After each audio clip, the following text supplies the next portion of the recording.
Hi, I'm David Bach. I want to welcome you to the Automatic Millionaire program. And I want to congratulate you. I want to congratulate you because you are somebody that does it. You took action. You know, a lot of people got the invitation to buy this audio program. And they looked at the Automatic Millionaire and they said to themselves, oh, come on, can't possibly work. How could I become an automatic millionaire? And they took the invitation and they threw it away. You, on the other hand, did something different. You looked at that title, The Automatic Millionaire, and you said to yourself, why not me? Why couldn't I become a millionaire? And the fact that you did that makes me feel like I know you. I feel like I know you because I'll tell you what, I did the same thing about 15 years ago. About 15 years ago, I started buying every audio program and reading every single book and taking every single seminar I could find on how to become rich. And it didn't happen overnight for me. It took 10 years. By the time I was 30, I was a millionaire. By the time I was 35, I was a multimillionaire. Now, I don't tell that to impress you. I tell that to impress upon you that the only difference between me and you right now is that I went out and learned some things about money that I didn't know before. And that's exactly what we're going to do in this program. I'm going to teach you some concepts, some tools, some ideas that will literally transform your life by teaching you how to be somebody that wants to be rich to somebody that can be rich. The Automatic Millionaire program, the one you're listening to right now, I got to say something to you right up front. This is not a motivational program. Now, why do I want to say that to you? I want to say that to you because you know what? When it's all said and done, motivation's great, but it wears off. I mean, let's face it. Again, I've been to the seminars. I've gotten motivated. I've gotten pumped up. And then later, what happens? It wears off. The Automatic Millionaire, the idea behind this program is that in the next few hours, I'm going to teach you how to set up a system that doesn't require motivation. It won't require you to keep the energy going to be rich. It won't require you to have a budget. Believe that. No budget is required for this program. It won't require you to have discipline. See, these are very important things. You always hear, you got to have a budget. You need to have discipline. You need to be motivated. You need to write out your goals. Well, guess what? All those things ultimately fail when you're trying to be wealthy. Because you know what? Here's the truth. You're busy. In fact, right now, I'm willing to bet that you're listening to me and you're doing something else. You might be in your car on the way to work. Now, if you're in your car on the way to work, great. That's when I used to listen to these programs. That's when I do listen to these programs. You may be in your office right now checking emails. Maybe you're in the kitchen. Maybe you're cooking dinner right now or you're cleaning the house. Or maybe you're even in your gym working out and you've got me on a Walkman. I don't know where you're listening to me, but I do know this. Nobody buys these programs, sits down at their desk, cleans off their desk, does nothing else, and then listens and takes notes. You're busy. And yet, it's very important to say that because you're busy, you need a system that will work while you sleep, that again is automated. So I want to go back for a second. What's the Automatic Millionaire all about? The Automatic Millionaire is this. I'm going to teach you in the next few hours a system that you can use to completely automate your way to wealth. Some of the ideas that you're going to learn today you've heard before. You'll go, God, I know that. That's so obvious. But you won't be doing them until now. Because with my coaching, you can tell I've got a lot of energy. I'm going to motivate you to take the 1 or 2 steps that you need to take to totally automate your way to wealth. Now, what does that mean? I keep saying wealth, riches. Look, the idea behind this program is I want you to have the American dream. Well, what is the American dream? The American dream means different things to different people. For some people, a lot of people, quite frankly, the American dream is to have $1 million.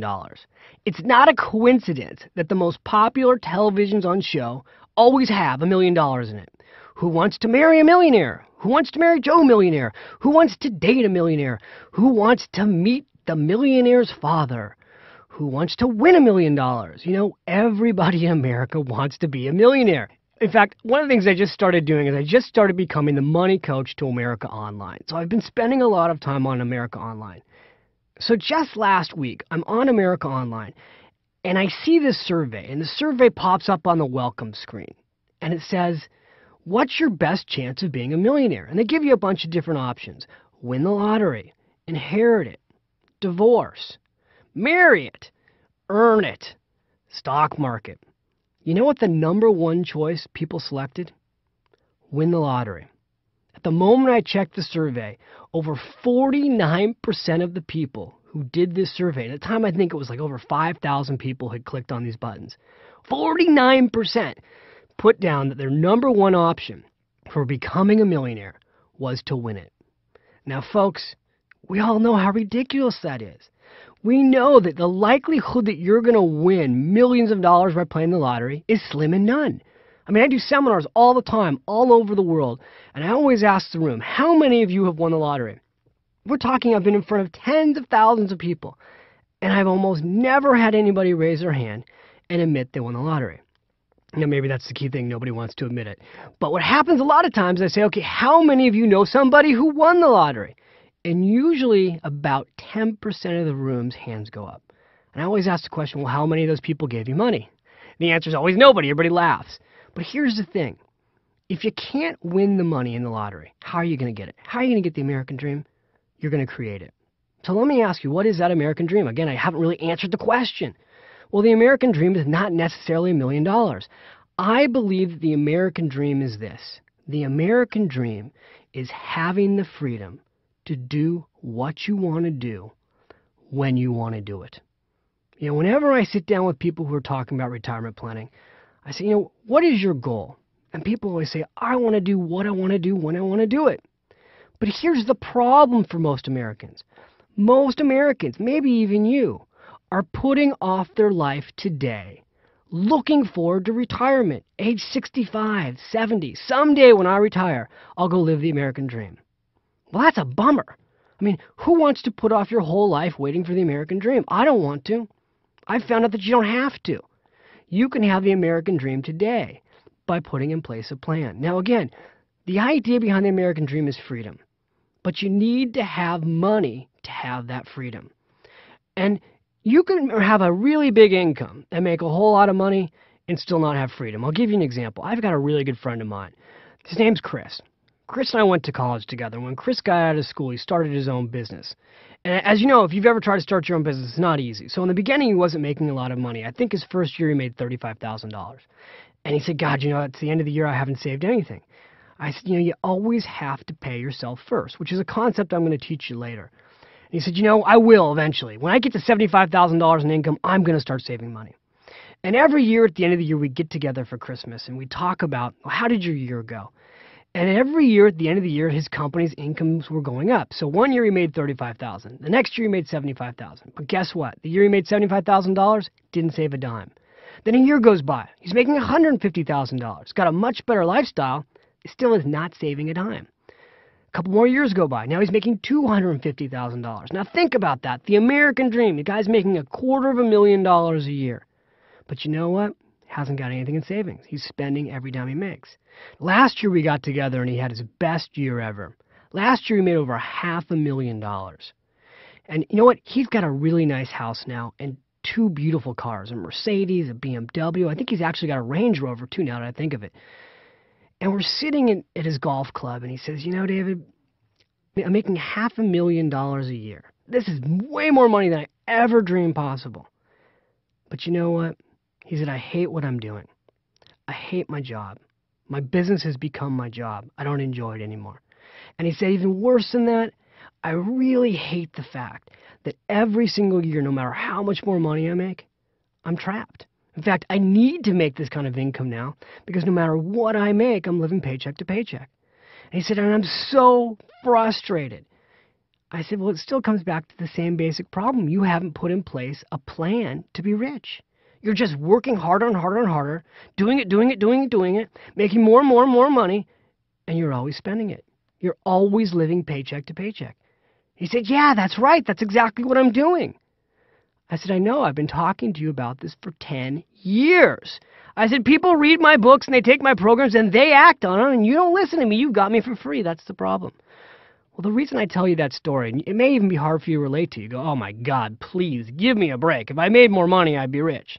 The reason I tell you the story is this. Income does not create wealth. Income does not create wealth.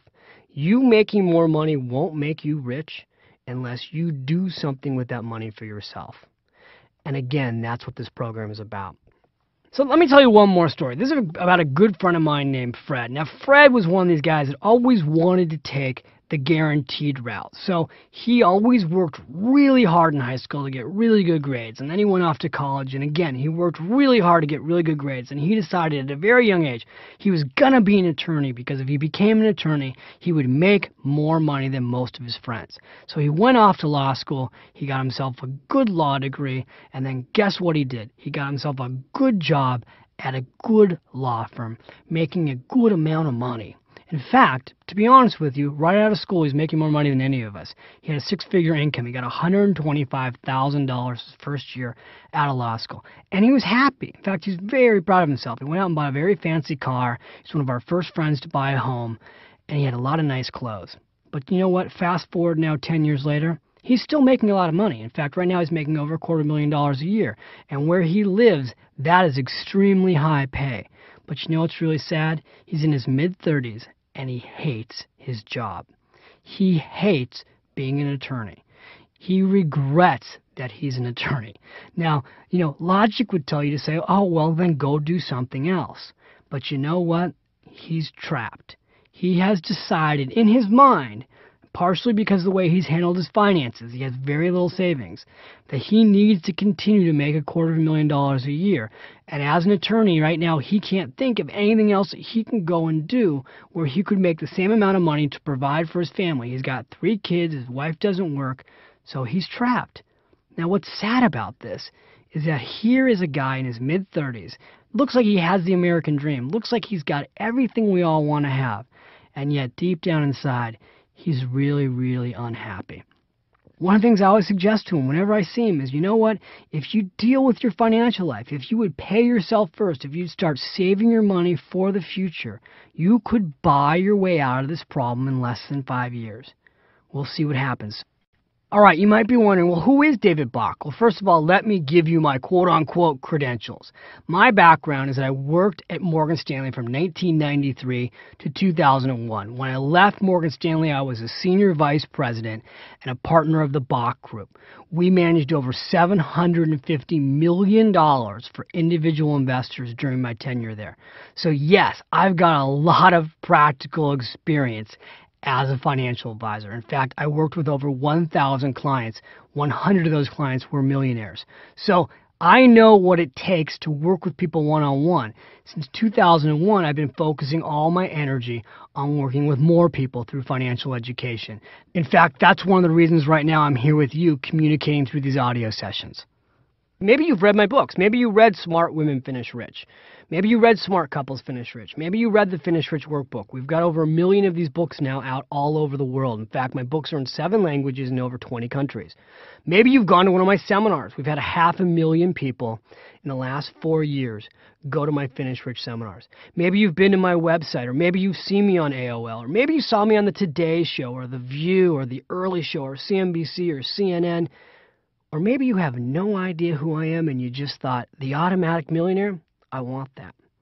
Well, let me give you some background on me. First of all, I have to tell you the truth. I'm a weird kid. I grew up very strange. See, something happened to me at a very young age that changed everything for me. What happened was, at the age of 7, I had a grandmother, a Grandma Rose Bach, that changed my world.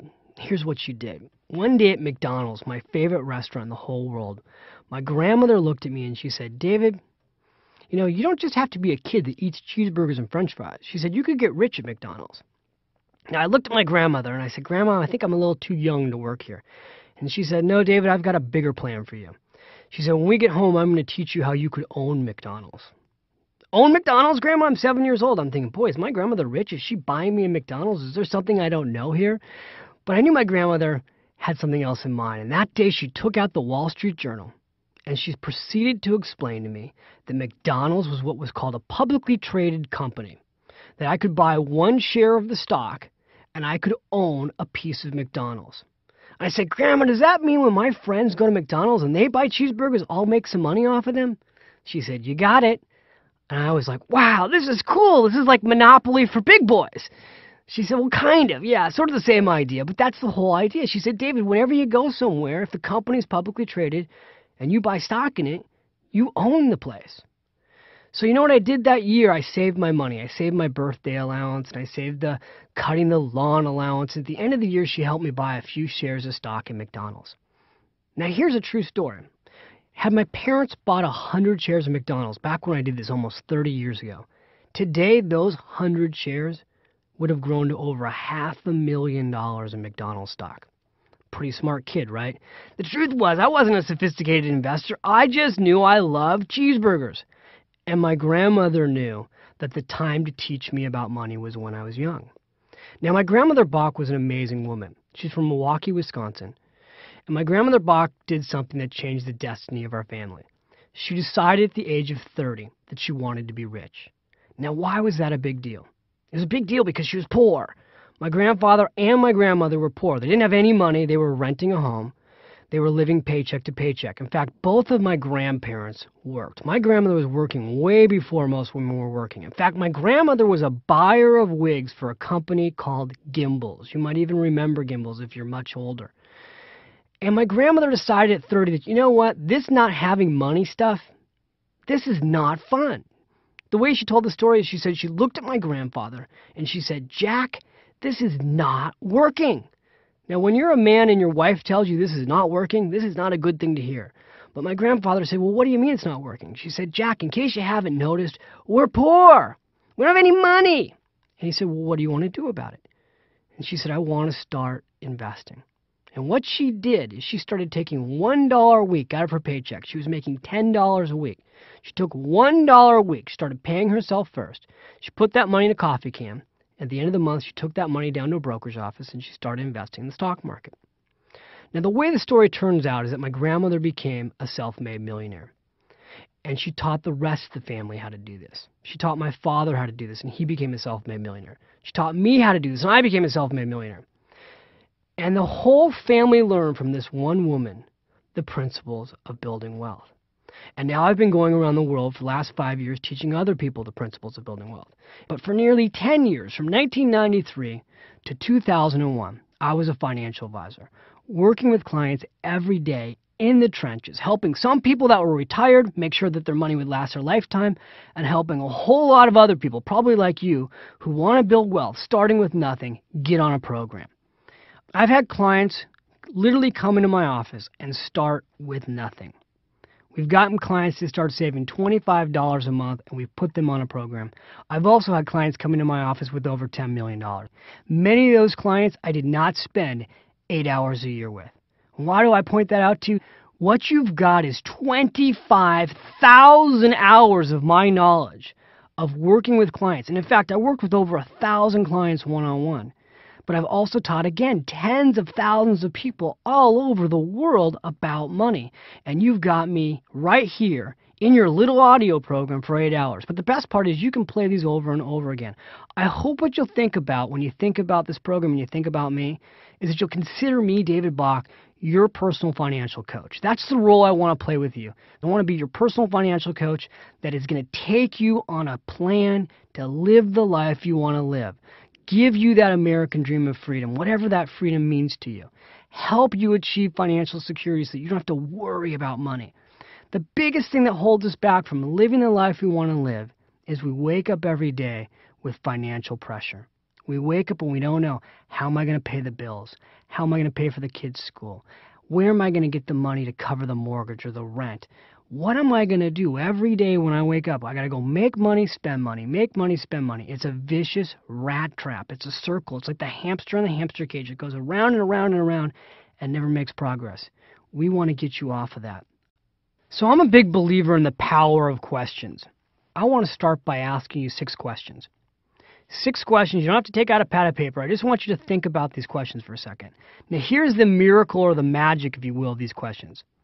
I can tell you with 90% accuracy whether or not you'll be rich in less than 3 minutes with these 6 questions. Are you ready?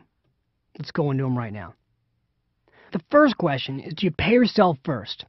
And if you do you pay yourself first 10% of your gross income? Now, you may not know what that means, or you may know what it means, but the answer is either yes or no.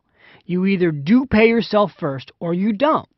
Most people don't. Most people, when they earn a paycheck, the first person they pay is the government. I can tell you beyond a shadow of a doubt that if you earn $1 and you pay the government first through federal taxes, Social Security taxes, and state tax, you pay them all that money first, you're going to end up with about 60 cents. And if you end up with 60 cents and then you try to pay everybody else, your mortgage, your rent, your credit cards, your utilities, your food bills, your gym bill, your cell phone bills, your personal phone bills, your kids' clothing, you pay all those bills and then you try to have something left over for yourself, you will never be rich. You will have paid everyone else first and you last. And that is a recipe for poverty. And that is why most Americans don't have any money. They pay everyone else first and themselves last. So the first question again, do you pay yourself first? Do you pay yourself first 10% of your gross income before tax? Now the answer again is either yes or no, or I don't know, I should say. If you don't know if you're paying yourself 10% of your income, you're going to need to find out, but later we'll go through this. You have to be paying yourself first 10% of your income. Now that may sound impossible, but I promise you, as you go through this program, you will learn over time, maybe not tomorrow, but over time, that you can do this. We've had thousands of people go from saving absolutely nothing, in fact being minus 10% a month, to being 10% a month in a matter of weeks. And I'm going to give you some tricks on how to do that. The second question is, do you have an emergency basket of cash? Now, I don't literally mean a basket sitting in your house with cash, but what I mean is this. Based on how much money you spend, do you have 6 months of expenses put aside in case of emergency, not tied to your checking account? Now, almost always the answer to that question is no. And unfortunately, that's the financial disaster that wipes people out. In fact, I just read that there's over 2 million people in America who have been without a job for 27 weeks. 1 in 4 Americans have less than 2 weeks of savings set aside. So the moment they lose their job, they're wiped out financially. You need to have an emergency basket of cash. Again, in this program, I'll teach you how to do that.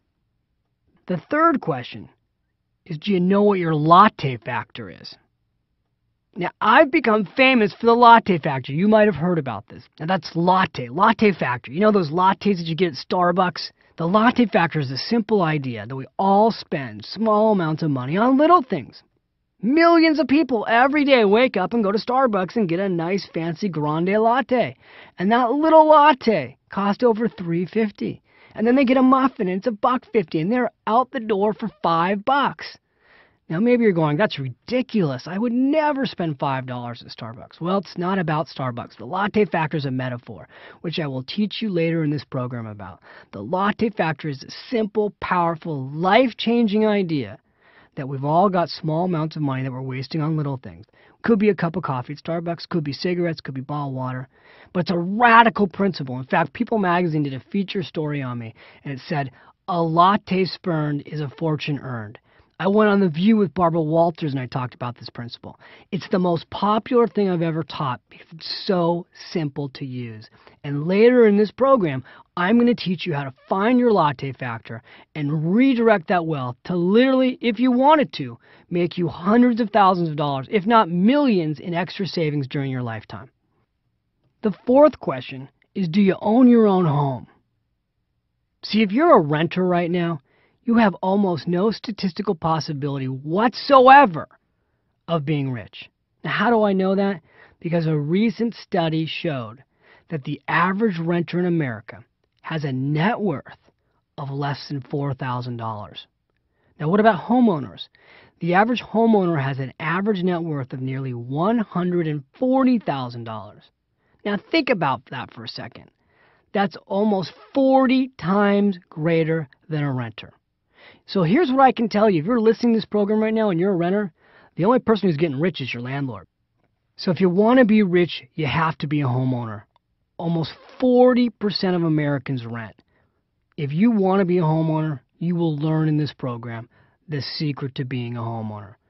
But if you are a homeowner today, it's too early to pat yourself on the back, and I'll tell you why. Most homeowners have a 30-year mortgage. And if you've got a 30-year mortgage and you're paying for your home over 30 years, here's what I can tell you. A 30-year mortgage is the biggest financial banking ripoff in the world. What you're going to learn in this program is this. If you have a 30-year mortgage and you pay for your home over 30 years, you will work until you're in your mid-60s, maybe even your late 60s.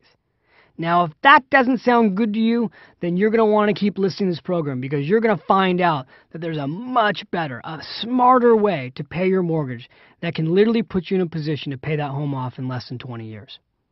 The fifth question is, do you tithe? Now, maybe you've heard of tithing. You've probably heard of it at your church or maybe your temple. It's the idea that you give a percentage of your income back to charity, back to the community. And I'm going to cover later in this program why it's so important. You know, we all know that we should do this, but why financially should you do this? Why would it help you to become rich to give money away? You're going to learn that in this program. And the sixth question, is your financial plan automatic? Are you doing questions 1 through 5 completely automated? Or do you have to write checks and do everything manually? And that's the key, the core of this program, is this idea that we can take the first 5 questions, answer them for you, direct you on what to do, and get you to automate your plan. And you can do all of this in less than a few hours. Now that's power. Because here's the thing.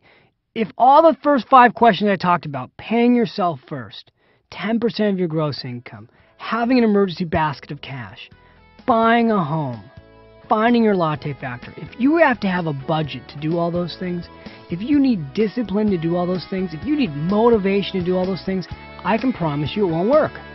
It won't work. You need an automatic plan because, again, you're busy. So that's the core of this program. How do you take all those things I just talked about and completely make your plan automatic? You can literally have this plan work while you sleep. That's the idea behind the Automatic Millionaire. That's what I want for you.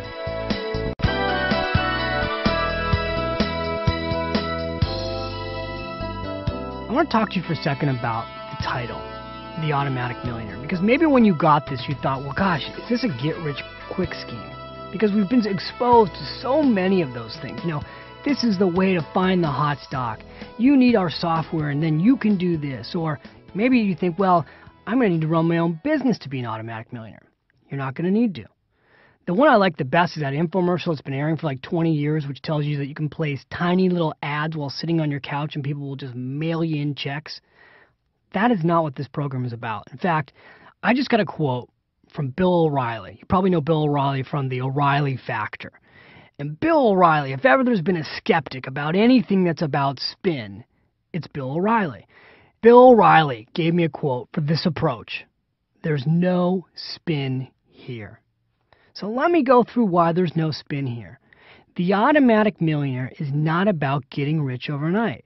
What the Automatic Millionaire is about, what my grandmother taught me, which is that you don't get rich in days, you get rich in decades. By creating a system that makes it so that you literally can't fail. Again, most people don't do it. You're going to learn there's all kinds of ways to pay your bills automatically, so you don't have to write the checks yourself.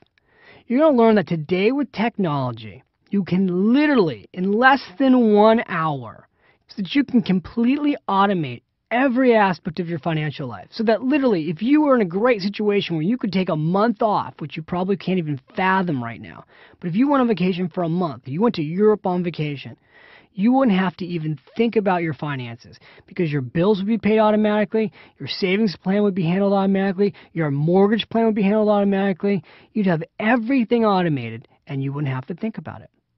Now, doesn't that just make you feel better knowing that you could do this? One of the things that's going to hit you as you go through this audio program is that you're going to be bothered. And I want to tell you why you're going to be bothered. You're going to be bothered because the plan is so darn simple. You're going to say, I don't get it. I don't understand how anything this simple could work. You know, when you got CNBC on and CNN, and by the way, I go on all those shows, but everybody on there is talking about the market and the economy and the GDP and all these things that you need to know about when you're an investor.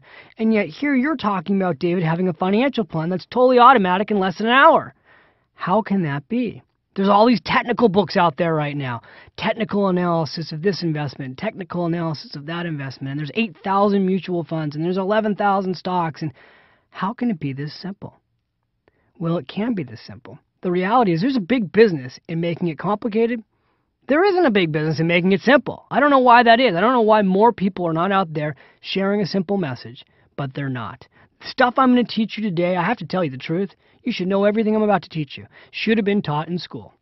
You should have gone to school in the first grade, and they should have started teaching you all these principles so that by the time you got out of high school, you wouldn't even need this program. You'd already have an automatic plan for wealth. But it's not there. The government's not teaching it. Now, there are all kinds of reasons why the government might not be teaching it. The government might not be teaching it because if you're not financially secure, you could be dependent then on government services. The government might not be teaching it because guess what? Insurance and the financial service industry makes a whole lot of money out of our financial ignorance. But again, all those issues, that's not what really matters. What really matters is you. What matters is what happens in your life and what you do with your money and whether or not you have freedom and whether or not you get to live the American dream and whether or not your family, if you have one, gets to live the American dream with you. That's what matters. So again, I have learned a lot from teaching people about money, and what I've learned is when you make it simple, people act on it. When you make it simple, people use it. When you make it simple, people's lives changed. And again, you know what? When you look at simplicity today, some of the most powerful books out there today are the simplest ones. I mean, look at the book right now that's sold over 10 million copies. It's called Who Moved My Cheese? Chances are you've read it. Now, could you go take an MBA program to teach you on how to handle the change of the economy and the change of companies? Yeah. Or you could just read a 100-page little book and learn about the power of change. It's the same principles here with the Automatic Millionaire. You don't have to make something great complicated. In fact, in many cases, it's harder to make it simple. But that's what we've done here for you today. Now, I just told you what you're going to be bothered by, that you're going to be bothered by the simplicity of this program. So now let me tell you what you're going to love about this program. The first thing you're going to love about it, you don't need a lot of money to get started. If you've got $1 a day, I can get you going on this program. Now, let's not kid ourselves. You're not going to get to where you want to go quickly on $1 a day. But just saving $1 a day, if we get you set up automatically, will create the wheels in motion for you to believe that you can do this. Hopefully we can get you to do more than that. But you won't need a lot of money to get started. The second thing you're going to love about this program is you don't have to go and change your life. Now, the truth is, most Americans want to have their own business. They want to be their own boss. But you know what the other truth is? Most Americans won't go start their own business, and they won't be their own boss. And if you're an employee right now, and you don't want to start your own business, but you want to be rich, you're going to love this program because you can do it being an employee. You can do it earning $8 an hour. You could have minimum wage earnings and start to put the Automatic Millionaire plan into place. Another thing you're going to love about this program, you don't have to be overly interested in money. Now that might seem strange. The program's called an Automatic Millionaire, but I don't have to be interested in money. It's true. Again, this is a pretty boring program. The program itself, hopefully I will not bore you. But I can tell you, creating an automatic investment plan is boring. Because once it's in place, you don't have to think about it anymore. You get to go back to your life. You get to go back and have your life and not think about money. That's great. I think you'll like that. The other thing you're going to like about this program, you don't have to be good at math. Now, there's a reason you have to be good at math. I'm not good at math. I can tell you for a fact, you don't need to know a whole lot about math to get rich. If you understand the principle of $1, and you can do some basic math, like 10% of $1 is 10 cents. That's all you need to know to become rich using this program. And a few more things you'll like about this program. You don't need discipline. In fact, as I said earlier, discipline will require you to fail. You don't need to be disciplined. I'm not disciplined. That's why I have an automatic approach to wealth. You don't need a budget. You'll really love this part. This program is set up so that you don't need a budget. Now, why wouldn't you want a budget? Because budgets don't work. We've been hearing about budgets for years, and they don't work.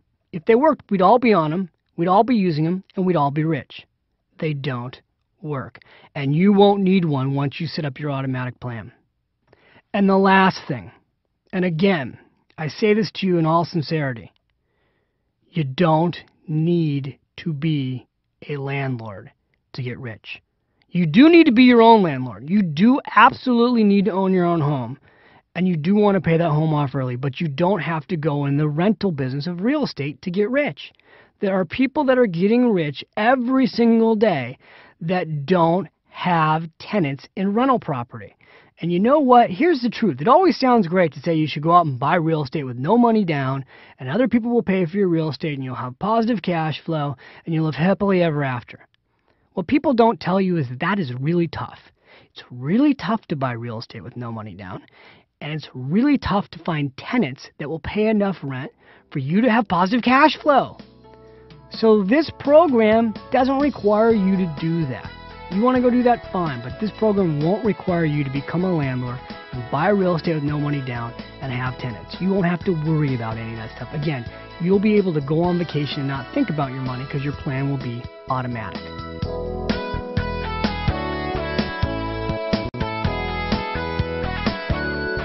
All right, now I know with everything I've already shared with you that there's still got to be a voice inside of you going, yeah, but this, yeah, but I don't know if it'll work for me, yeah, but it just seems like it's too good to be true. So I want to share something with you that's very honest. And I don't go out and tell this to everybody, but I'm going to tell it to you right now. The truth is that even though I started buying stock at 7, going to investment classes at 9, telling my friends' parents how to invest at 12, the truth is this. I didn't do everything right after that. In fact, I went to college and I got myself in huge credit card debt. By the time I was a junior in college, I was $12,000 in credit card debt. And I'll go through later how to get out of debt because that may be an issue for you. Then I got my first job. I was only making $1,200 a month. I had to borrow money just to pay my bills. At the end of my first year of college, I was $30,000 in debt. And again, like you, I went out and listened to other programs, got incredibly motivated, and figured out a way to make a lot of money quickly. Got myself out of debt. But then I went into the financial service field, and I was in the business for about 2 years. And I was teaching other people all these principles. Pay yourself first. Do it automatically. But you want to know the truth? I wasn't doing it. Some months I was saving money. But then the next month I'd go and spend it. Some months I was paying myself first. But then the next month I'd forget. And so 2 years into being a financial advisor, teaching other people how to do this, I had barely grown my net worth. In fact, I had almost nothing in savings. And I was really frustrated because it's an awful feeling to go out and tell other people how to do something and then find out that you're not walking your own talk. And I was in my early 20s at the time. And I had just been teaching a class when at the end of a class, a couple came to me that really illustrates the power of the Automatic Millionaire. In fact, if anything, they're the ones that pushed me over the edge to become one. I remember like it was yesterday meeting Jim and Sue McIntyre.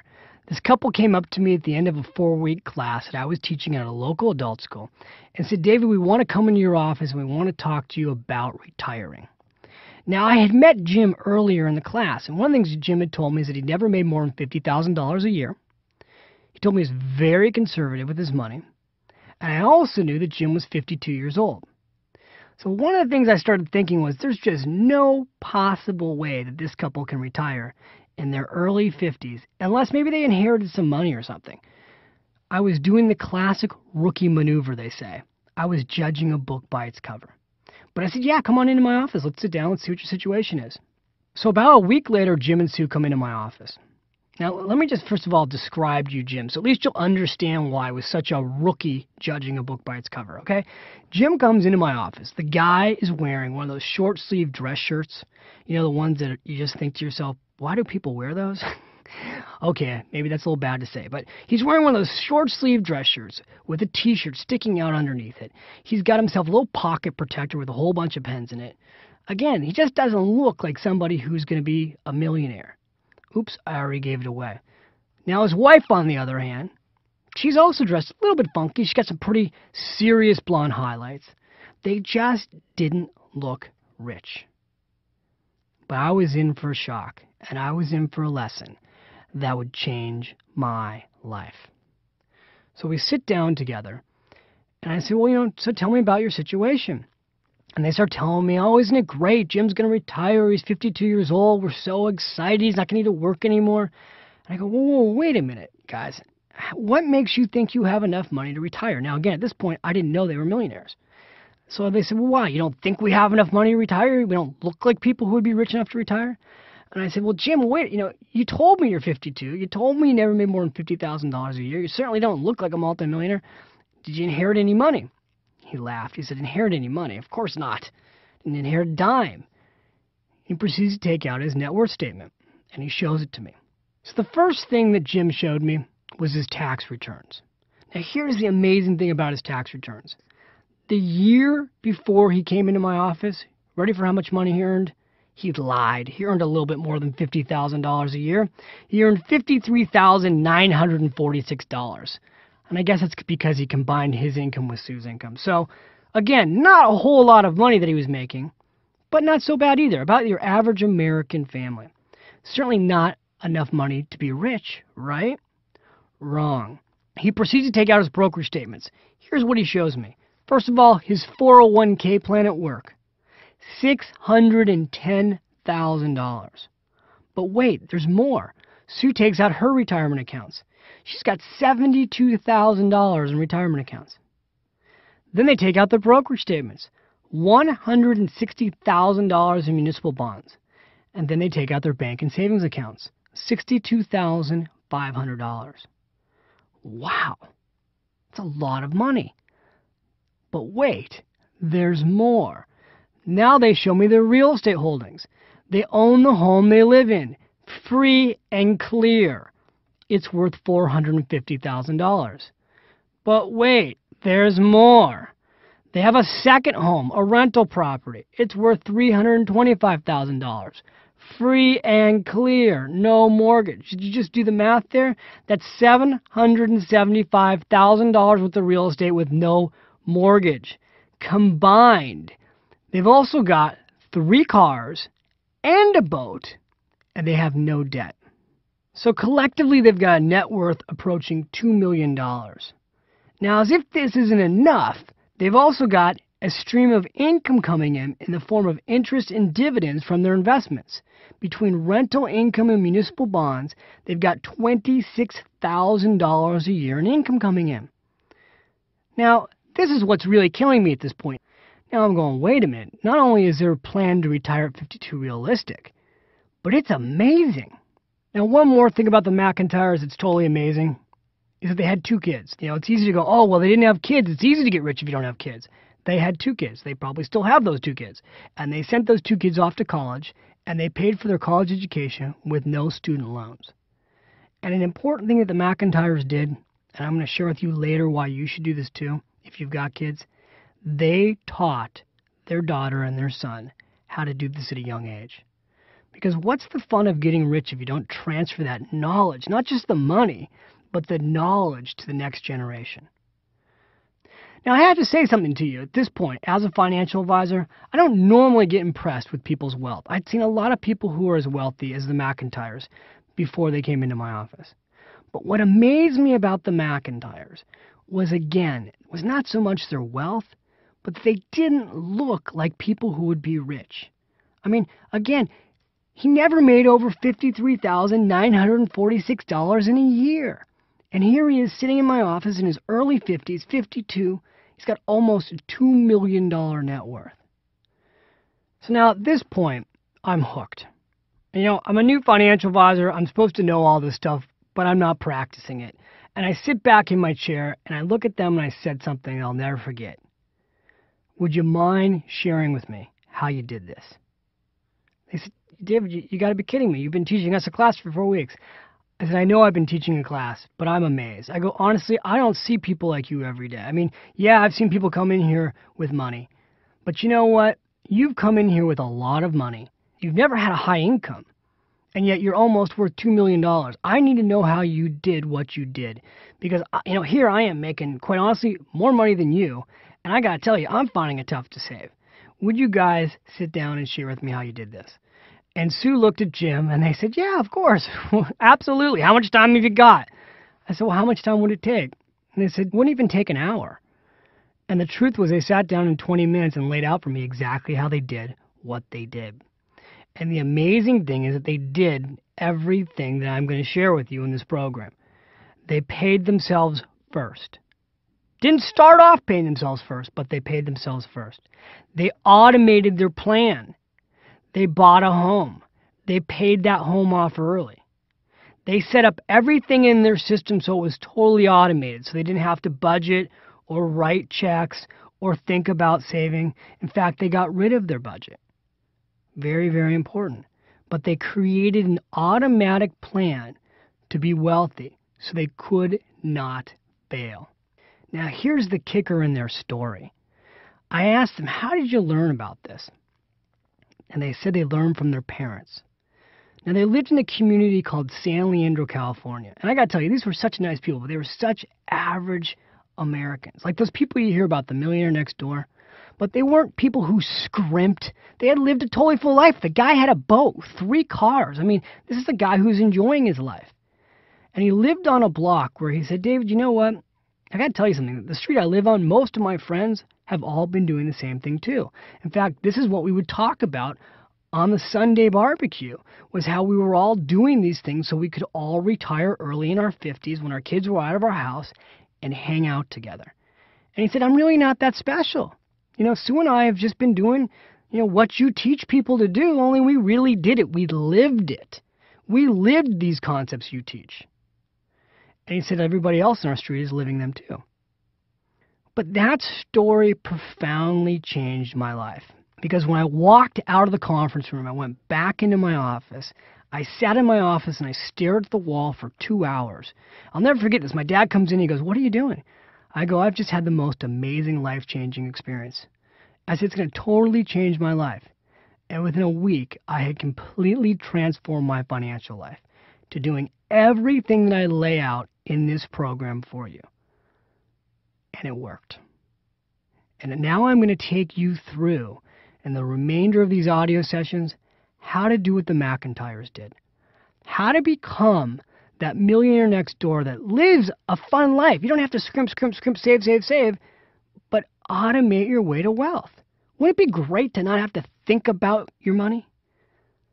The power of the Automatic Millionaire is its simplicity.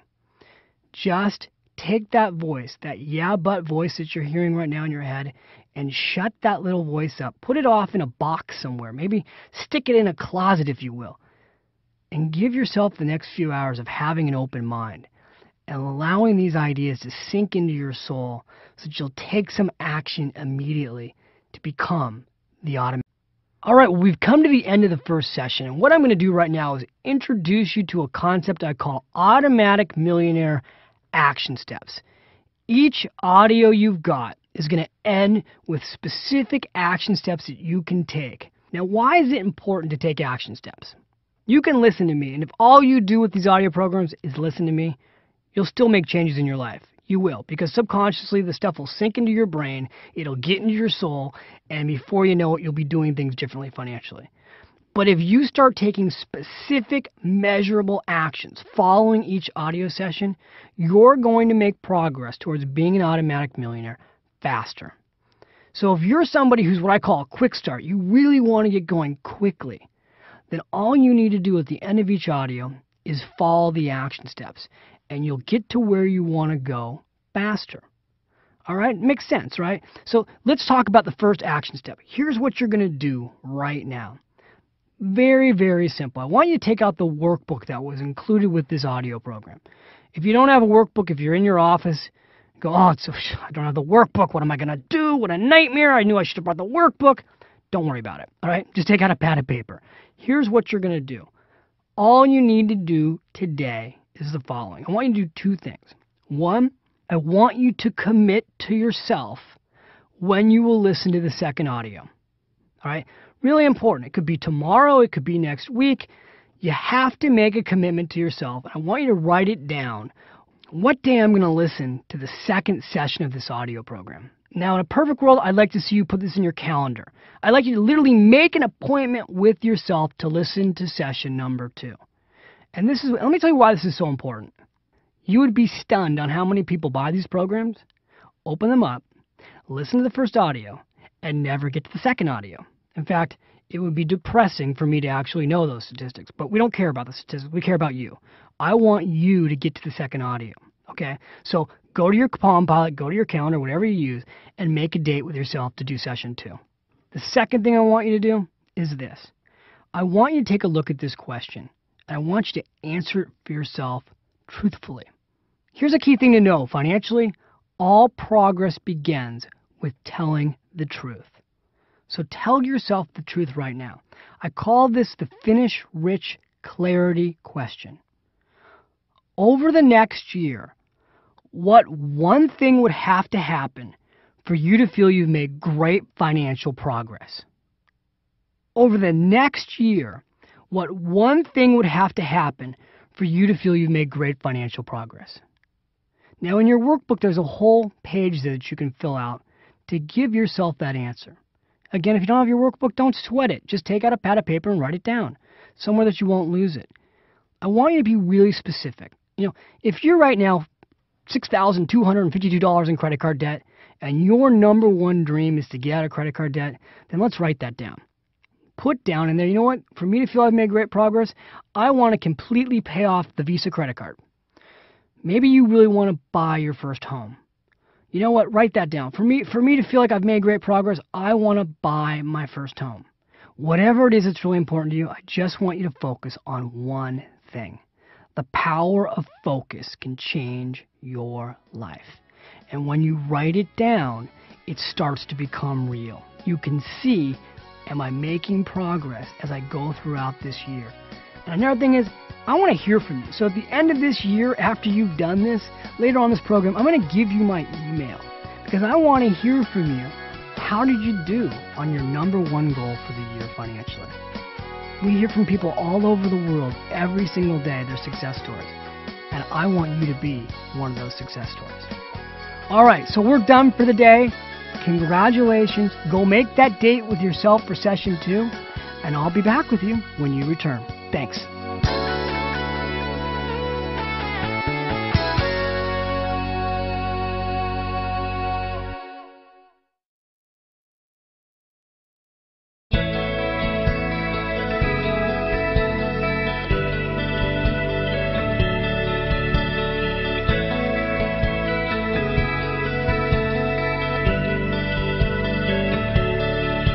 Well, hi, and welcome back. This is David. And I'll tell you what, if you were sitting here right next to me right now, I would give you a big high five because you are on session 2 and you are clearly a doer.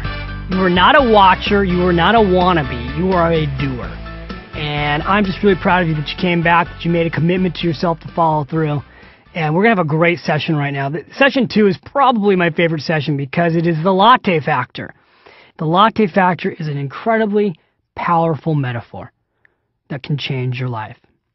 And it's the powerful idea that you can become a millionaire on a few dollars a day, and that more than likely you're already wasting a few dollars a day on little things. We all do this. I'm equally guilty of doing this. One of my central beliefs when it comes to money, because I've seen this to be true, is this. It's not how much we earn that determines whether or not we'll be rich. It's how much we spend. Now, how do you use that in your own life? Well, first of all, let me start by busting a few huge financial myths. One of the biggest myths out there, which is leading to so many people being poor and unhappy and stressed financially, is that you need to get a budget. It's just amazing to me. Any week of the year, you can turn on the television and see somebody on a morning show or an evening show or an afternoon show talking to you through your television set and telling you what you need to do, Mr. and Mrs. Jones, is you need to get a budget. You need to take a look at where all your money goes, and you need to track your expenses. And then once you figure out what your budget is, you need to live within your means. And who does this? It's just ridiculous. The idea that you would sit down and figure out how much money you spend for housing and how much money you spend for food and how much money you spend for utilities, and how much money you're going to spend on clothes, and how much money you're going to spend on restaurants and entertainment and on and on and on. Who does this? Do you know anybody who does this? And if you do, they're not any fun, are they? Now, here's the worst part about budgeting. There are two types of people in the world. There are those that are born, literally born, wanting to budget. I mean, they come out and from the moment they can talk, they want to carry a calculator and track where everything goes. That is their life. And you know what happens to those people? They fall in love with their financial opposite. Somebody who loves to shop. And the two of those people drive each other crazy. I wrote Smart Couples Finish Rich because fighting about budgets is one of the number one things that people in America fight about. So I want to help you throw out that budget. And the first way I'm going to do that today is by teaching you the principles of the latte factor. Because you're going to see that you've actually got a lot of money. And once you realize that you've got this money and we can get you to redirect it, then I'll take you into the principles of paying yourself first and automating it. But first, I need you to believe at a core level that you may have more money than you think you have right now. And that's really where the latte factor begins. Most people believe that the secret to getting rich is all about finding new ways of increasing their income as quickly as possible. If only I could make more money, people will say, I'd be rich. And there's all kinds of programs out there that sell you on that idea, that what is missing in your life is more income. Well, let's be honest, we'd all like to have more income. But the key thing to realize is making more money doesn't translate into more wealth unless you do something with that money, right? Haven't you gone through that experience? Aren't you making more money today than you were making 10 years ago? What about 5 years ago? My experience working with people is this. As our incomes go up, our spending goes up, right? If you're making $20,000 a year, you live off $20,000 a year and then some. If you're making $30,000 a year, you live off that and then some. And as our incomes go up, even though we tell ourselves every year, if I could just get a raise, then I'd start saving, we don't. We increase our style of living and we just spend a little bit more. Now, before I go right into the latte factor, I want to say one more thing to you that's really important. You cannot, I repeat, you cannot positive think your way to wealth. There's a great book out there called Think and Grow Rich. It was an all-time classic, and I love the book. It was written by Napoleon Hill. But a lot of people took off on that premise, didn't read the book because the book talks about action, and they took off on the concept that it's all about the way you think. In fact, there's a financial guru out there right now, and I heard her speak recently, and she said to the audience, what you need to do is this. You need to wake up in the morning and look in the mirror and say 9 times, I am powerful over my money, I am powerful over my money, I am powerful over my money. And if you say that 9 times in the morning, you will start to believe that you are powerful over your money. And then the way you think, you become. Well, I've got news for you. That's ridiculous. You could say, I'm powerful over my money 100 times in a day. And if you spend more money than you make, at the end of the week, you'll be broke. And if you get a raise and you spend more money than you make, at the end of the month, you'll be broke. So you can't positive think your way to wealth. You have to positively do your way to wealth. But your thinking does need to change before your actions change. And so to take you into the thinking behind realizing you have the money it takes to be wealthy, I'm now going to take you into the story of the latte factor. Because the latte factor started with a real life woman telling me, David, you're full of it. I'm teaching a 4-week class. I had been teaching for almost 10 hours. All these ideas. You got to pay yourself first. You need to save some of your income. And a woman came up to me and she raised her hand. She said, David, I got to tell you something. Everything that you've taught us in this class over 4 weeks is good in theory, but not in reality. Now, when the woman raised her hand and said this, first of all, let me tell you her name. Her name was Kim. When she raised her hand and said this, it was like somebody was throwing a spear into my heart. I've only got 10 minutes left in the class. I thought I taught this great class, and all of a sudden somebody is standing up and telling me that everything I taught is good in theory, not in reality. And I was just totally 100% shocked. I said, Kim, what are you talking about? She said, David, first of all, I'm only 2 years out of college. She said, I'm making right now about $35,000 a year. I live in San Francisco. I don't have a dime to pay myself first. I'm living paycheck to paycheck. I'm totally broke. There's no way any of these ideas can work for me. Now, it would have been easy for me to just poo-poo that. But what I started noticing, much to my dismay, was that a lot of people in the room were nodding, which meant they agreed with her. They could relate to what she was saying. So at that moment, I stopped what I was doing and how I had planned to end the class, and I walked up to a blackboard, an honest-to-goodness, old-school blackboard with chalk. You know when you used to have those in your classroom? I walked to the blackboard and I said, you know what, Kim? Let's just play a game here. Let's take a look at where you spend money. I want to go through your day. So let's start with the morning. In the morning, as when you get up, do you drink coffee? And her friend was with her, and her friend kind of gave her a nudge and went, oh my God, you don't even want to see Kim in the morning without coffee. I said, great. Is it the coffee that you get at work, the free coffee in the dirty coffee pot? Kim kind of giggled and went, well, no. I stop in the morning and I get my coffee on the way to work. I said, oh, I bet you go somewhere fancy to get your coffee. She said, no, I don't go anywhere fancy. I go to Starbucks. I go, oh, okay. The whole room's kind of laughing at this point. I go, oh, the non-fancy place, Starbucks. Okay, you get a regular cup of coffee? She goes, well, no, I get a grande non-fat latte. I said, a grande non-fat latte. Out of curiosity, Kim, what does a grande non-fat latte cost? And she said, well, $3.50, of course. And, at this point, there are other people in the room who actually had lattes in their hand that were sipping, so they started kind of squirming in their chairs. And I said, okay, Kim, and I went to the board and I wrote $3.50. I said, now, do you get anything to eat with that? She said, well, yeah, I get a muffin.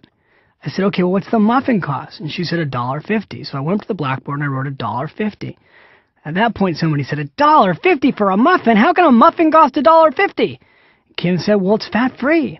And again, the whole room kind of started laughing. I said, no, wait a minute, we all do this, so let's not pick on Kim. Let's just keep going through her day. So I said, Kim, now you get to work. You've already, by the way, spent $5. And that doesn't include the fact that you got to leave some change in the tip jar at the front desk or they'll be mad at you. But you've already spent $5. I know you have no money, but you already spent $5 and you're not even at work yet. Okay, great. So you get to work. Now what happens? She says, well, I go to work, and then I go, well, hold on. Do you have a break? You get to work at 8. Between 8 and 12, do you take a break? She goes, yeah, I take a break. Okay, I know where you're going with this, David. I said, well, where do you go on your break? She said, at 10 o'clock, I go and I get some juice. I said, oh, again, does your company give you fresh squeezed juice? She said, no, I go to a place called Jamba Juice. Now, depending on where you live right now, you may have not heard of Jamba Juice, but Jamba Juice is opening up next door to every Starbucks. Basically, they make this great, fresh, squeezed juice. It's delicious. It's healthy for you. I said, Kim, how much does Jamba Juice cost? She said, oh, it cost about $3.95. So again, I'm up at the blackboard, $3.95. And yeah, and her friend goes, yeah, but Kim, you also get that juice boost thing in it. That ginkgo biloba stuff. I go, you put ginkgo biloba into your juice boost? She's like, oh, come on, you need to have a fresh, breathing, clean brain, right? If you're in California, you got to have your brain clear. So now at this point, after we found out about the ginkgo biloba, the powder that she's got to put into her juice so that her brain has oxygen in it, the whole room's cracking up. And I'm still up at the board, and I go, okay, great. So you got your juice boost, you got your ginkgo biloba, which we know it's not called ginkgo biloba, but you got your fresh squeezed juice. Do you get anything to eat with that, Kim? And Kim goes, yeah. I get a power bar, David. I'm starving. All I had was that non-fat muffin earlier. Well, what's a power bar cost? $1.75. Now, again, I'm up at the blackboard, and I total it up, and it's $11.20. Now, remember, she spent $11.20, not including tax and tip, and she hasn't even got to lunch yet. The poor girl is starving. She hasn't even got to lunch yet, and she's already spent $11.20. Now, at this point, the room's having a pretty good time with this. Everybody's kind of laughing. Now, one of the reasons they're all laughing is because we're all guilty of this. But I go, you know what, Kim, let's just stop right there. We don't have to go through the rest of your day. Let's just do some basic math. All right, for the sake of argument, let's just pretend for a moment that instead of every morning going and getting a grande non-fat latte, you actually made your coffee at home. Instead of spending $5 in the morning, you'd have coffee that cost about a dime and maybe a piece of toast or an apple. So you'd only be out of your pocket, let's say 20, 25 cents, and you'd go to work. Now, again, I'm not trying to get you to starve or change your whole life. I just want to use this example. Imagine, for the sake of argument, that you could save $5 a day. I said, do you think you could do that? She said, fine, let's just see what happens. I said, okay, great. $5 a day over the month is $150. Now, let's take that out over the year. That's $2,000 a year. I said, now, you're really young. How old are you? She said, I'm 23. I said, okay, great. 23 years old. What would happen if, for the sake of argument, I know this is crazy. I know you say this stuff doesn't work in practicality. But what would happen if you put that money into your 401k plan at work, where you paid yourself first and you saved the money? How much do you think you would have when you got ready to retire? She says, I don't know, $200,000? I said, try again. He said, I don't know, $500,000? I said, try again. How about, and I ran the calculations, nearly $1.2 million in savings. I said, now the truth is, that's a lowball estimate. I go, because where do you work, Kim? And it turned out she worked at the Gap. I said, doesn't the Gap match your 401k plan? When you put money in your 401k plan, don't they actually contribute extra money? She said, yeah. I said, okay, great. So let's factor in that. And I ran the numbers. Here's what it came back at. At the age of 65, and I'm not suggesting that she's going to work till 65, but we just wanted to do the calculations. I said, Kim, if you save $5 a day by cutting back on your latte and you put it away, by the time you're 65, you're going to have $1,742,467. Now, at this point, Kim's a pretty smart woman, and she puts her hands on her hips and she kind of looks at me and she says, David, are you trying to tell me that my lattes are costing me $1,742,467? And what did I say? Yes. The whole room looked at her like, duh, aren't you listening? Now, here's the interesting thing. I don't know if that moment her life was changed. Here's what I know happened. As the class ended, and everybody was getting ready to leave the room, the thing that everybody was talking about after 10 hours of teaching, after 4 weeks, was the latte factor. And as I walked back to the parking lot with some of the students, I couldn't get over how much the latte factor, the simple idea that where we spend our money, a few dollars here, a few dollars there, can add up to a fortune. And I have to tell you something, that's where the idea for the latte factor came to be. Now, one part of the story that I forgot to bring up is that here I am standing at the chalkboard really proud of myself because I've convinced Kim that she's actually got the money to save. And no sooner am I feeling proud of myself than one of my other students decides that he wants to throw that spear at my heart. And he says to me, you know, David, he raises his hand. His name is Roger. He says, I got to tell you something. That's a really cute idea for somebody who's young, but let me tell you something. I would never waste money on lattes. It's ridiculous. So I don't understand how this applies to me because I'm not wasting my money. I said, look, it may not be lattes. It may be bottled water. It could be cigarettes, gosh forbid. It could be buying magazines at the checkout counter at the grocery store. It could be always paying full price for things instead of getting them on sale. I don't know what it is for you. I said, all of us spend money in little ways that add up to a fortune. And I named it at that point the latte factor. Go, Kim's latte factor. The message here about the latte factor is not the latte. It's a metaphor. So all I want you to do when you go home tonight, is think about what is your latte factor. For some of you, it could be $5 a day. For some of you, let's face it could be over $100 a day. It all depends on your lifestyle. Well, here's the interesting thing. As we walked out of the classroom, what I found is that most of the people in the room were talking about the latte factor. They were all excited. Oh, what's your latte factor? What's my latte factor? And as I got to my car, I realized, God, this is a pretty interesting concept. It's so basic, it's so simple, but people can relate to it. And I thought the next time I go back and teach a class, I've got to teach this latte factor idea.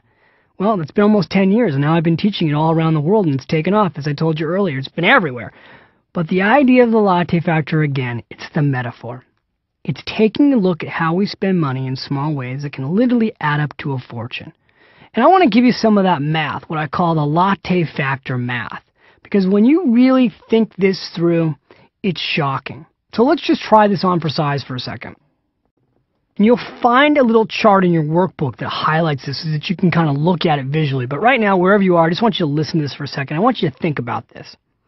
If you have a latte a day, and you are paying $3.50 a day for a latte, at the end of the month, you spent $105.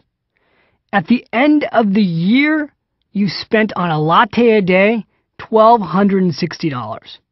At the end of a decade, you spent $12,600 on your latte a day. Now, I got a little thing in my book. I call it a latte a day keeps retirement away. But a latte a day can also keep your financial dreams away. It's not just about retirement. Now, a few years back, I gave this exact example on The View with Barbara Walters.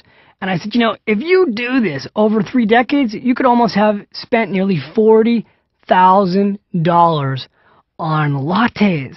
Somebody said in the audience, yeah, buy a coffee pot. I said, seriously, if you're going to spend this much money at Starbucks, at least buy Starbucks stock. And everybody kind of laughed. But again, it's a metaphor. So we just picked on Starbucks and we used the example of coffee. What about cigarettes? I live in New York City here. A pack a day, which a lot of people smoke, is $7. A pack a day for a month, $210. How about a pack a day for a year? $2,520. Now, what if you've been a smoker for 10 years, a pack a day, which a lot of people have?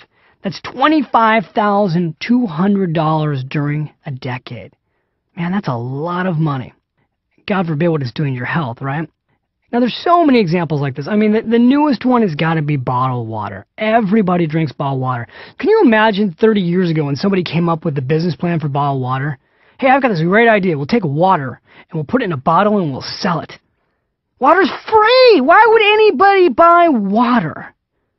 Now it's a multi-billion dollar industry. Now you can buy water with vitamins in it. What? You can't drink free water out of the tap in your house and put a little pill in your mouth? You got to buy $3 vitamin water? It's all marketing. We're being marketed to more effectively than ever. And the entire purpose of marketing and branding today is to separate you from your hard-earned dollars. So that when you see that pretty package was developed to you go, I deserve this. I deserve this good cup of coffee. I work hard. I deserve this bottled water. That's really cool. Got a great label and a nice little bottle. Look, I'm not trying to take anything away from you. If you want to drink coffee or drink designer bottled water, that's great. Because, again, the point of the Automatic Millionaire is not to get you to be frugal. I'm using this latte factor as a metaphor because I just want you to think about where your money's going. I'm going to give you an exercise a little later to find where your money's going. But I just want you to change your thinking for a second. I don't want you to be frugal. I'm not telling you to be cheap. And I'm not trying to take the joy out of your life. Some people get really mad at me. They go, oh my God, he's trying to take away my latte. It's the best thing of my whole day. It doesn't have to be a latte. What else could it be? There's so many examples. I mean, here in New York City, it's very easy to take a cab everywhere. You can spend $10, $15, $20 a day in a cab, or you can get in the subway and spend $1.50. For some people, it's where they park their car. At work, you can spend $10 a day to park your car. You can park a few blocks away for $4 a day. For some people, it's that everyone in the family has a cell phone. Now, how much do we all have to have cell phones and talk on them all the time? We all did fine 10 years ago without cell phones. Everybody today has to have a cell phone. It could be the $100 a month that some people are paying on cable, or the $50 a month that people are spending on videos. You know, the Blockbuster video factor. In my family, we used to have a Blockbuster video factor. We would rent videos and then never return them on time. So we were spending $30 to $35 a month on late fees at Blockbuster videos. I'm like, this is ridiculous. That's like $500 a year in late fees at Blockbuster videos. No wonder they're growing. This may be happening to you. Again, I don't know what your latte factor is. I just read an amazing article about gyms across America saying that the average American who signs up for a gym visits the gym less than twice a month. So it's actually costing them almost $50 per visit to the gym. Now, here's a crazy idea. If you're going to join a gym and not use it, why don't you try this? Wake up, go for a walk. It's free. Now, again, I'm not trying to take away your joy. Seriously, the point of the latte factor, I just want you to think. I just want you to think, where am I spending this money? Now, as you're thinking about this, if you're really cynical, it's okay, I understand. Your brain, again, there's that yeah, but brain. Yeah, but. Okay, we know it's there. We're going to deal with that in a second. I want to share with you a story about a huge yeah, butter. A real story. You know, you can't make the good stories up, I promise you. So, I'm in New York City. This is before I moved here. And I'm doing a radio show. And I go through these principles of latte factor. I'm really excited about it. I think it's a great idea. And the host says to me, David, that is the stupidest idea I've ever heard in my entire life. He said, you know what? My listeners are more sophisticated than that. My listeners need concrete tools that they can use to make their life better. And for you to be sitting here talking about the latte factor is a bunch of fluff. You know, I'm on this radio show. It's going out to millions of people all over the country because this guy has a show that's syndicated everywhere. So I'm not really feeling good about this at that point. And I said to the host, and I won't tell you who the host is. I get asked the question all the time now, who was this guy? But I looked at the host in the eyes, pretty mad, and I said, you know what? I'll bet you $100.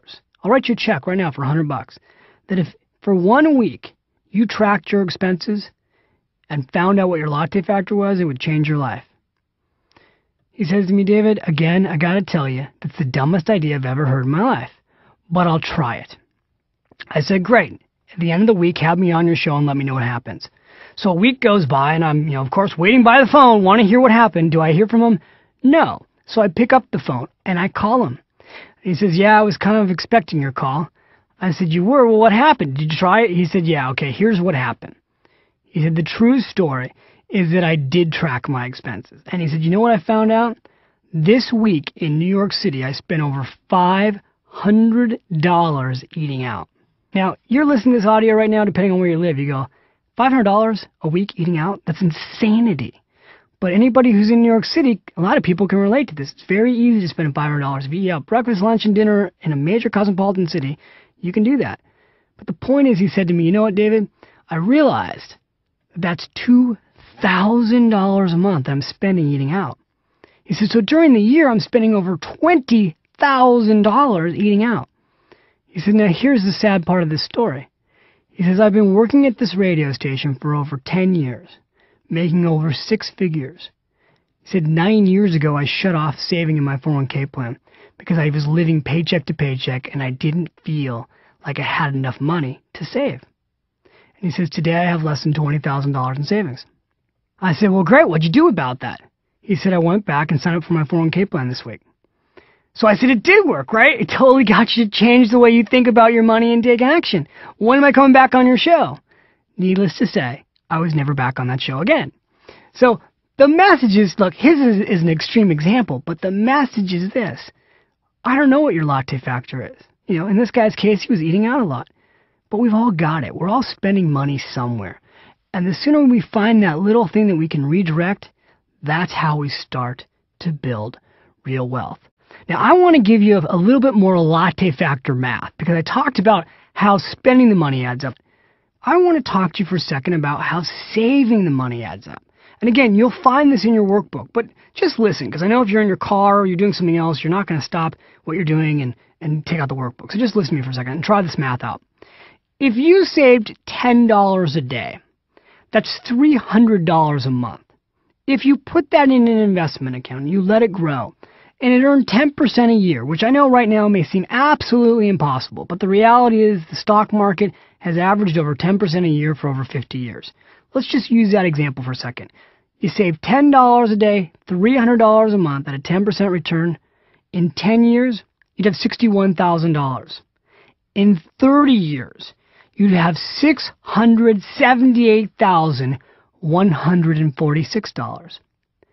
In 40 years, remember this is just $10 a day, you'd have $1,897,224 on $10 a day. Now I want you to imagine something else for a second.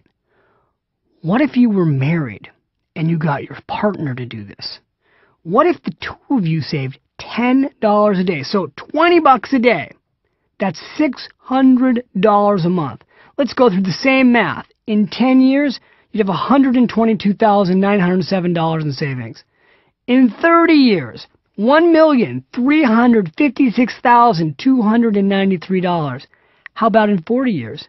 Ready for this? $3,794,448 on $10 each a day. Now, that's a lot of money, folks. And, hey, let's just deal with the yeah, but again, okay? Because the moment you share an idea, the brain wants to do two things. Acknowledge it or defeat it. So your brain right now could be going a couple things. Yeah, but you know what? 20, 30 years from now, that's not going to be a lot of money. I can't tell you how many critics and pundits have said to me, you know what, David? 30 years from now, $1 million won't be worth anything. Well, I'll tell you what. It's going to be worth a whole lot more than zero, which is what the average American is on track to have. If you don't put anything away for the future, you know what you have when the future comes around? Nothing. So I'd rather see you have $1 million or $2 million or $3 million, even with inflation, than not have anything, right? Doesn't this make sense? Isn't this totally logical? Somebody says, yeah, but I don't want to put off waiting for the future. I agree with you. That's why later we're going to share with you how you take your latte factor and some of the money goes for the future and some of the money goes for now. The way you get a big future is you buy it. The way you get a great presence is you buy it. Okay, that's just the truth. You need money to do a lot of things that you want to do that you're not doing right now. And the truth is, you've got the money, just somebody's separating it from you. You work all day long, you get all this money, and then great marketers and brilliant branders figure a way to separate you from that cash. That's the truth. The latte factor is intended to get you to think about this differently.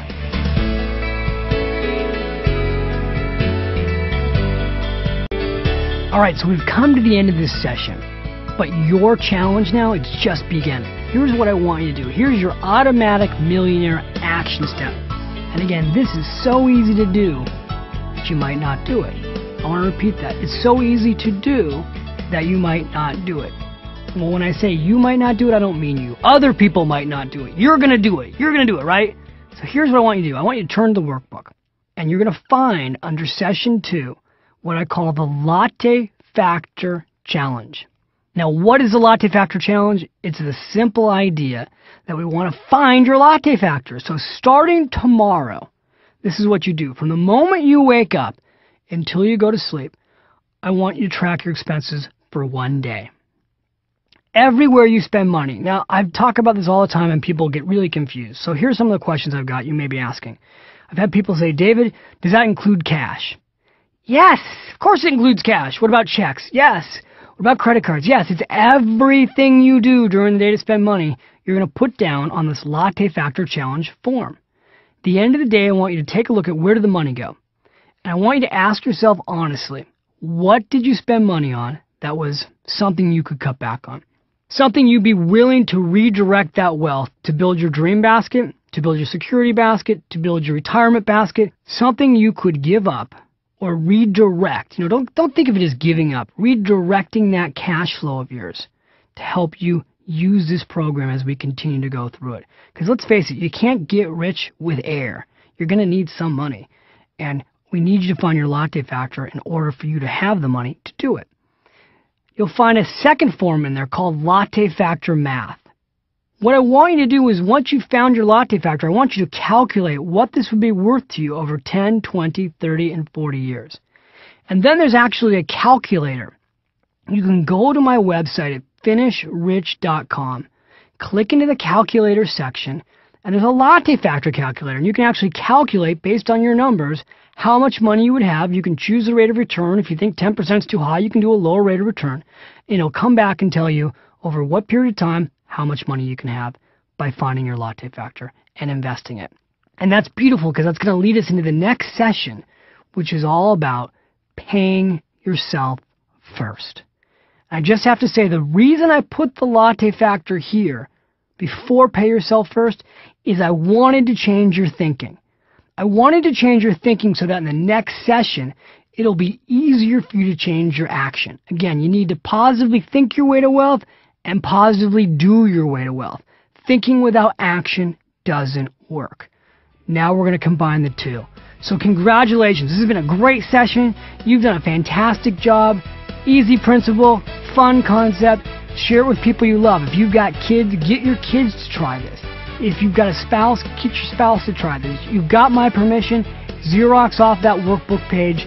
Give it to somebody else to try. At the end of the day, you can sit down together. The whole family can look at what their latte factor is. You can find your family's latte factor. You'll be shocked by how much money you've actually got.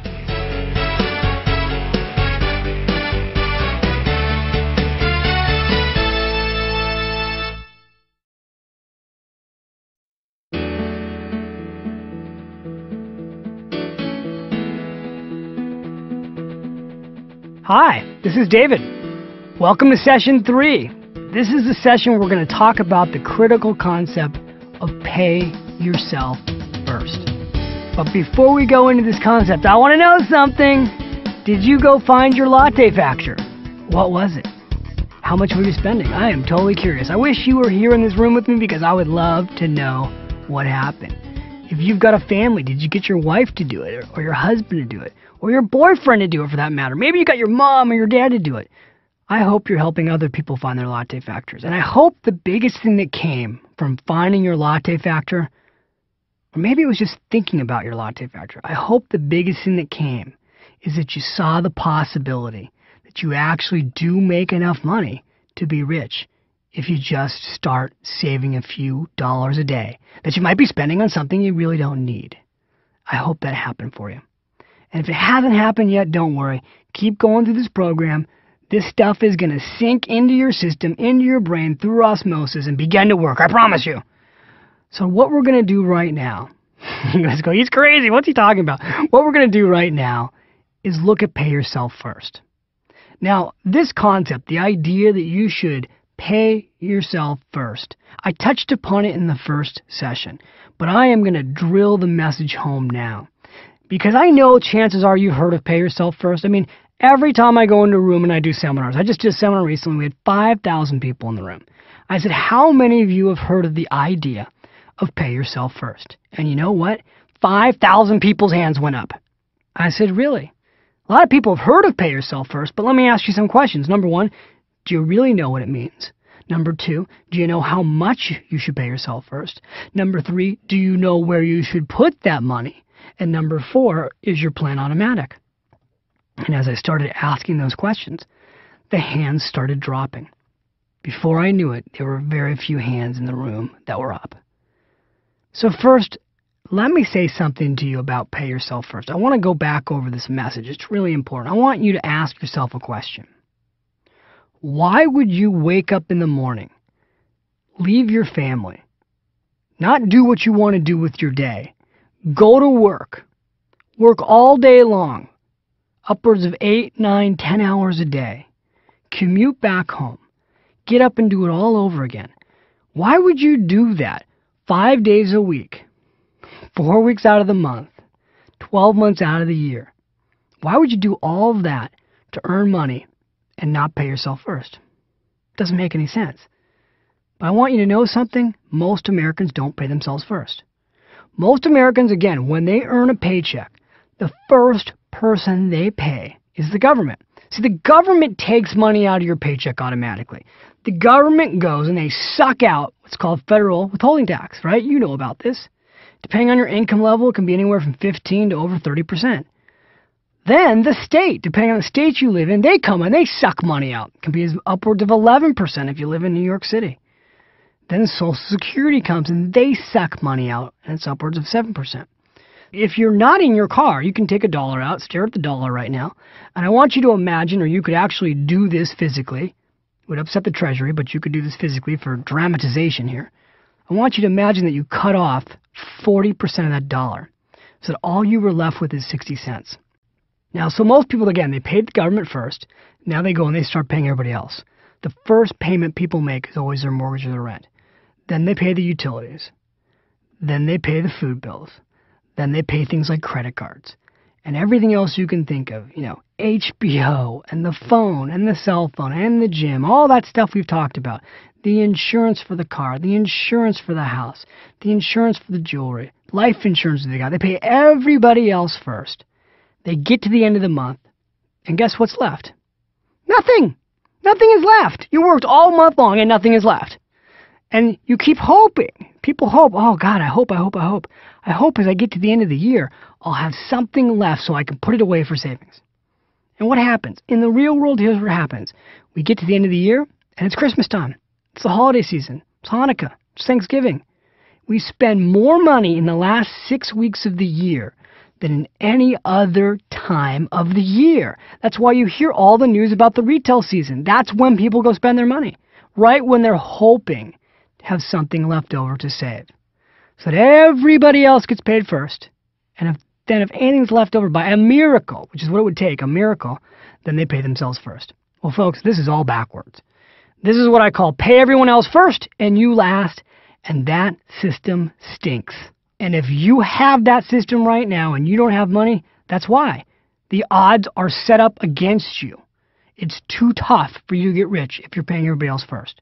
So we need to change this. We need to completely redirect your income so the first person who gets paid is you. So let me say this to you. Before I jump into pay yourself first, I want to just go through the budget again.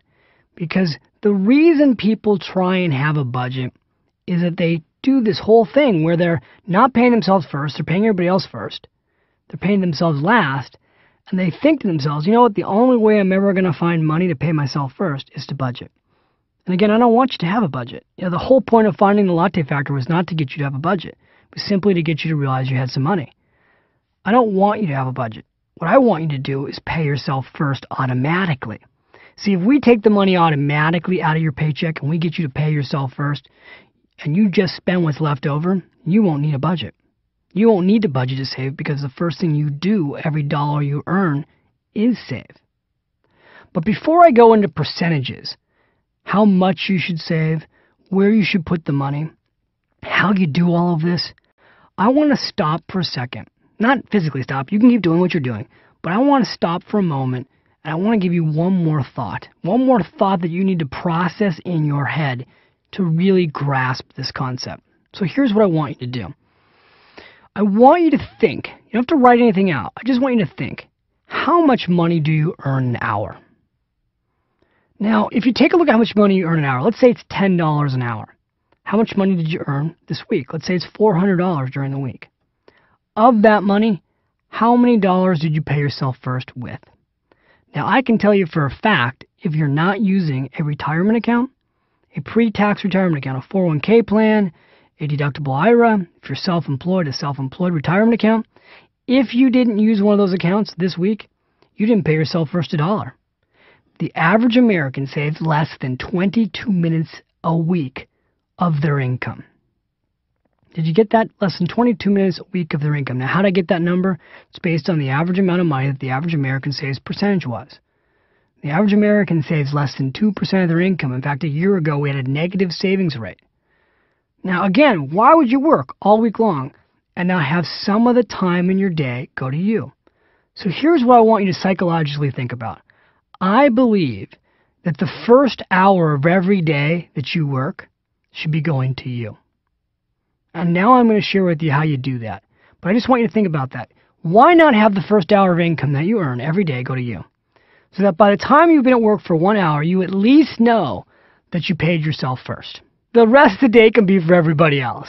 But the first hour that you worked, at least it was for you and your family. Right? Doesn't this psychologically make sense? Doesn't this mentally make sense?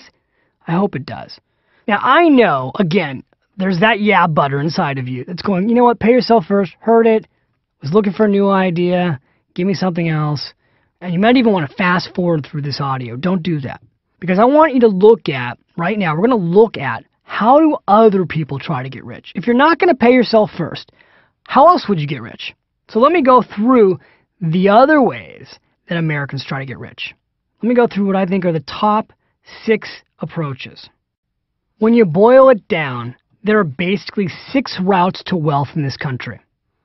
Let's go through them. The first way, the number one way in America, what's the number one approach to getting rich in America?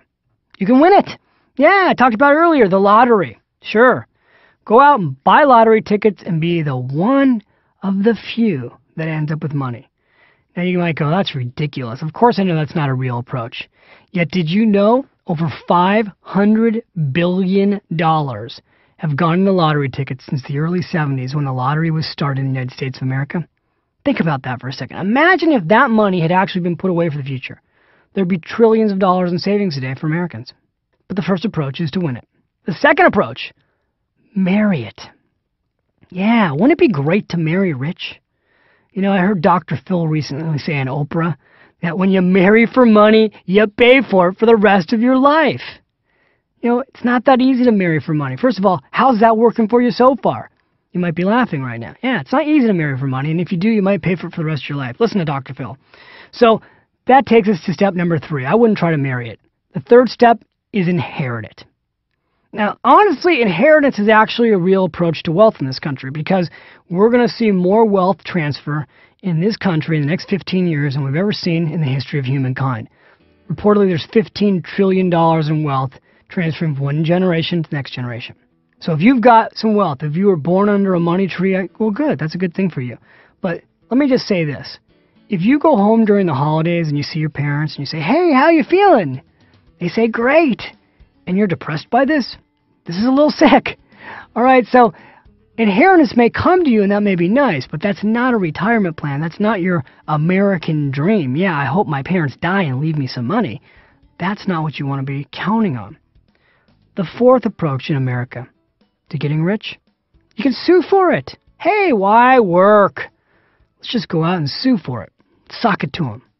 You know, over 90% of the attorneys in the world are in America, and over 90% of the lawsuits, guess what, in the world are done in America. This is not a real approach to wealth, though. The last approach is you can budget for it. You know what? You can try and scrimp and save and cut back on everything, track where all the money goes, not have any fun in life. I don't think that approach works. I think it's a lot like dieting. You know, you can go on a diet, but if the fundamental principles, including exercise, aren't there, you're not going to be healthy. When it comes to your money, it's the same thing. You can try and go on a budget.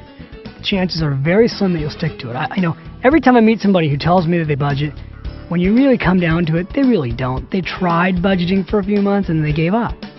So I suggest, again, you throw the budget out. And that leaves us with the sixth approach, the sixth route to wealth. And it's the number one route, and that's what this whole audio is about.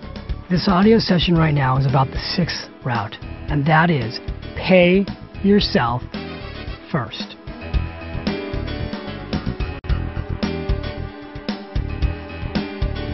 Okay, so earlier I told you I wanted you to make a promise to yourself. You would start working the first hour of every day for you.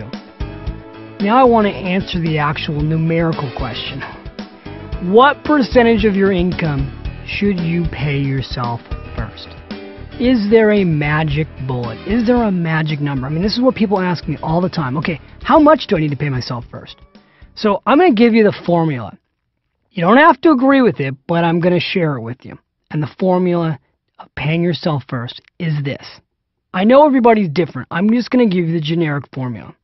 If you want to live a life where you're dead broke, stressed, living paycheck to paycheck, always worrying about what happens if I lose my job, here's the formula. Don't pay yourself first anything. In fact, if you really want to be dead broke, what would be better is don't pay yourself first, spend more money than you make, and rack up credit card debt. All right, that's the dead broke approach. You may go, yes, I know, I relate to that one very well right now. Thank you very much, David Bach. I want to get out of that approach. So what's the second approach? The second approach is what I call poor. Now, how do you get to be poor? See, first I had you at dead broke, right? Not you, but other people. Now, here's poor. How do you get to be poor? Just spend everything you make. See, if you make $100,000 a year and you spend $100,000 a year, you're still poor, right? I mean, I meet people who do this all the time. It's really easy in major cities to make 6 figures a year, spend everything you make, and be poor. It's what we call rich poor. They seem rich, but they're actually poor. So save nothing. That's the second approach. The third approach is what I call middle class. If you want to be a middle class person, you want to pay yourself first 5 to 10% of your gross income. So whatever your gross income is, let's use $50,000 right now as a benchmark. Well, 5% of $50,000 would be $2,500.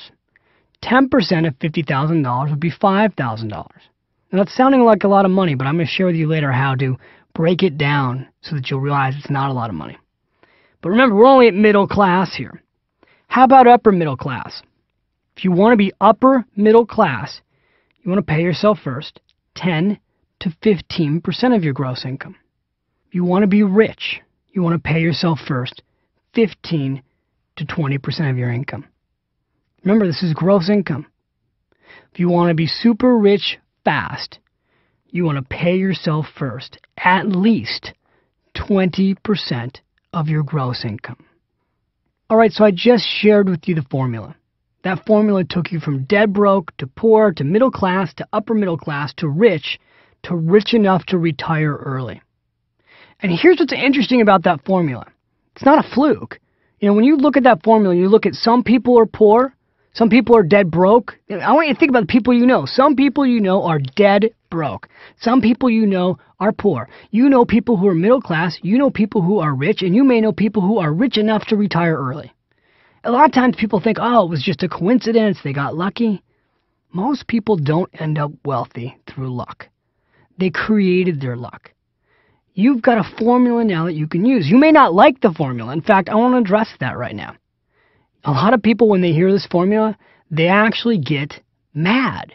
They get angry. I've had people say, David, it's ridiculous. I mean, I'm not saving any income, and you just told me I need to save 20% of my income. There's no way. I mean, I've got credit card debt. Maybe you've got credit card debt right now. I'm spending everything that I make. My wife just lost her job, and now you want me to go and save 20% of my income? No. I don't expect anybody to go from 0% paying themselves first to 20% paying themselves first. I mean, the equivalent of that stupidity would be you've never exercised and you're 200 pounds overweight and I want you to go run a marathon. No, I don't expect you to do that. I don't expect you to change all of your habits overnight. I didn't change my habits overnight. Remember when I was talking about how I was with the McIntyres and I wasn't practicing what I preached? I wasn't paying myself first? When I met the McIntyres, the one thing that happened after I walked out of that meeting and stared at the wall in my office for 2 hours is I went, you know what? This is ridiculous. If they can pay themselves first, the McIntyres saved during their lifetime over 10% of their income. They averaged about 15%. If they can do it, I can do it, but I need to start somewhere. So where should I start? So here's what I did. Okay, this is pathetic, but this is what I did. And I throw that out there on myself saying this is pathetic, but this is how little I was willing to commit to starting this program. I set up to save 1% of my income. 1 pitiful percent, because I thought, okay, if I set up a system to pay myself first, which I'm going to share with you the next session, how to do this automatically, I can at least save 1% of my income. I'll at least be able to save 1% of my income and not notice it. And I did that. And you know what happened? About a month went by, and sure enough, I got my paychecks, and I didn't notice it. And I'm like, okay, you are such a loser, David. God, 1% of your income. Can't you at least save 3% of your income, David? So I changed it. I went to 3% of my income. Then another 6 months went by, and I went from saving 3% of my income to saving 6% of my income. Now, again, the whole time at this point that's gone through my life is only 9 months. At the end of 9 months, I'm now saving 6% of my income. I'm the same guy that was 9 months earlier not saving a dime, spending more than he made. By the end of the year, I had increased my savings from really what was a negative percentage, because I was spending more money than I made many months, to over 12% of my gross income. And I did that all in 1 year. And I did that again because the McIntyres influenced me. I felt like if they can do it, I should be able to do it. But I didn't do it overnight. And I'm not suggesting that you should do it overnight. And again, I'll show you later how to do this all automatically. Now, truthfully, have I had people go through my programs, read my books, take my seminars, and decide overnight to save 10% of their income, or 15% of their income, or 20% of their income? Yes, I have. Sometimes it's harder to do it that way. You've got options. You can start with 1%. Here's the thing. If you started with 1% of your income and you just increased that 1% a month for a year, you'd be saving over 12% of your income, and you wouldn't even notice it. All right, so right now, your brain, depending on where you are, your car, your office, your gym, could be going, is that all there is? I've got to just pay myself first a percentage of my income? There's got to be more to getting rich than this. Well, here's the thing. All fundamental wealth begins by paying yourself first. That's just the fundamental truth of getting rich. Unless you're going to inherit the money or win the lottery or get lucky somehow, all fundamental wealth, financial security begins when you decide that, you know what, I'm going to get paid first. I'm going to go to work, and the first person who's going to get paid is me. Once you make that decision, that's when it all changes. And I have to tell you something, and it's okay if you're angry right now, because sometimes anger is good. Sometimes it's good to be mad. If you're not paying yourself first right now, you may be very upset right now. How could I not be doing this? If you are paying yourself first right now, I want to challenge you right now that you may need to increase how much you're paying yourself first. Saving money is like exercise. The more you do it, the easier it gets. And again, I'm not suggesting you do this with a budget, because remember, in the next session, I'm going to teach you how to make this automatic. But we can always be getting stronger financially. And one of the things that happens when you do this is that as your wealth starts to build, as you start seeing the effects of paying yourself first, you get excited. You get excited because often for the first time ever, you'll start seeing financial progress. And that excitement will motivate you to do even more. So now I've got you motivated, and I'm sure the question you're wondering is, okay, great. Where do I put this money that I'm going to pay myself first? Is this going into a retirement account? Is this going into a mutual fund? Is this going into real estate? What if I've got credit card debt? Am I supposed to pay the credit card debt down first? I know you've got 1,000,001 questions right now. I don't want you to think about those questions, okay? Just put those in the back of your mind because I'm going to get to them. In the next session, I'm going to go through retirement accounts and how you pay yourself first before the government. In the following session after that, I'm going to go through credit card debt and what percentage of your income should go to pay down your debt. So don't even worry about that right now. There's only one thing left for you to do today. And by the way, you've done a great job. You've done a great job listening this far. I'm very proud of you. The only thing left for us to do today is, again, go to the Automatic Millionaire action step. Okay, so in your workbook, there's a little section called the Automatic Millionaire Promise. I want you to turn to that right now. And if you don't have your workbook in front of you, that's okay. Then just keep listening to what I'm about to suggest. You can think about this concept or you can take action. I want you to take action. Here's all you need to do today. In the workbook, there's this section, the Automatic Millionaire Promise. It says, I blank, insert your name, that's you. Hereby promise myself that starting this week, I will work at least 1 hour a day for myself because I deserve it. Therefore, I promise that I will start paying myself first, blank percentage of my gross income, no later than blank, that's where you insert the date, signed by blank, which is you. This is the only thing you got to do today. So I want you to take a look at how much money you're making right now. Go out and pull out your last W-2, your last paycheck, your last pay stub. Look at how much money you're making. And I want you to ask yourself a very simple question. How much of that money that you're making do you believe you deserve to pay yourself first? If you only believe you deserve to pay yourself first 1% of your income, then that's all you should write down. If you believe you deserve to pay yourself 20% of your income, write that down. I'm not going to force you to go and do that, but I want you to not just mentally get this. I want you to physically write this out because it's been proven that once you write something out with a pen, you start moving your body, moving yourself mentally, physically, emotionally towards that goal. And that's what I want to see happen for you today. You've done a great job. The next time we speak will be session number 4, where you learn how to make your entire financial plan automatic. I'll see you then.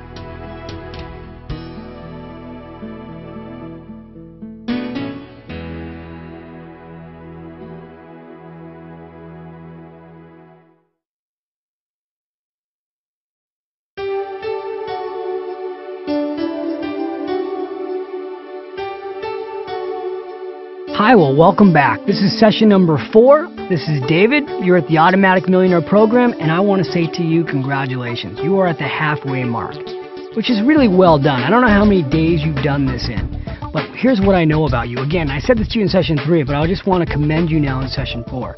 A lot of people buy programs like this. A lot of people have good intentions, but not everybody does what you're doing, which is actually using it. So to be at the halfway point, you're doing a great job. I'm very proud of you. I'm going to challenge you in this session, and I just want to tell that to you up front. I'm going to challenge you in this session that I need all of you. I really need you to show up. And again, I know you may be listening to this in your car, and if you're in traffic, you can only show up so much mentally. Or if you're in the gym right now, you may be focused on working out. But I really want you to focus on this. I want to even suggest that you might go back and listen to it again, because the concepts of making your financial life automatic, this is the core principle of this entire program. And if it goes by you and you miss it, this program will still help you, but it won't help you as fast. So before I go into how you make your whole financial life automatic, I want to go back and tell you a story. All right? Because sometimes I think stories can really lead to ahas, where you go, yep, I get it. So let me just tell you a story because it happened to me yesterday. Honest to God, can't make this stuff up. Yesterday, I went to the gym, and I went to go work out, and there's a woman in front of me that gave the gym her card. You know, the little card you use to get in the gym? So she gives the guy her card, and the card goes through the machine, and the guy looks at her from across the counter and says, I'm sorry, ma'am, but your credit card has expired. We can't let you in the gym. And she says, well, gosh, I've got a new credit card, but I didn't bring my wallet with me. And he says, well, I'm sorry, you'll have to go get your credit card and set up the system again because we can't just let you into the gym. Now, what just happened there? First of all, what happened to her? She didn't get to go work out. She had to leave.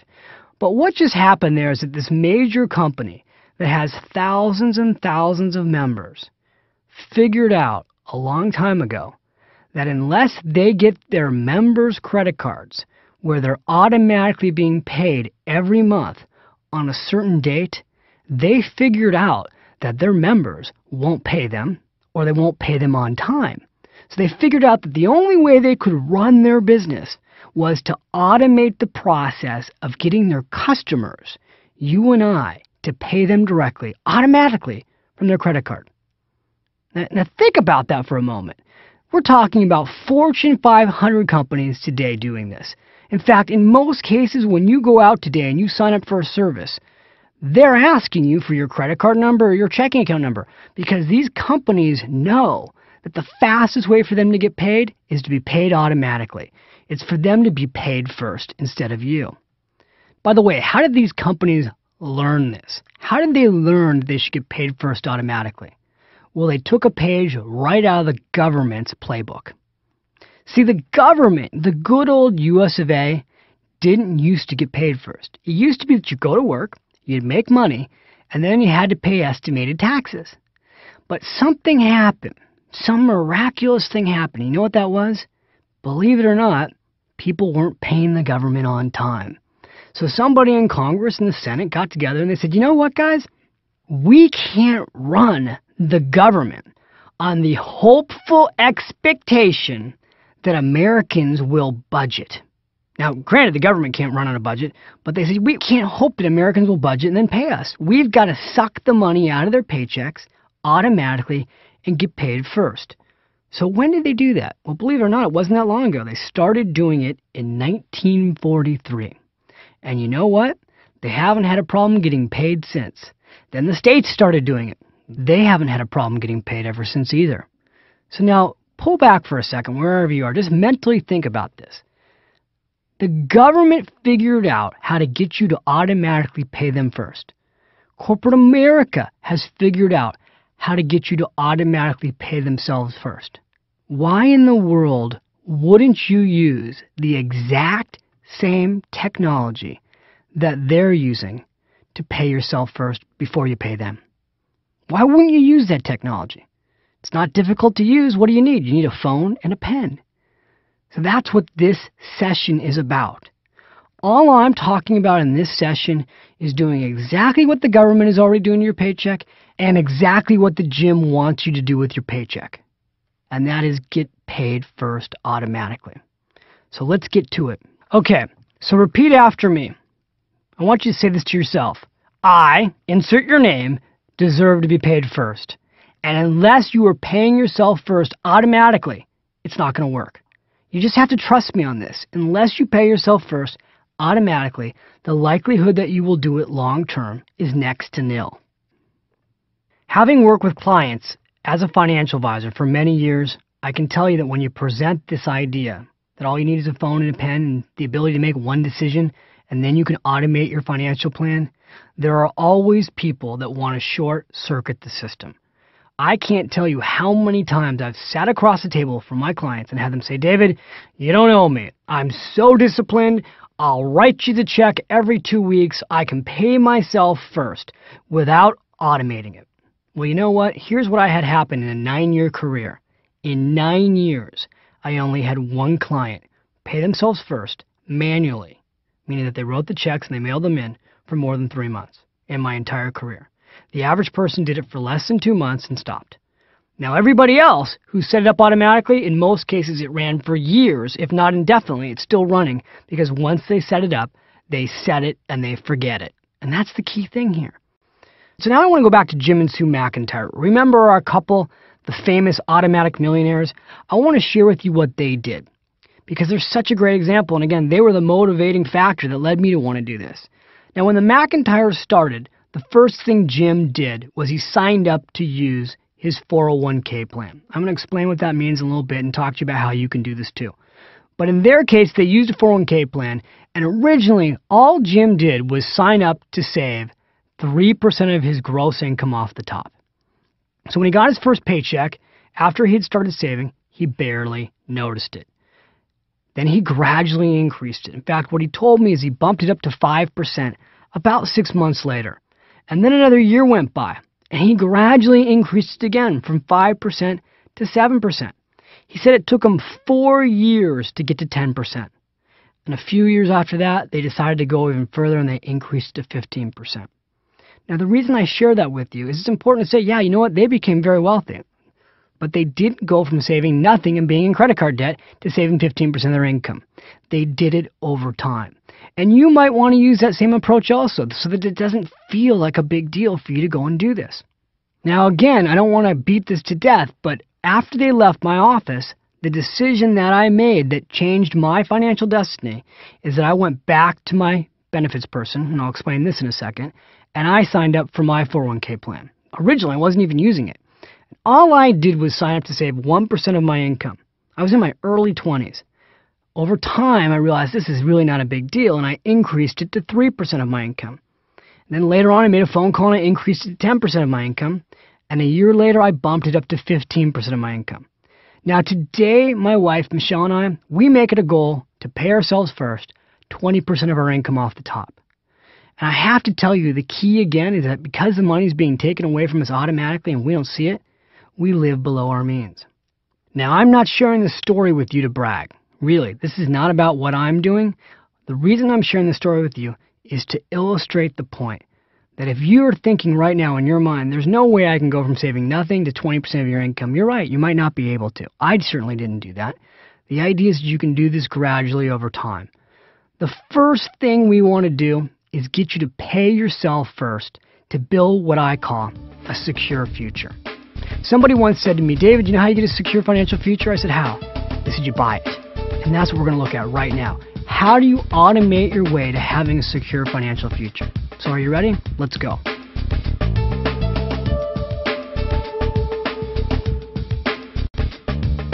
All right, so your first priority is to pay yourself first for a secure future. Now let me explain to you why this is so important. Earlier I told you that normally the government gets paid first, right? They're taking anywhere from 20, 30, 40% of your paycheck. If you've got a high income, they're taking as much as 50% of your paycheck. Again, you earn $1 and they've got the ability to take anywhere from 15 cents of that dollar upwards of 50 cents of that dollar. That is what you call income shrinkage. It's very hard to get rich when you have that income shrinkage. Let's just go back to an average American family again, earning $50,000 a year. If you lose a third of that to taxes by the time you get your paycheck, you're now only earning $30,000 a year. It's tough to live off of that, isn't it? That's why people go, gosh, no matter how much money I make, I still feel broke. There's only one legal way for you to get out of those taxes. Only one. The key word here is legal, with a capital L. The only legal way for you to get out of those taxes is to pay yourself first using a pre-tax retirement account. Now, what's a pre-tax retirement account? That includes the following: a 401k plan, a 403b plan, a deductible IRA account, a SEP IRA account if you're self-employed. Those are the four core types of accounts that exist for people to pay themselves first. There's one more type of an account if you're self-employed. It's often referred to as a KEO account. But those are the core ones. Now, if you were in a room and I was doing a speech, I'd ask everybody in the room to raise their hand. I'd say, how many of you have a 401k plan? And the majority of people in the room would raise their hands. But right now, let me ask you, do you have a 401k plan? Let's start with the idea that you do. If you don't, a little bit later, I'm going to cover what to do. But let's just start with the idea that you've got a 401k plan. Or if you work for the government or a nonprofit organization, it'll be called the 403b plan. These plans are provided by your employer. These plans allow you to contribute your own money to your own personal retirement account without paying taxes on it. That's the most important part of the whole system. The money goes in before it's taxed. Now, the other thing that's really important with these plans is that they're what's called self-directed, meaning you tell your employer how much money to take out of your paycheck and how much money you want put into the plan. You also tell your employer how you want the money managed. You have complete control over how that money is managed. Again, that's why it's called self-directed. Again, there are 6 key reasons why you shouldn't pass up the chance to sign up for your 401k plan or your 403b plan. Number 1, you don't pay any tax on the money. I cannot overemphasize that enough. Number 2, you've got the ability to put away in 2004 up to $13,000 a year of your income into the plan. The third thing, you can arrange to have the money automatically taken out of your paycheck and automatically put in your retirement account. You don't have to touch the money. You don't have to do any work. The fourth thing, In most cases, your plan at work is free because your employer is paying the administration costs involved in running the plan. The fifth thing, you get free money. You get two forms of free money. One, you're getting free money because the government's not taxing you. And two, if you have an employer that matches your contributions, you're getting free money from your employer. As an example, you may put in $1 and your employer may have what's called a 50% match. So for every dollar you put in, they may put in 50 cents on that dollar. That's free money. Why would you pass that up? You shouldn't. And the sixth thing is that by contributing your plan every single paycheck, every single month, you get to enjoy the miraculous benefit of compound interest and buying the market at different prices. Now, why is that important? Well, let's just look in the last 3 years. The market's been going down almost for 3 years straight. Now it's starting to come back up again. I don't know where the market will be when you listen to this, but that's not a bad thing, especially when you're young. If the market's going down and you invest in your retirement account, you'll be buying the stock market every single month as it gets cheaper, so that when the market starts to go back up again, you've been buying something on sale and now it's going up to full price. That helps you get rich faster. All right, so right now I need you to bear with me for a second because what I'm about to share with you is life-changing. In fact, I've put this in your workbook. You can go back to your workbook later and look at it. But right now, I just want you to visualize. Just visualize what I'm about to say to you. If you had $1 bill, and you took that dollar bill and you put it in a pre-tax retirement account, again, the 401k plan at work, the 403b plan, or an IRA account, $1 at the end of the year, if it earned 10% interest, you'd have $1.10. All right? Now, don't even focus on the 10% interest. I just want you to follow the math. You put in $1, it wasn't taxed. At the end of the year, you have $1.10. And because it's in a retirement account, by the way, you won't owe any taxes on this money until you take it out. So you put in $1, you got $1.10. You follow me so far? That's the pre-tax, pay yourself first retirement account. Now, let me show you what it looks like otherwise if you do an after-tax account. Let's say you earn $1. You're going to pay taxes first. So you're going to pay your federal tax and state tax. Let's say you lose a third of that, 30 cents. So you paid $1. Now you've got 70 cents in your pocket. Now, if you take that 70 cents that you have in your pocket and you earn the same 10% interest, at the end of the year, you've got 77 cents. So imagine you had two pockets. The left pocket, you have $1.10. That's the money you paid yourself first before taxes in your retirement account. The right pocket, you've got 77 cents. You did the exact same thing. You basically took the money and you made 10% on it, but one's got $1.10 and the other has 77 cents. Now, which would you rather have, $1.10 or 77 cents? Right? This is easy. This is obvious. Now, let me take it a step further. Imagine that you had $1. You put it in your retirement account. Your employer matched you just 25%. So they basically gave you a quarter. You put in $1, you got a quarter. Now that money earns 10%. So the $1.25 earns a 10% return. At the end of the year, you would have $1.38. Now remember, that's $1.38. It's in your left pocket. You pay yourself first, pre-tax, special pocket on the left-hand side. On the right-hand side, you still have the same 70 cents that you put into your after-tax account that earned 10% that's now worth 77 cents.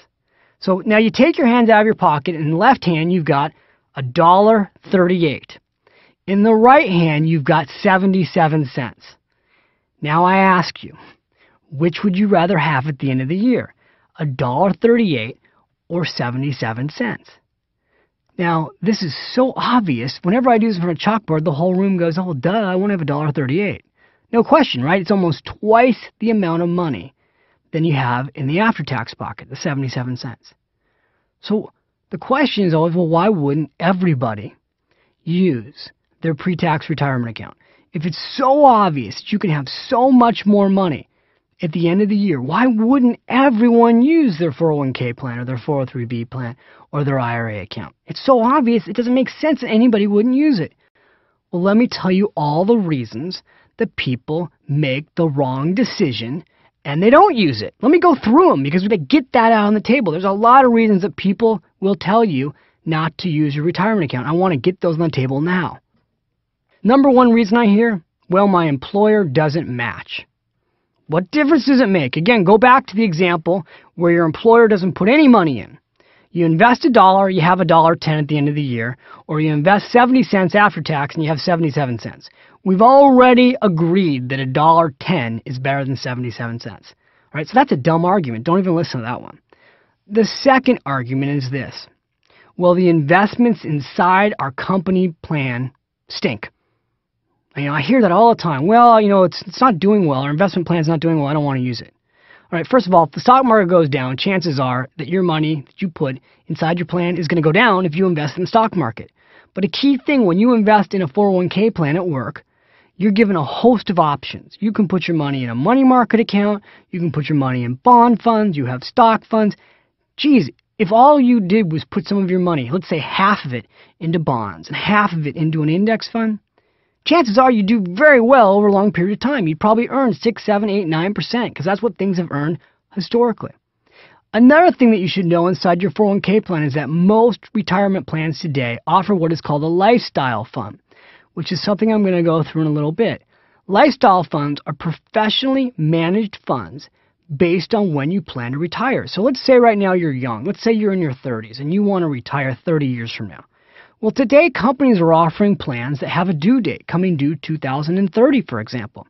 So you don't even have to think. You can sign up for your 401k plan, use that fund, have it completely professionally managed and rebalanced, and there's nothing for you to do and there's nothing for you to think about. It's all automatic. That's a great approach. Other reasons that people won't use their plans.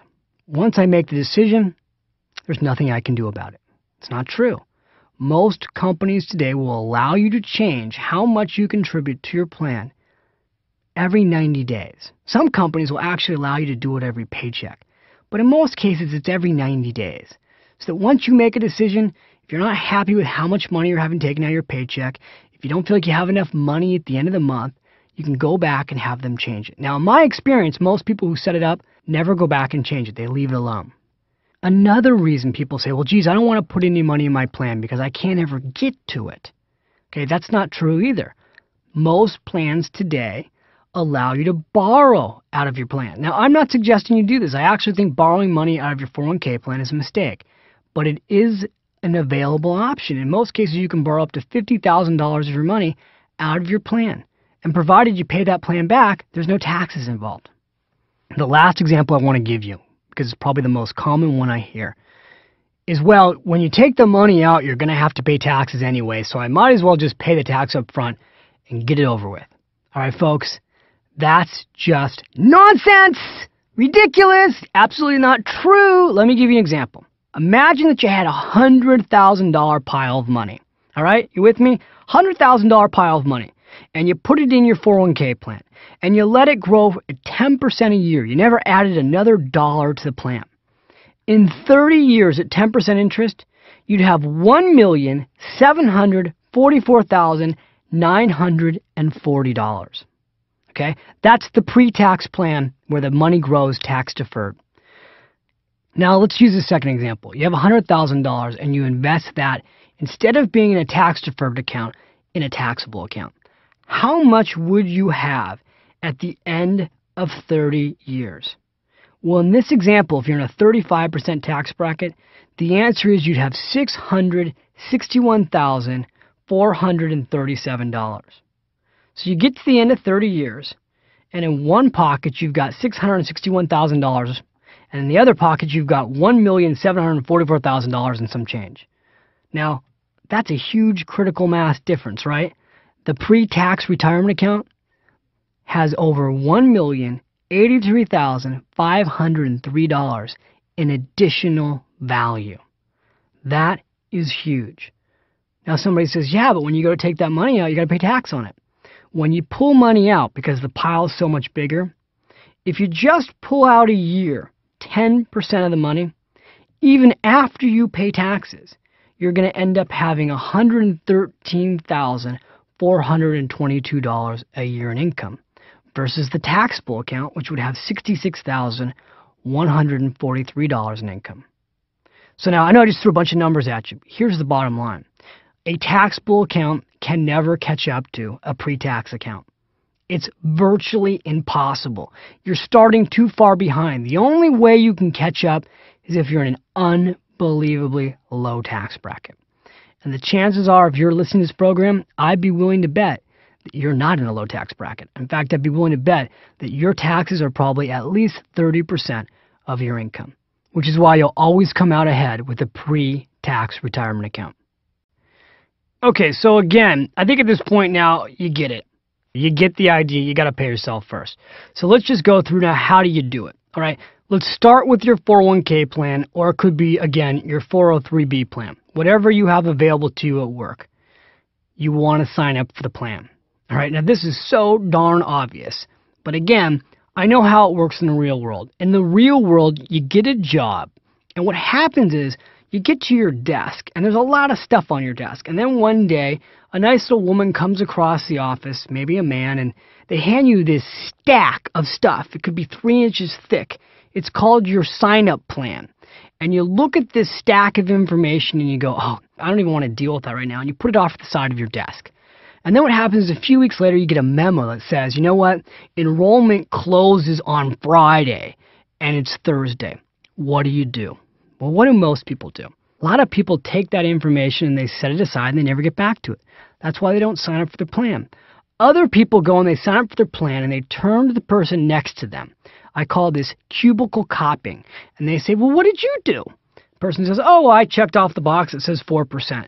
Well, why did you put 4% away? Oh, the employer, they only match up to the first 4%. Oh, okay. Well, which funds did you use? Oh, I used this one. They just copy their neighbor. They do exactly what their neighbor did. Doesn't matter if their neighbor lives on the same street that they do or has the same financial situation or the same dreams. They just copy their neighbor. That is just dumb.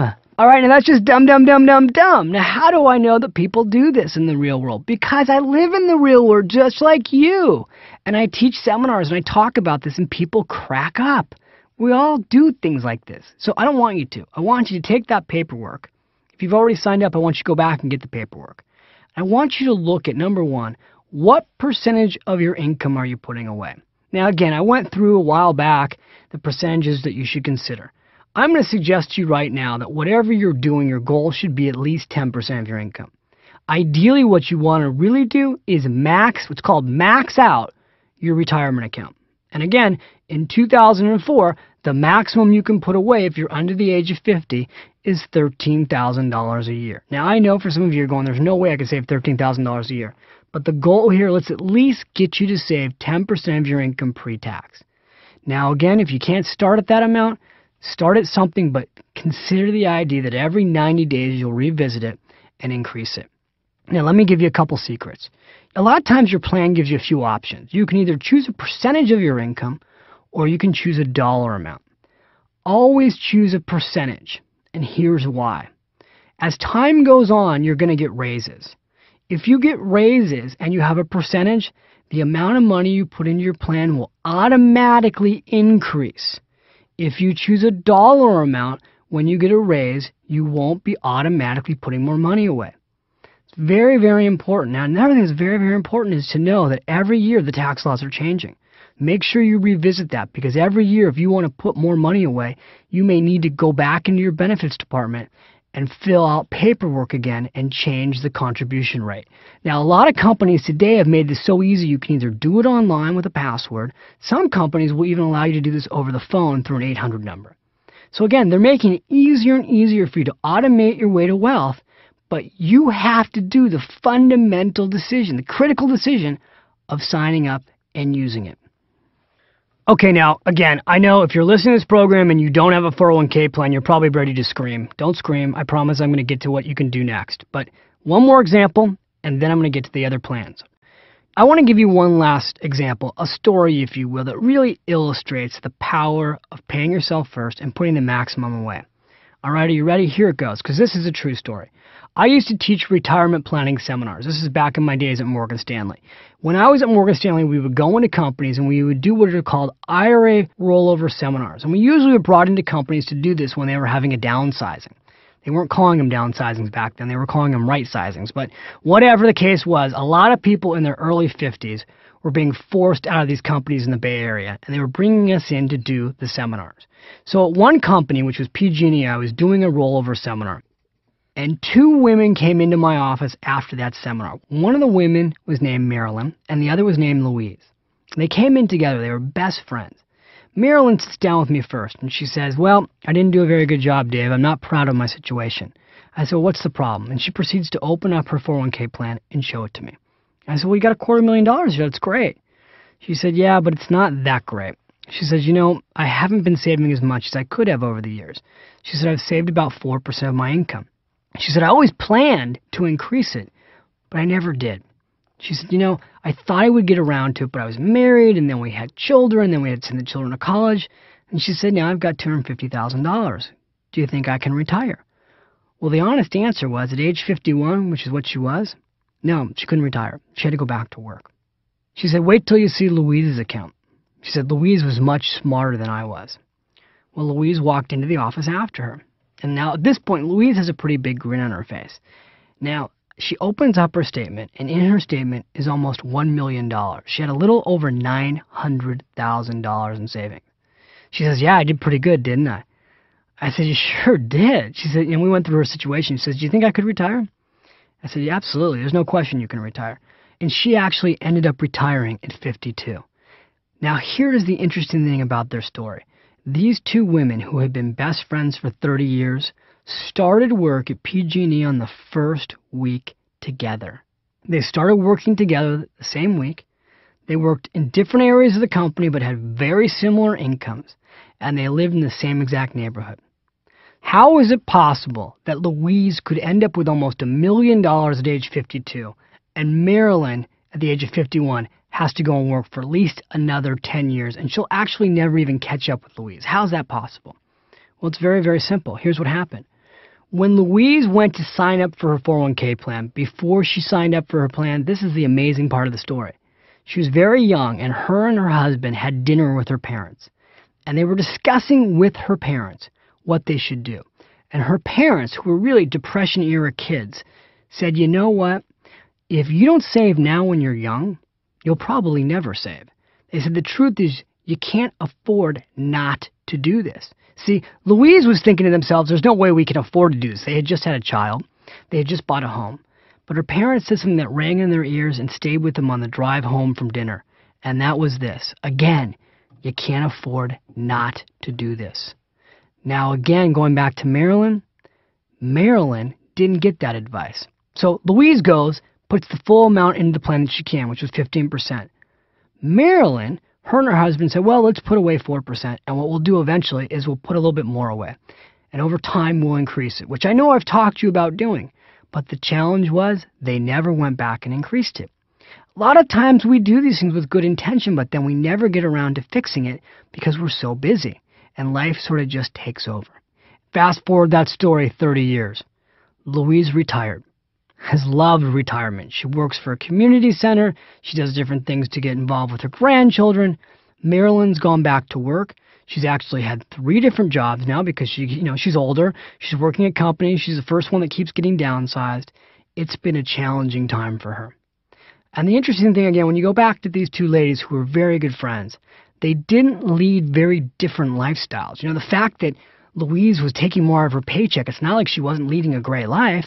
She just wasn't spending quite as much money, but it wasn't that big of a difference over a long period of time. But when it came to the finished result, it was a $750,000 difference. And that's not the key thing. The American dream of retiring 10 years sooner is the dream that she got to lead. And that's the one that I'm hoping you'll get to live when you make that critical decision right now to pay yourself first and hopefully put the maximum away in your plan.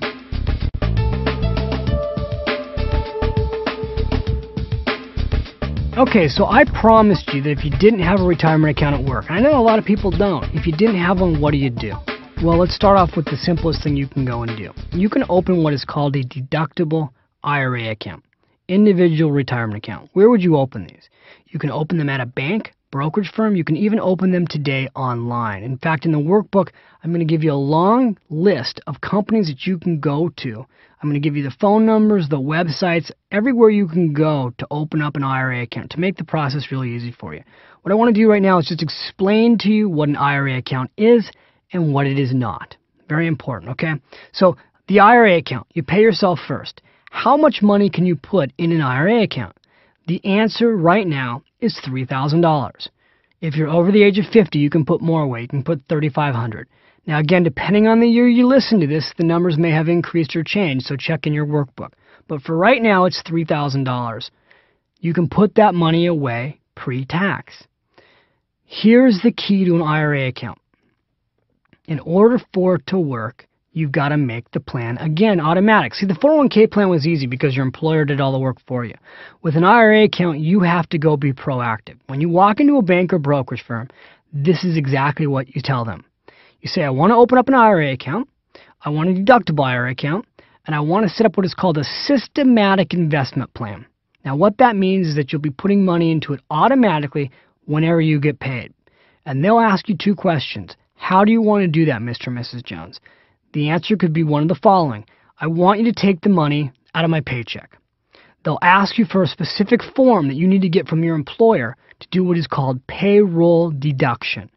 Most employers today offer this feature. And it's a great feature because that way the money will be automatically moved before you get paid directly into your IRA account wherever you opened up that account. Now, if your employer doesn't offer this, you can have your bank set it up so that the moment you get your money put into your bank account, by the way, I recommend you do automatically.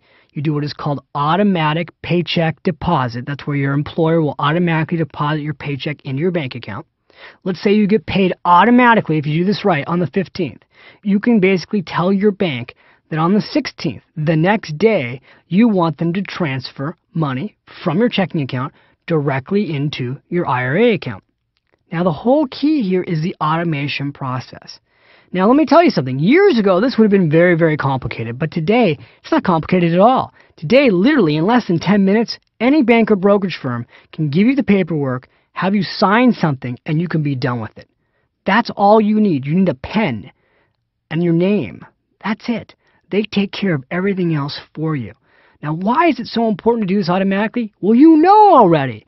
If you don't pay yourself first automatically, you'll be paying the government, you'll be forced to budget. And then you gotta get to the end of the year and hope and pray you've got money left over to save. It'll never happen. Now, let me explain to you what an IRA account is not. This may come a little bit as a surprise to some of you. An IRA account is not an investment. When you go to a bank or a brokerage firm, you don't buy an IRA account. A lot of people think when they have an IRA account that they actually own an investment. You don't. When you open up an IRA account, what an IRA account is a holding tank. That IRA, if you will, is nothing more than a holding tank. It's like a checking account. You put your money inside that holding tank. Now you have to invest it in something. What you invested in determines how fast it grows. So if you invest it in certificates of deposit and the bank gives you a fixed rate, say 3% interest, that's what it's going to grow at. If you put it in a bond fund and the bond fund earns 6%, that's what it's going to grow at. If you put it in the stock market, we don't know what it's going to grow at because some years it'll go very high and some years it might go down. But what we hope is over time, with a good stock market mutual fund, you'll average about 10%. The key to how your money grows is what you put the money in. I can't say that enough to you. So many people, maybe even you, think you own an IRA account because when you went to the bank, you said, I need an IRA, and then they gave you one, and then they told you, here you go. And you thought, oh, thank you very much. I must have bought an IRA. No, you didn't. And if you're not sure right now what's in your IRA, you should go back to your bank or your brokerage firm and have them meet with you and explain to you what you actually own so that you can figure out if you've got the right investments. Now, in the workbook, I'm going to give you a bunch of websites that you can go back and look at that you can use to actually take a look at the investments you may own. For instance, if you've got mutual funds, you're going to want to know, are my mutual funds performing well? A great website you can go and look at to help you evaluate how your funds are performing is called morningstar.com. My favorite website for looking at the performance of mutual funds. Now, before I leave this section on IRA accounts, I want to talk to you about a concept called Roth IRA.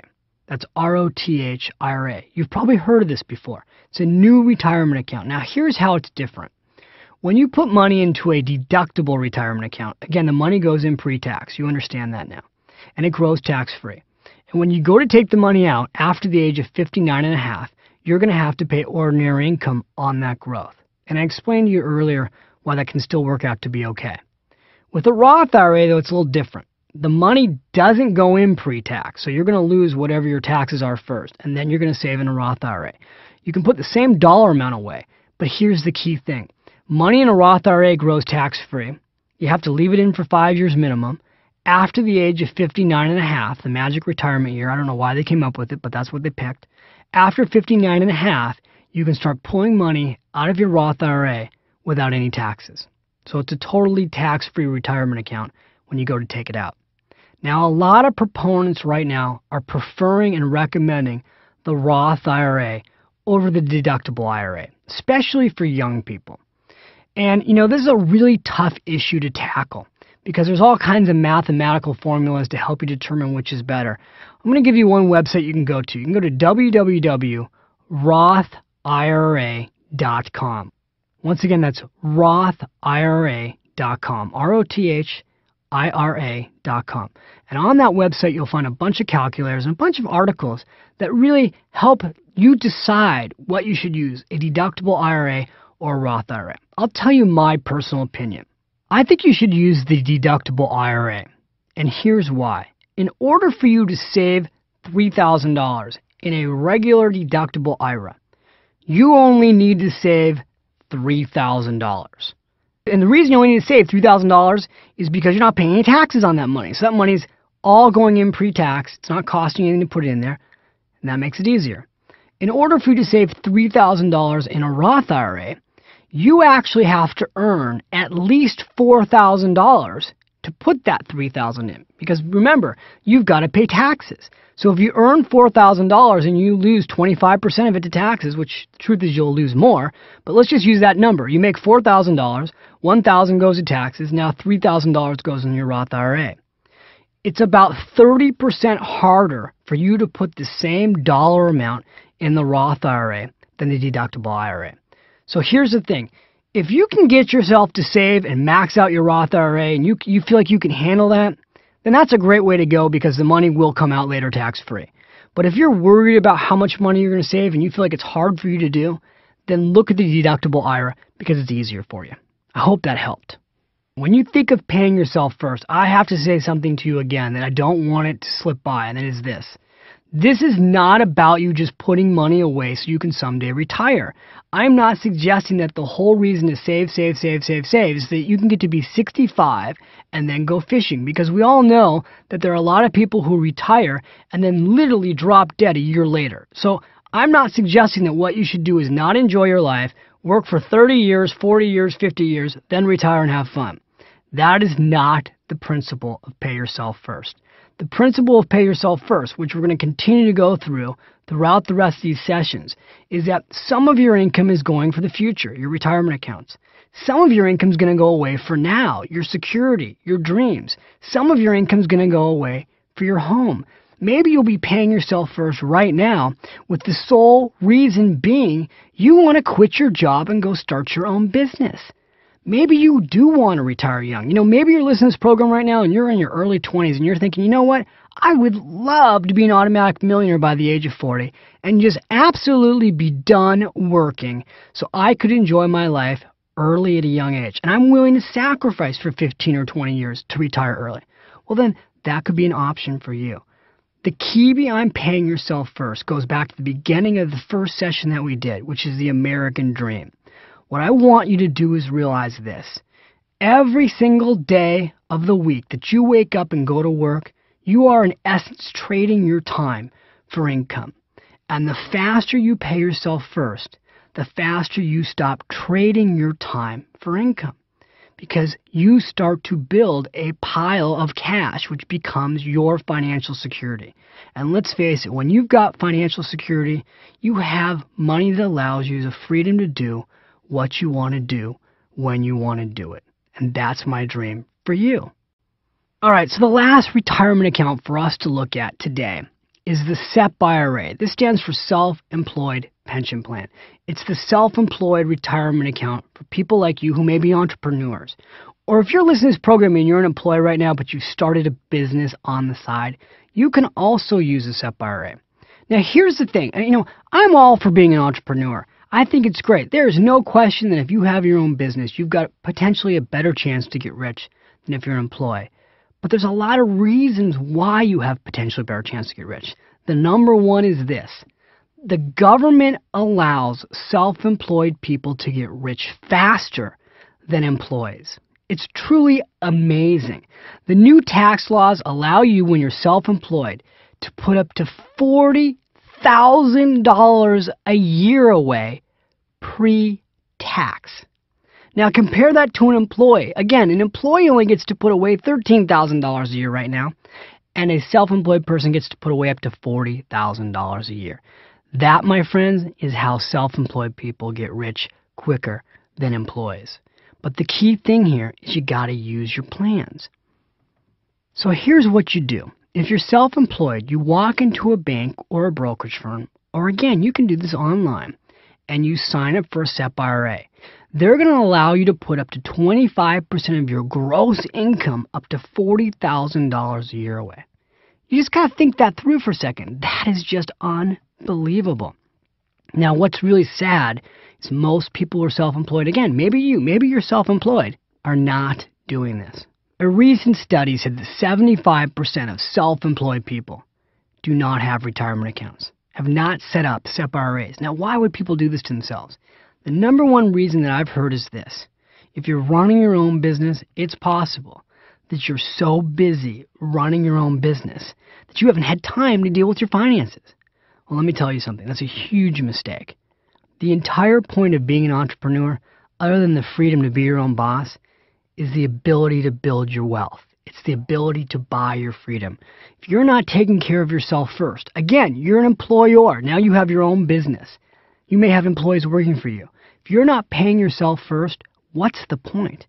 Doesn't make sense. I've seen entrepreneurs work in a business for 10 years. At the end of 10 years, the business goes out of business, and they've got nothing to show for it because they haven't saved a dime. And this is really important if you're an entrepreneur.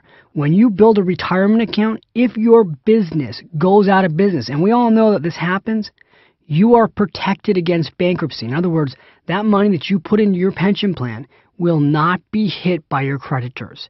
That's the one thing the government almost always allows to be protected is your retirement account.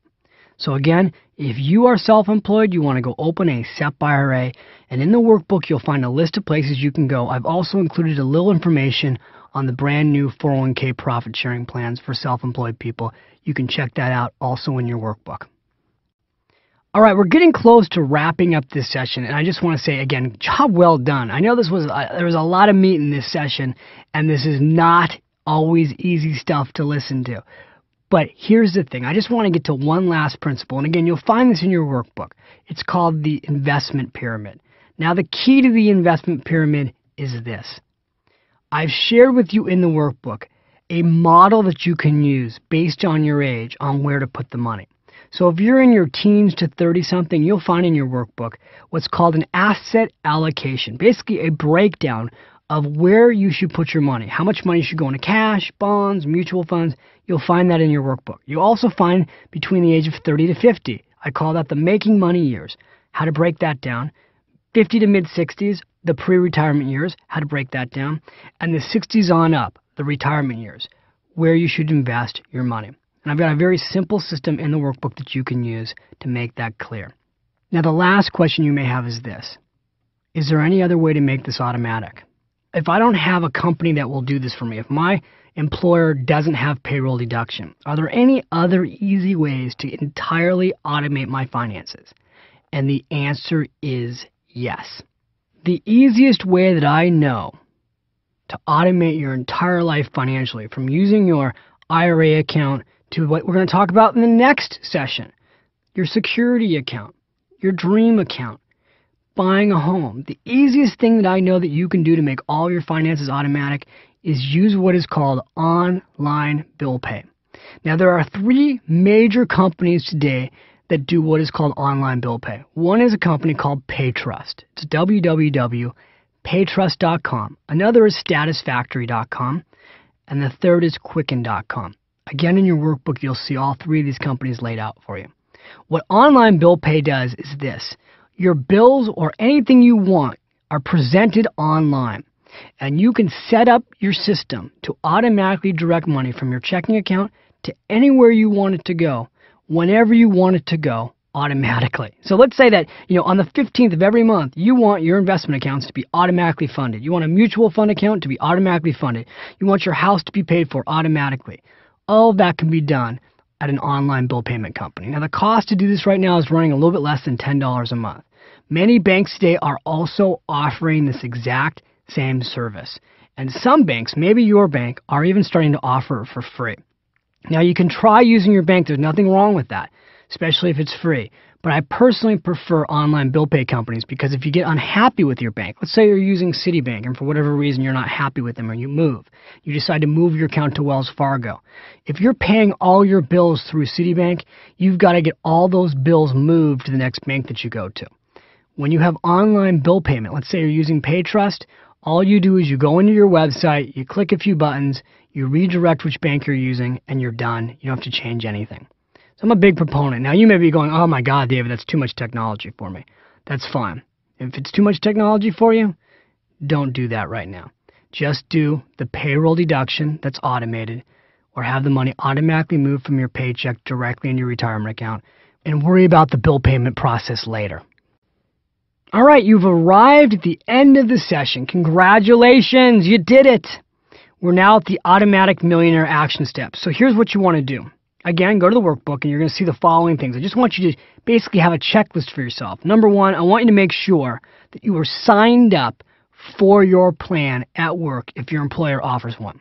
Number two, whatever your percentage is, if you're saving right now 4% of your income, the single biggest decision you could make today that would fundamentally change your life would be to increase that. If all you did was go from 4% to 5% this year, this program has paid for itself 10 times over.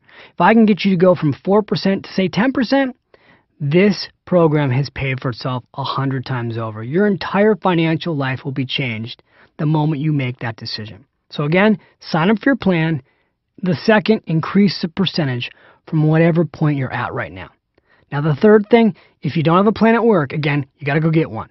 So you're going to need to get an IRA account. What I want you to do in your workbook is commit to a date in the next 30 days that you're going to make an appointment with yourself to go into a bank, a brokerage firm, or do this online from the comfort of your own home. I've given you all the websites in the workbook that you can use to go to do this from home. Make a date to really do this. Self-employed, same thing. You want to make a date to go open your SEP IRA account. Okay, so when it's all said and done now, this is up to you. You need to go make these dates. The last thing I want to say is this. Check out bill payment companies. So go visit paytrust.com or statusfactory.com or quicken.com. Again, you'll find those websites in the workbook. Go visit them, check them out, see what you think. I think you'll be overly impressed with the service these companies provide. All right, that's it. We're done. We're now going to head into, just so you know what's coming up in the next session. I know this session was really tough. There was a lot of material. Next session is a little easier. We're going to talk about how you build a protection plan, a security basket to protect your family in case of emergency. All right? I'll be back with you in the next session. Until then, have a great day.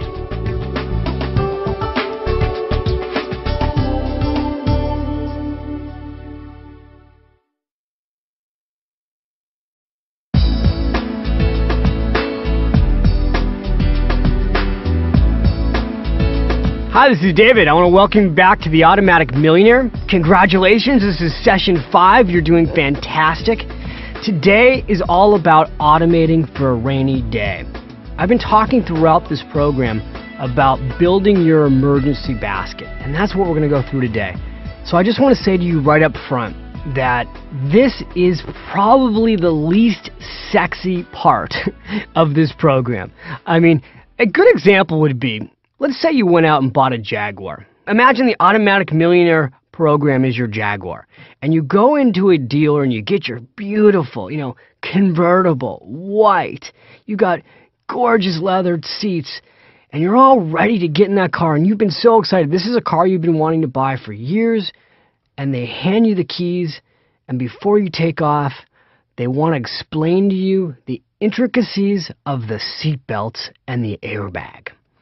And you're like, dude, just give me my keys to my car. I'm going for a ride with my girlfriend or my wife here. I don't want to know about the seatbelts. Well, obviously you do. You need to know about the seatbelt, right? Chances are if you're driving your car right now, you have your seatbelt on. You do, don't you? If you don't, put your seatbelt on. You know, one of the reasons they put airbags in cars, quite frankly, is that people were not wearing their seatbelts. And so they said, we have to protect people from themselves. Well, the idea behind the emergency basket of cash that we're going to talk about today is really the same thing. You know, it's a boring thing to wear your seatbelt, but guess what? If you have an accident, it will save your life. You know, I can't say that again. If you have an accident in your car, a seatbelt will save your life. Well, when it comes to your finances, if you have an emergency basket of cash, and I don't mean literally cash, I'll talk about where your money is going to go, but if you have an emergency place where you've got money in case something goes wrong. All right, now I just talked about an accident, so let's talk about financial accidents. What are the financial accidents that can happen? You know, really, Murphy's Law, what are they? Well, obviously, number one, and everybody's thinking about this today, is losing your job. You know, we've got most families today are two-income households. So that means that, you know, in 70% of American households, two people are working. If one of them loses their job, the family can literally, again, be financially upside down. So that could be a financial accident, either for you or for your spouse or your significant other.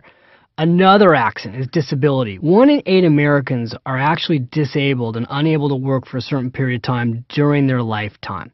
That can really derail your financial life. So you've got to protect for that. Now, there are other things you can do. There's disability insurance. Key thing is you want some emergency money set aside in case of illness or disability.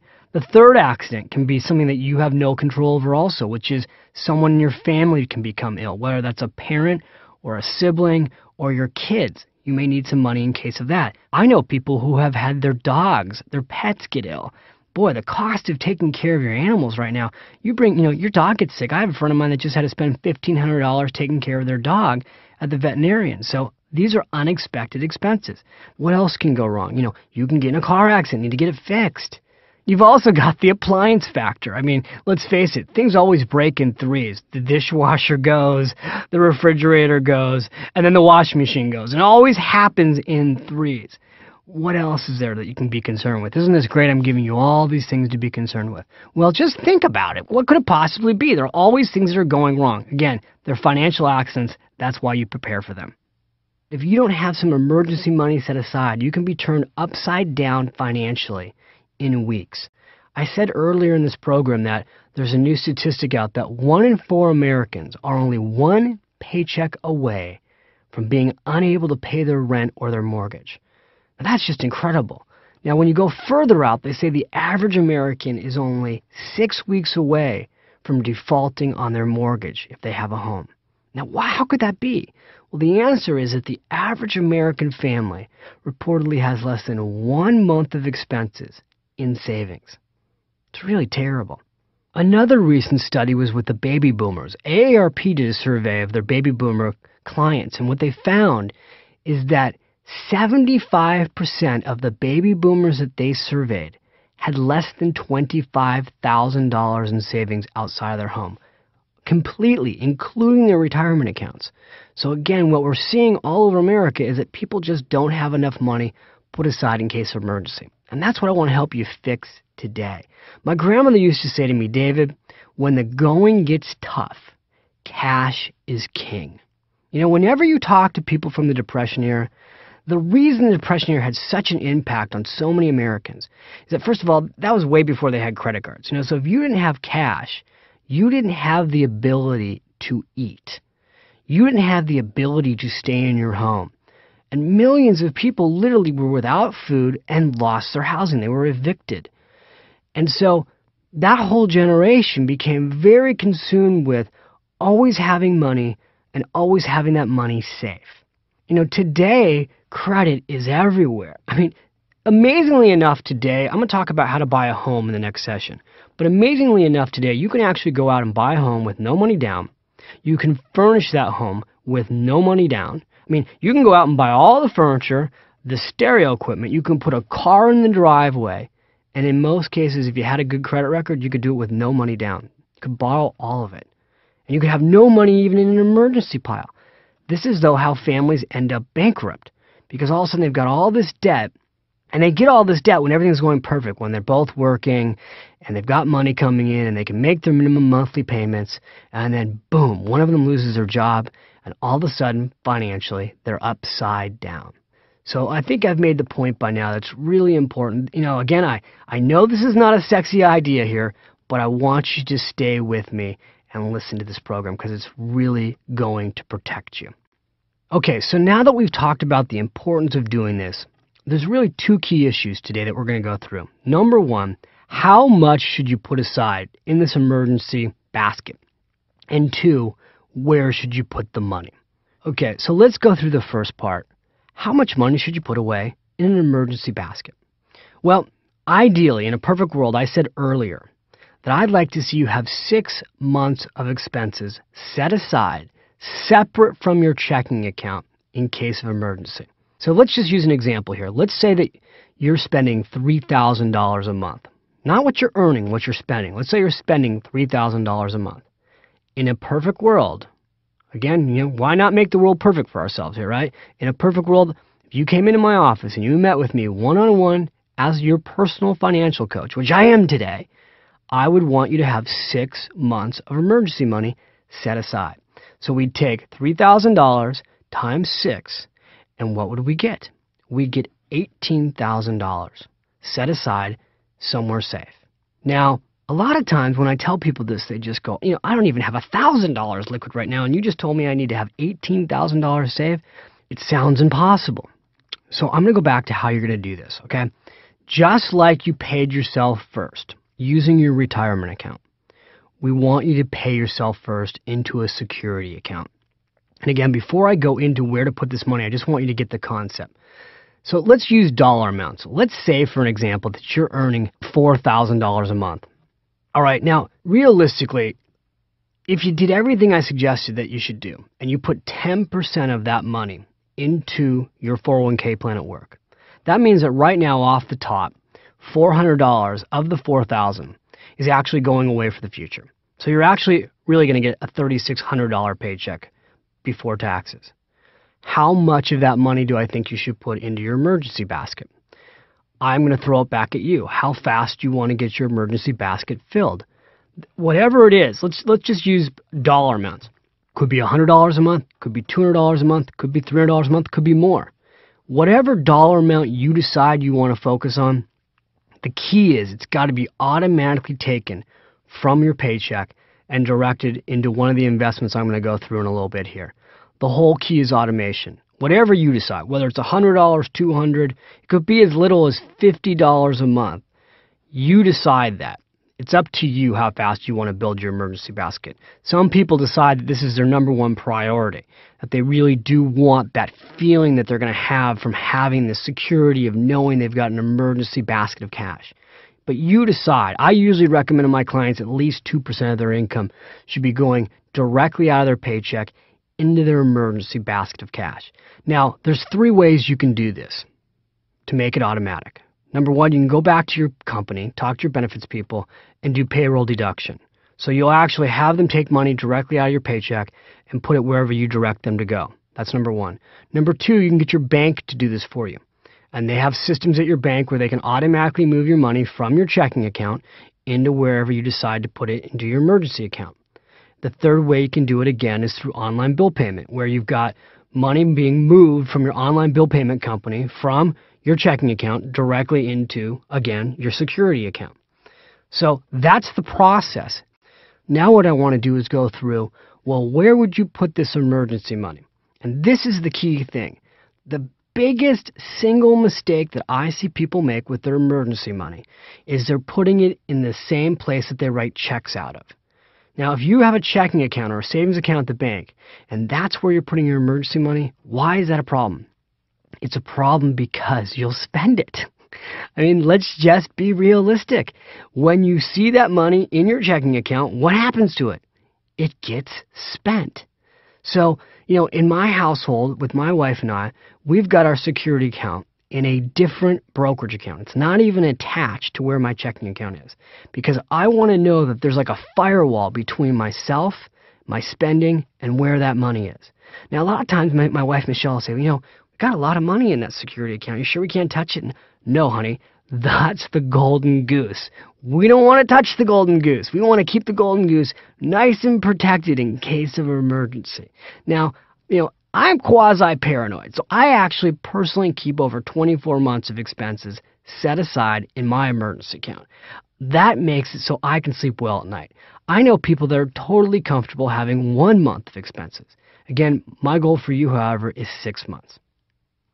A key component of what we're doing today is what I call the sleep well at night factor. Now, what is that?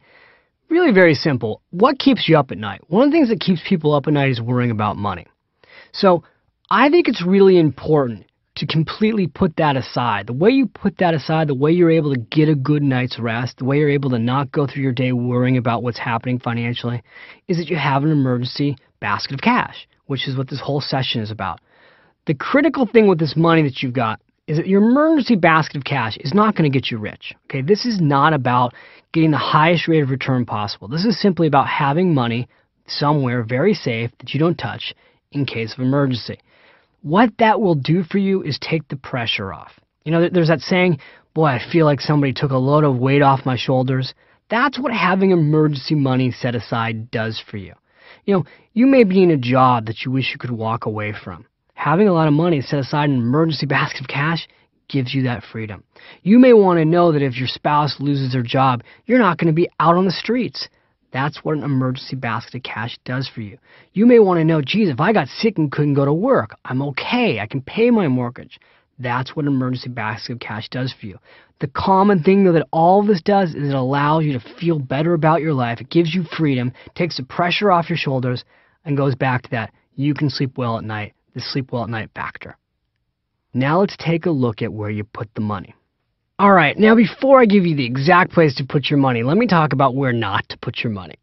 I told you how I'm pretty conservative and a little bit paranoid, which is why I have a little extra money in my security account.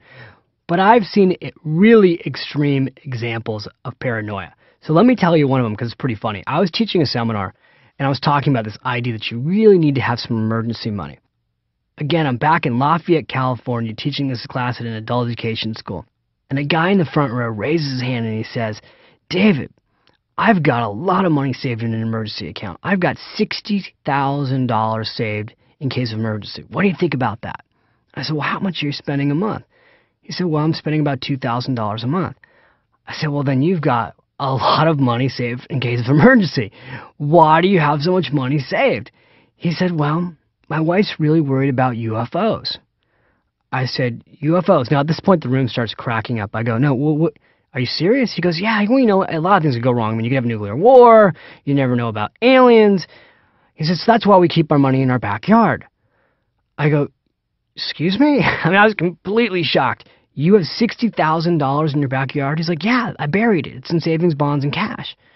I said, what, like in a box in your backyard? He says, well, I put it in it's all wrapped up in plastic and it's put in a chest, and then I dug a big hole, and I mean, it's really far down, and I always know if anything goes wrong, I can go back there and dig it up.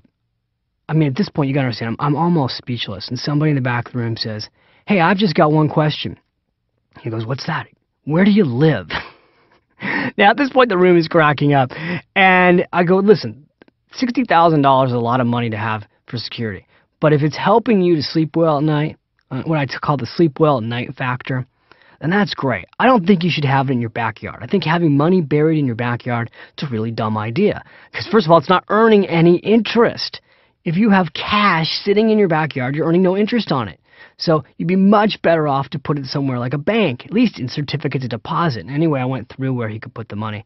I'm sure to this day it's still sitting in his backyard. What I want to do right now is suggest, don't put this money in your backyard. Don't put this money in your mattress. That's not the idea here. The idea here is, again, that you've got some liquid investments that are safe in case of emergency. What I want to do right now is go through some very simple places that you can consider to put that money.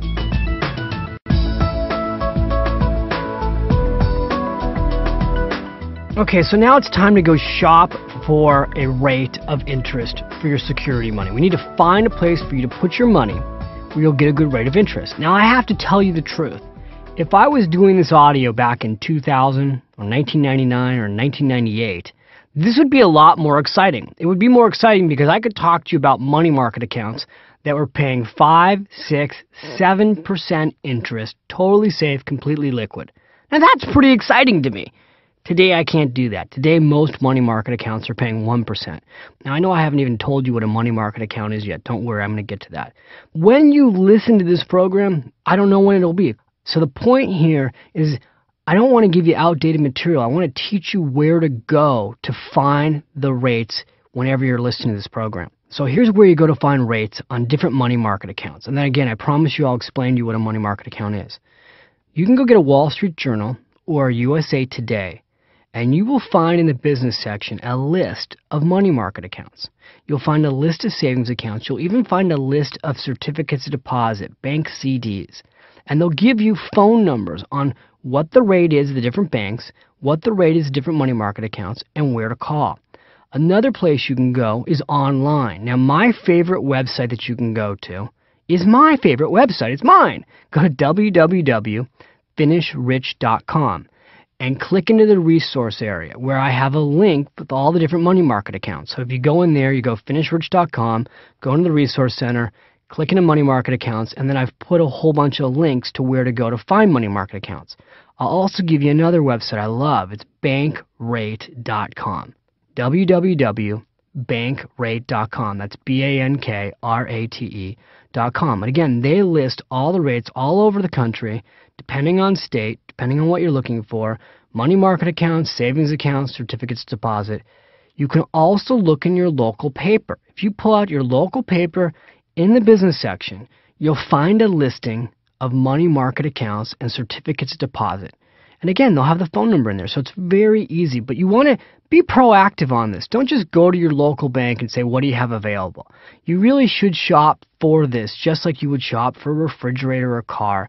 You should at least look at 2 or 3 or 4 alternatives so you really feel like, you know what, I did my due diligence. I found a really good rate. Now let me go through with you the different types of investments that are actually available for you for your security money. Okay, so the first thing I want to talk to you about right now is what I call money market account. Actually, I don't call it a money market account. It's called a money market account. And they're all over the world. You want to find one in the United States. Money market accounts are liquid investments, meaning that when you put your money into them, you can get your money out immediately. It's not tied up. What happens with a money market account is it's a mutual fund that invests in very short-term government securities and bonds. All you care about is that it's been around for a while, it's a safe investment, and what's the rate of return that it's paying. So here's where you can go to find a money market account.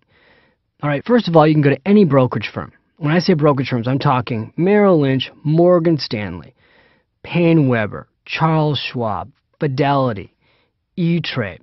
All these companies, they all offer money market accounts.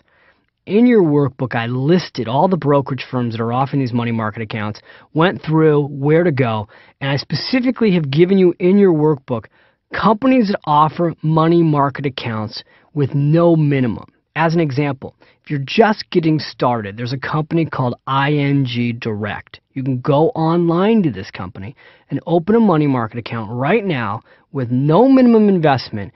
And this account, as of today, is paying right about 2% interest. So it's one of the highest yielding money market accounts in the country with no minimum investment. Another company I talk about in the workbook is called Edward Jones. They've got a wonderful money market account. They're a great brokerage firm that's located all over America. They have over 10,000 branches. They've got money market accounts, again, with no minimum requirement. Now, just one thing I want to say, because this is my disclaimer. When you look at the listing of brokerage firms, I'm not endorsing anybody. Even though I just told you about ING or Edward Jones and you'll see E-Trade and Morgan Stanley or Fidelity Investments, I'm not suggesting one over another.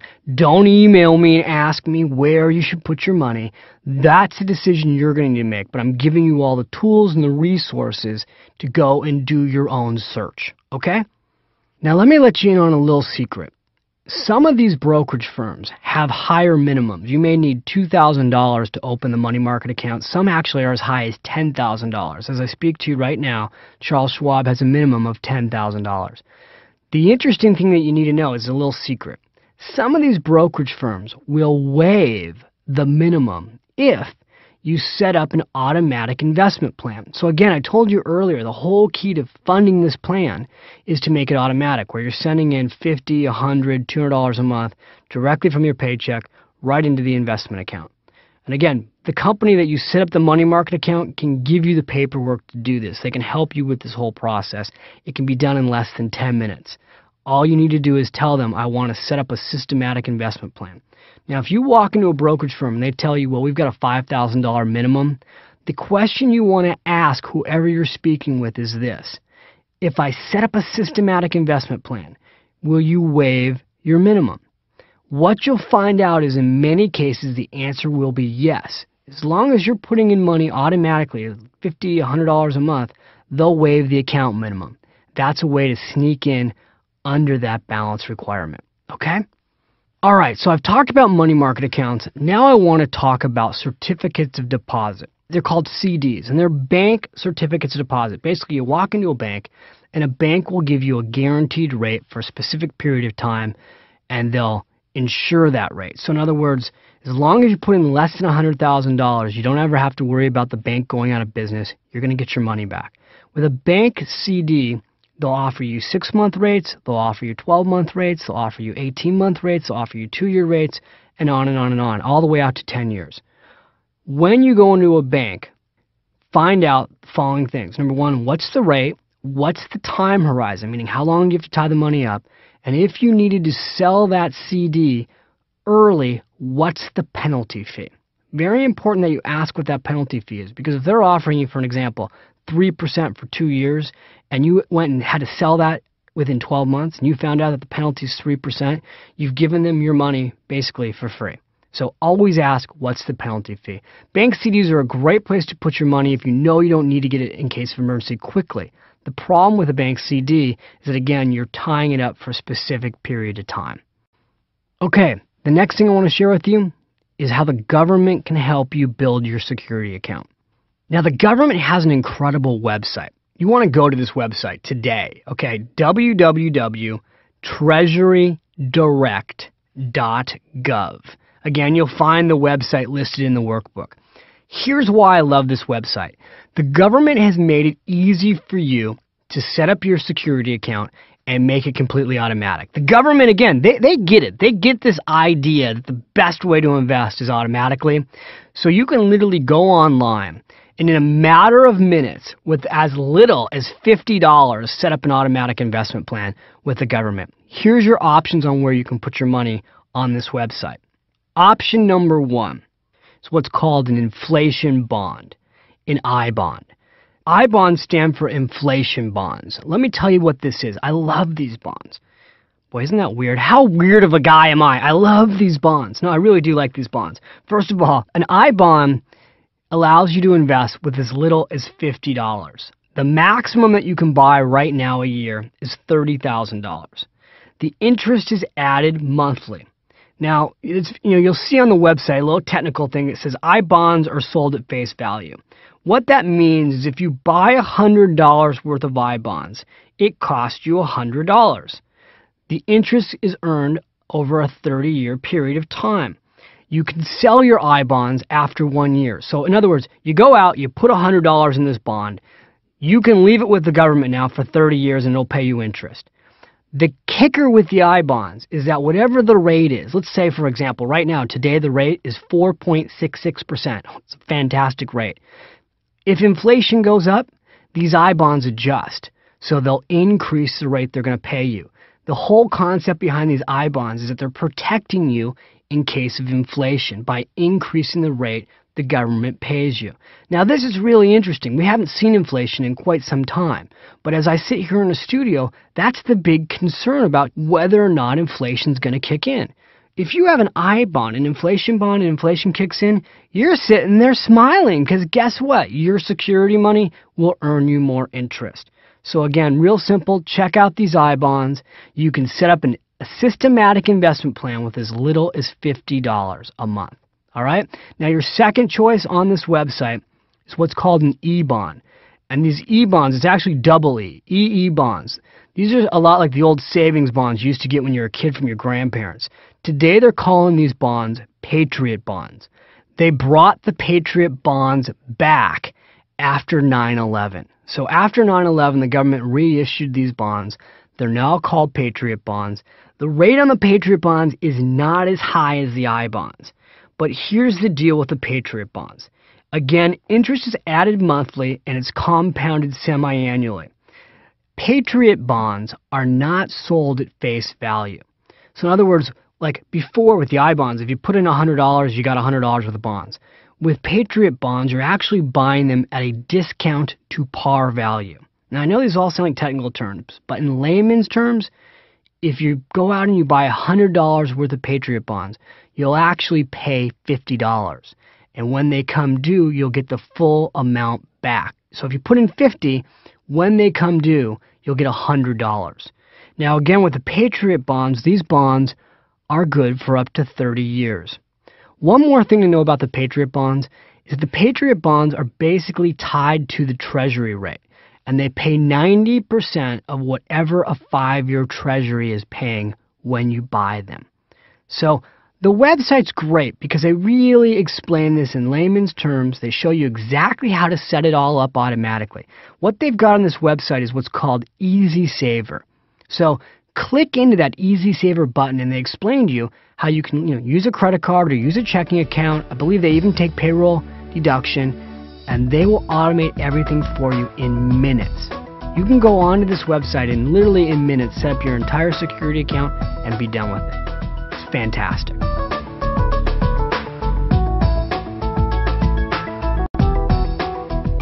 All right, now let me ask you a question. What if you're in debt? How much money should you put in your security account if you're in debt? Well, if you walked in my office, here's what I would do.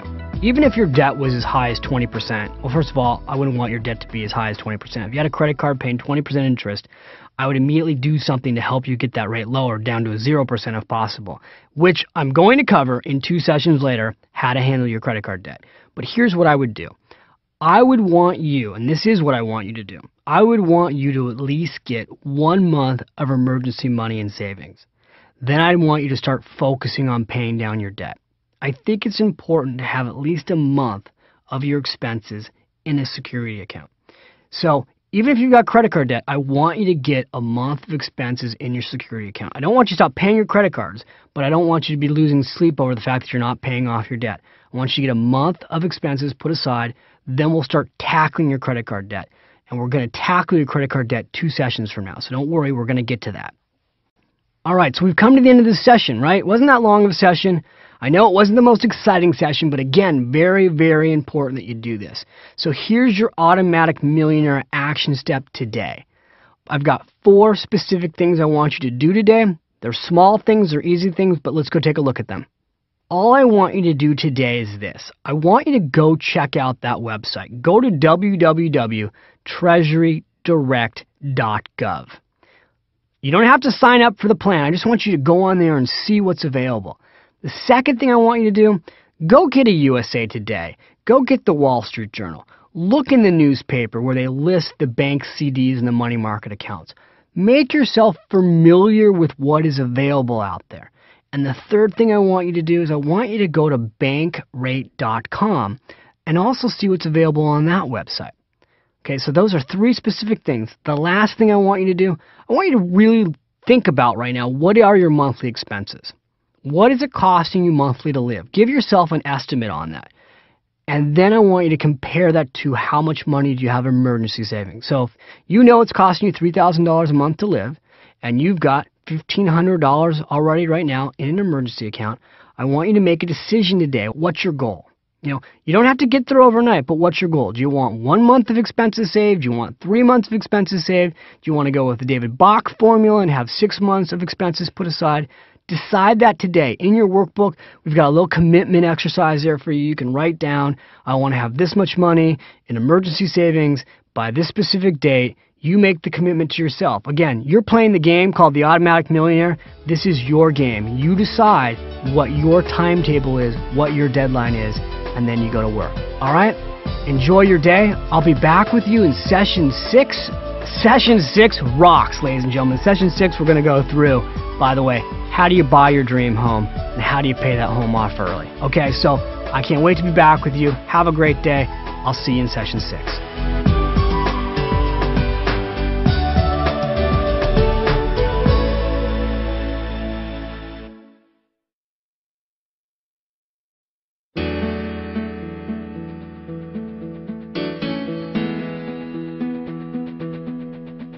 Hi, and welcome back. This is David. We're at the Automatic Millionaire program, and today is session 6. We're going to go through automatic, debt-free home ownership. Now, I have to say something to you. I'm really curious, actually.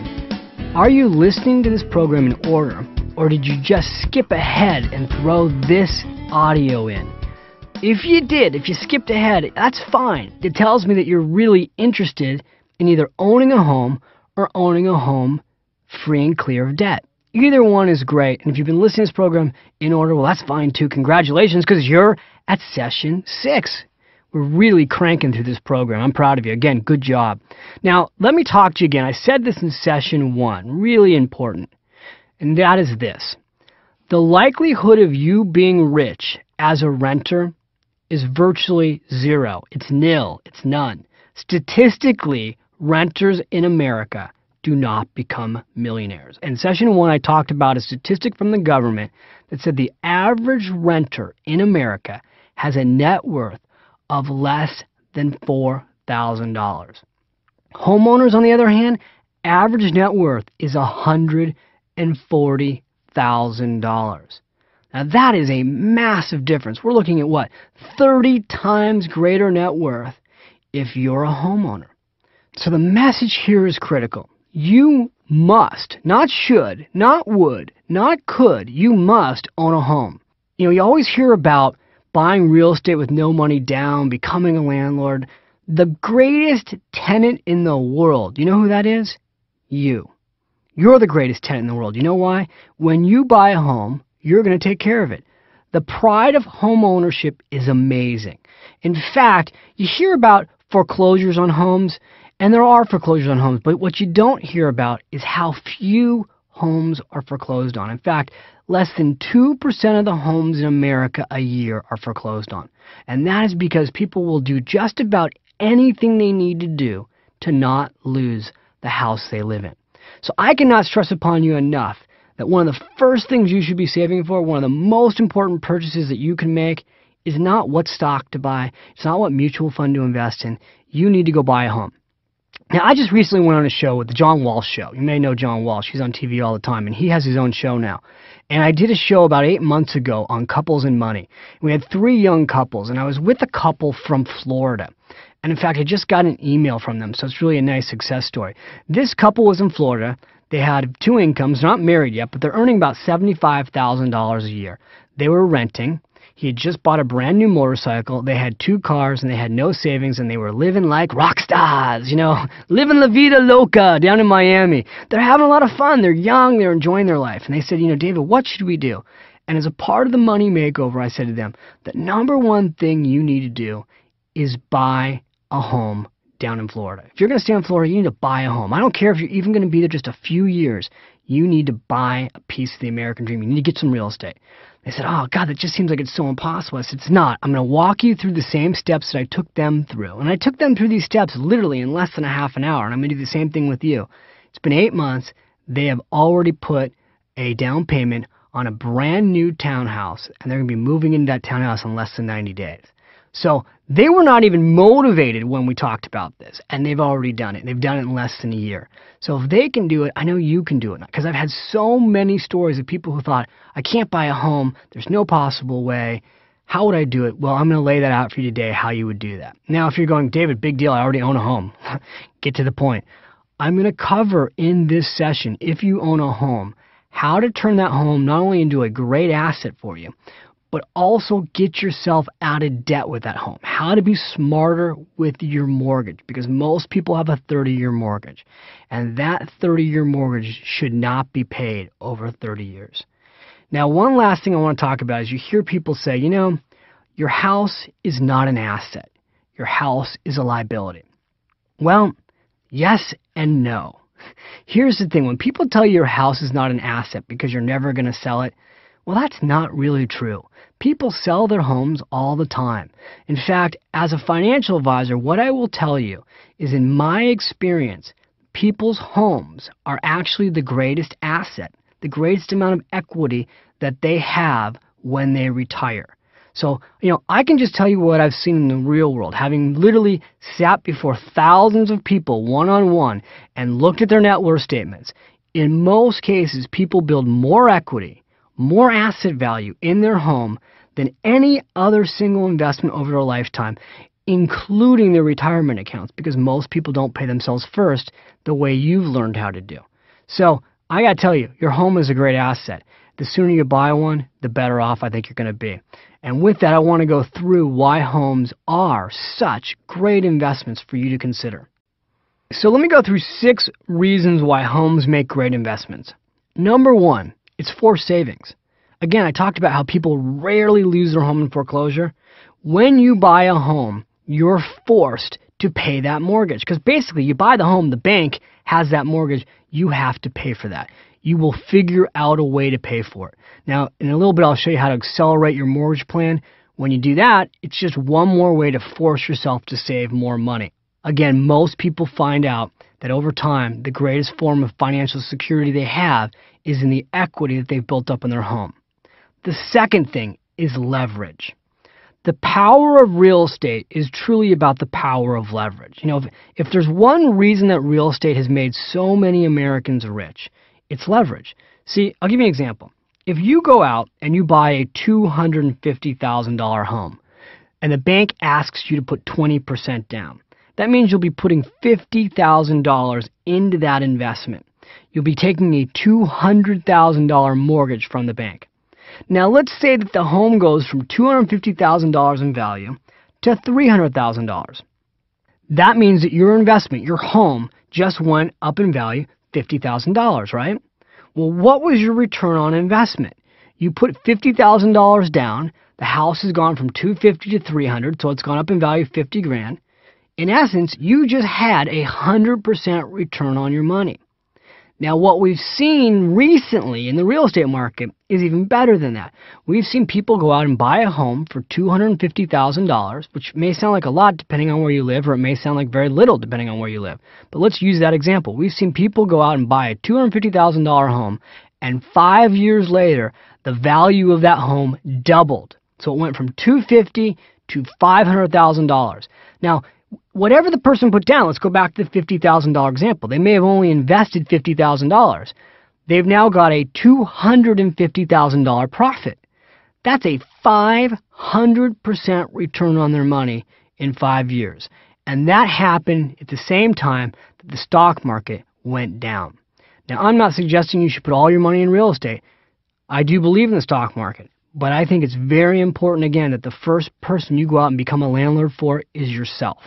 So that first person you want to go buy a home for is yourself. You get the benefit of living in it, and you get the benefit of leverage. Now let's take a look at the third major reason why homes make great investments. The third reason homes make great investments, really real estate makes a great investment, is what's called OPM. Now you may have heard of this or you may not have heard of it. OPM stands for other people's money. And you often hear that the way the rich get richer is they don't use their own money, they use other people's money. Well, that's exactly what happens when you buy a home. You're not using your own money. You're not going out and buying a home and saying, okay, the home costs $250,000, here's a check for $250,000. Even if you had $250,000, you probably wouldn't go write a check right now. You'd have the bank give you a loan. So you're using the bank's money to purchase the home. And again, as that home goes up in value, when you turn around and sell it, you'll be paying back the bank their money. You used their money to get into the job of investing. And the leverage with real estate is unbelievable because today you can actually put as little as no money down. In some cases, you can do 5% or 10%. The average amount of money that you have to put down on a home today in America is about 20%. It depends on the price of the home and it depends on where you live, but 20% is about the average.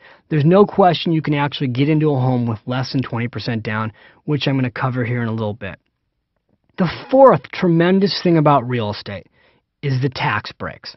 The government has made it very easy for Americans to buy a home by making the interest on your mortgage tax deductible.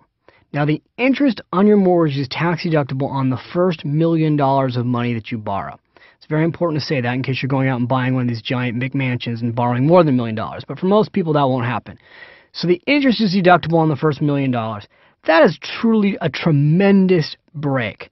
And again, this is why homeowners can in many cases afford to pay more for a monthly mortgage than they can afford to rent, because by the time they get their tax deduction, it equals out to be the same, or in many cases, it becomes cheaper to be a homeowner than it is to be a renter. The fifth thing, which I touched upon earlier, is the pride of ownership. When you own a home, there's just a different feeling that comes from inside owning that home versus renting. It's that pride of ownership. It's that sense of security. It's that sleep well at night factor. It's knowing that you now have a piece of the American dream. I do believe that a huge part of the American dream is having your dream home. Now, one of the biggest mistakes I see people make who don't own a home is they want their first home to be the American dream, to be their dream home, to be their mansion. That's not how you get a mansion. Sometimes you have to actually buy less than what you're renting to get into the game of real estate. But that's okay, because again, you'll be surprised how great it feels to own your first home. I can tell you, when I bought my first house, I bought it in a suburb called Danville, California. And I'll never forget when my friends came over to see this house. They didn't say anything, but they looked at me like, is he insane that he bought this house? Because the first house that I bought was a total fixer-upper. Took us a year to make the house livable. But you know what? It turned out to be a great investment. It helped me go to my next piece of property, which was a beautiful place in San Francisco. And that place in San Francisco, which again, it wasn't my dream. It was one of my dreams at the time, but that place allowed me to buy my next home, which I live in now in New York City. So real estate, as it leverages and it rolls up and it goes up in value, it helps you get closer to ultimately what is your dream home. Now, I will tell you, as you go through life, what your idea of your dream home will change, because over time you may be moving into bigger and bigger homes. That's an American dream too. We're always kind of upsizing, which you don't have to do. But again, the key thing here is the pride of real estate, the pride of home ownership. It's a big thing. I cannot emphasize that enough. And that leads us to number 6. Real estate has proven to be a great investment. Now, it's really interesting. When I was writing The Automatic Millionaire and I was researching, well, how good of an investment has real estate been? I called the National Association of Realtors because I wanted to make sure that I was looking at accurate statistics. And here's what they gave me. Since 1968, when they really first started keeping national records of real estate investments as a whole have had an annualized return of 6.3%. Now, I want to explain something to you here again for a second, because what happens is you'll see financial advisors say, well, real estate's average 6.3%, and the stock market's average 10%, therefore the stock market is much better than real estate. But again, they're not comparing apples to apples when they say that, because when you buy real estate and you get a 6.3% annualized return, you didn't spend $250,000 to buy that home.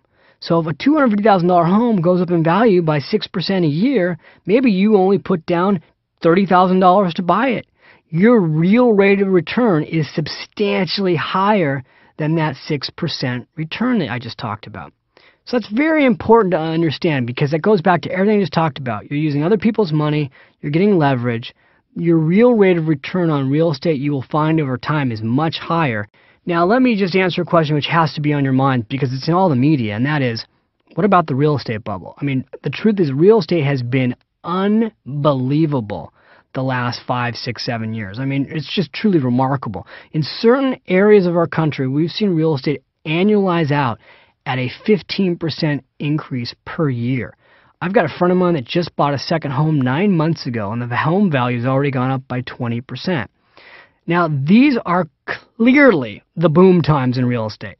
And I will tell you that with all boom times, what happens? It goes the other direction eventually. Real estate, just like the stock market, is cyclical. There is no question about it. And you will see the real estate market at some point turn back down again, or slow, or just stay flat. You know, when you go back to the early 90s and the late 80s, real estate values in this country went down or were flat for 10 years. So we're going to see that again. Real estate, ultimately, your goal to buy your home is for yourself, to live in it, to enjoy it. You'll long-term get the benefit of it going up in value, and depending on where you buy, you may get a short-term opportunity to have it go up in value. I will say this, I'm not overly concerned about a national real estate bubble. We've actually never seen a quote-unquote national real estate bubble. What we've seen are regional real estate bubbles or localized real estate bubbles. I mean, a great example was after the dot-com boom the Bay Area was hit hard with real estate prices because the real estate prices had gone skyrocketing and they started pulling back a little bit. Not a lot, but a little bit. So it just depends, again, where you live. So now the question in your mind is, okay, great. You gave me 6 reasons why real estate's a great investment. I get it. I want to do this. But what about the down payment? And where am I going to find this money to make the down payment? Well, first of all, I want to go back to the basics. How much money do you need for a down payment to buy a home? It depends. That's the answer. There are loans out there right now that are available from lenders and from the government that can enable a first-time home buyer to finance their home with 95%, 97%, even 100% of the purchase price. The single biggest mistake people make who are renting is they assume they need a really large down payment. And in many cases, it's just not true. You may be able to afford to buy a home right now with almost no down payment, and that's what I want you to find out. How do I know this is possible? I know it's possible because I've done a lot of research, and here's what I can tell you. There are billions of dollars available to help you finance your first home. In 2002, President George W. Bush announced a goal of increasing the number of U.S. home buyers by 5.5 million people over 8 years. In order to make this happen, the government has earmarked billions of dollars to help first-time home buyers handle their down payment. In addition, the government has also created products to lower the overall cost of mortgages for first-time homebuyers. Now, in your workbook, I've given you some agencies that you can go to, their websites and their phone numbers, and given you some paragraphs and some details on what these agencies do and how they can help you buy your first home. I'll give you an example of some things that are in your workbook. In your workbook, you're going to find a section called Agencies and Companies that can help you buy a home. One of them that's in there is HUD. Their website's www.hud.gov. This is the U.S. Department of Housing and Urban Development. I urge you to look at their website and get their material. They are creating programs, again, to help first-time home buyers get into a home. They've got all kinds of resources available. Another organization I've got in the workbook is called the National Council of State Housing Finance Agencies. Again, they've got a whole organization available to help you buy your first home, and they link, depending on your state, where you can go to get assistance with loans. What's nice about this website and this agency is that they're offering the ability for people to buy homes with less than 5% down. So you need to go check out this agency. It's a huge thing for first-time home buyers. Okay, 2 more agencies that you have to check out. This conversation would not be complete if I didn't talk about Fannie Mae and Freddie Mac. And again, you'll find this information in your workbooks, but here's what you should know. Fannie Mae stands for the Federal National Mortgage Association. I want you to get their free book. They've got a book called Opening the Door to a Home of Your Own, Choosing a Mortgage and Knowing Your Credit. This book is free. All you've got to do is go to their website or call them to get it. The website's www.fanniemae.com. And the phone number right now could change when you listen to this program, but the phone number right now is 1-800-688-4663. Again, in your workbook, you'll find some information about this organization. The next one I promised you, Freddie Mac. Now, Freddie Mac's been around since 1970, stands for the Federal Home Loan Mortgage Corporation. This organization has helped to finance 26 million homes in America. 1 out of every 6 built since it came into existence. Freddie Mac doesn't make the loans. What they do is they make it available for lenders to make the loans. So you got to go check them out. They've got a great tool called the Road to Home Ownership. You'll find it at www.homesteps.com. Again, you'll find this information in the workbook. All right, so I've given you a bunch of organizations that can help you buy a home, get into a home, possibly with very little money down. There's another type of loan you want to consider. It's called FHA loans. Again, a little paragraph in your workbook about this. Also, VA loans. If you've been a veteran, the Veteran Administration can help you often. The Veteran Affairs Organization has special loans available for veterans. You want to check that out. And again, there's information in the workbook on state bond loan programs. Each state has their own special bonds. They've set aside specific loans to help people buy their homes in their state. And I've given you that website, but I'll give it to you right now. It's www.ncsh.org, and that stands for the National Council of State Housing Finance Agencies. So check that out.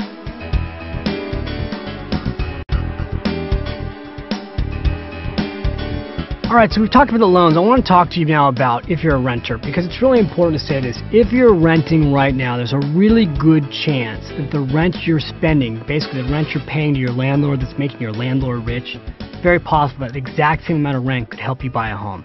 Let me give you an example. Put this real simple. Let's say right now you were paying $1,000 a month in rent. Well, that's enough money to support a $125,000 mortgage, including taxes and insurance. In other words, let's try $2,000. Let's say you're spending $2,000 a month in rent. You could actually afford a $250,000 mortgage. Now, in most parts of the country, this is going to buy you a lot of home.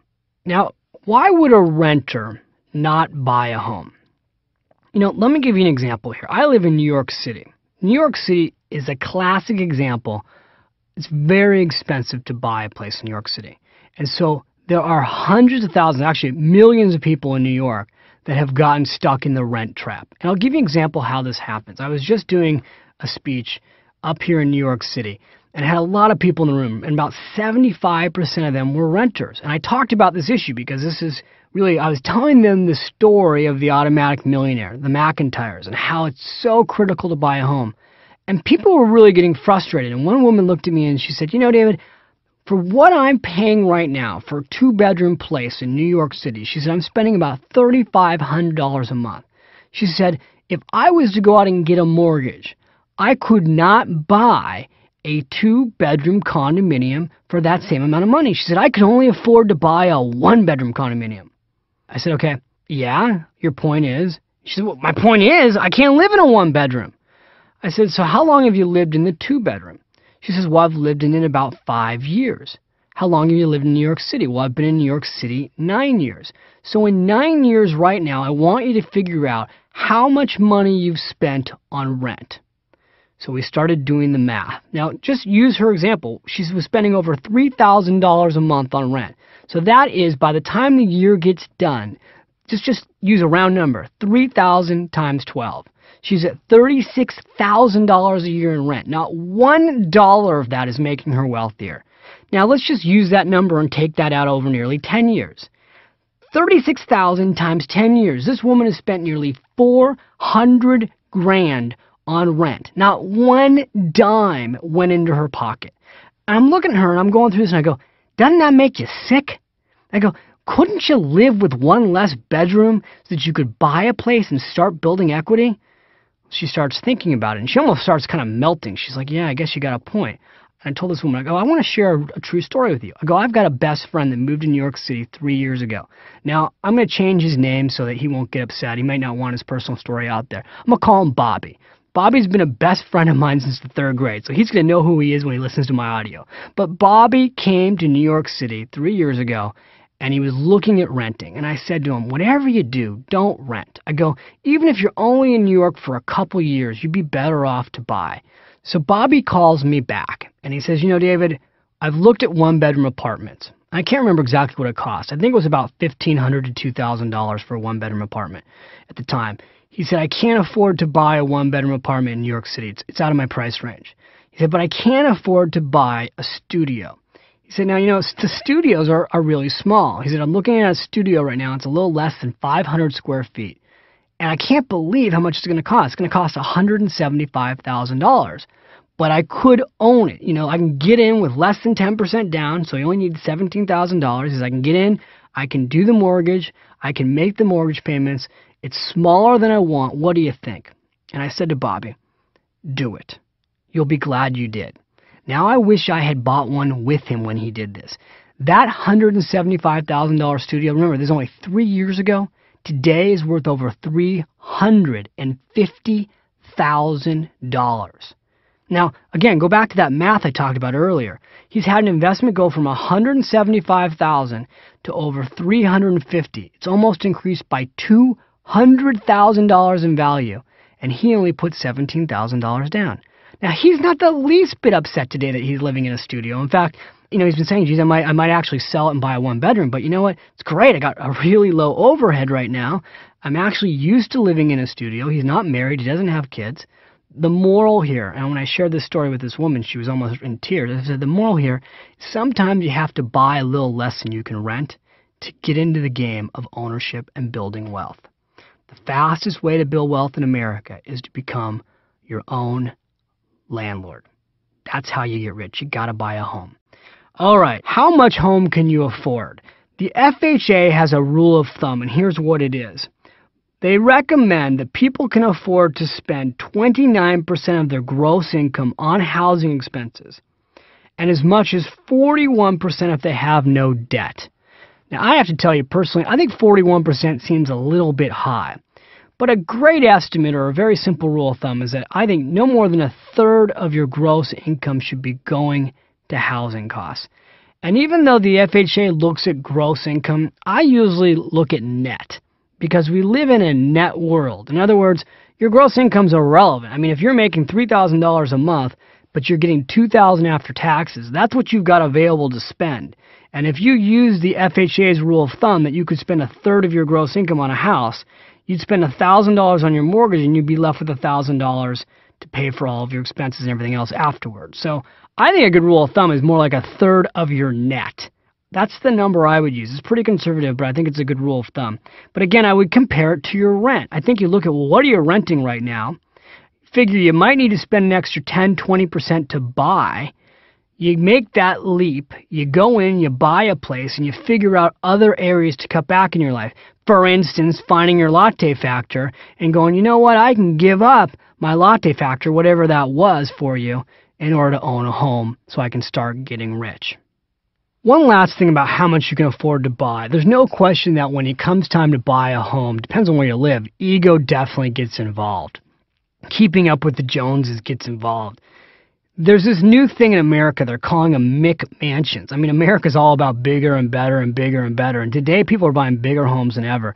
And some of these communities, there's no exaggeration. You'll see people who have basically leveraged themselves to buy their McMansion, and they don't even have furniture in the house. I mean, there's no curtains. They really can't afford to live in the house. Now, the question is, does that make sense? I would tell you that it doesn't make sense. It's, you don't want to be what is called house poor, where basically you can barely afford to live in the home. You got nothing left over. You're eating rice and beans every single day just to make this mortgage payment on a McMansion. I think that's a mistake. But I do want to see you stretch a little bit to get into home ownership. I think that's critical. Just don't buy a home based on ego. Buy a home based on necessity. And then the last question, of course, is, well, what about that pay yourself first stuff? If I buy a home, do I stop paying myself first? No, of course not. You got to keep paying yourself first, whatever the percentage is. Maybe you're doing 10%, maybe you're doing 5%, maybe you're doing more. Whatever you're doing, ideally, I'd like to see you keep doing that and buy a home. In a perfect world, what's going to happen is you'll be paying yourself first for retirement. You'll have a little bit of money going into your security account, and now you'll be buying a home. You're going, oh my God, I'm doing a lot here. Well, this is what you need to do if you want to be rich. Again, I know I'm suggesting a lot of work here, but the reality is, if you want to be rich, you bought the Automatic Millionaire. If your goal is to be rich, you have to do certain things.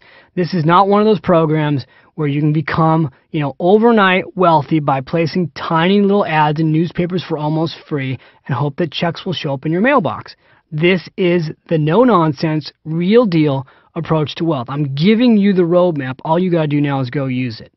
Now, your question may be, okay, great. David, I've been listening to you now talk about this for a while, but I already own a home. So how can you help me here if I already own a home? Well, that's a great question. This is the next area, and that is financing.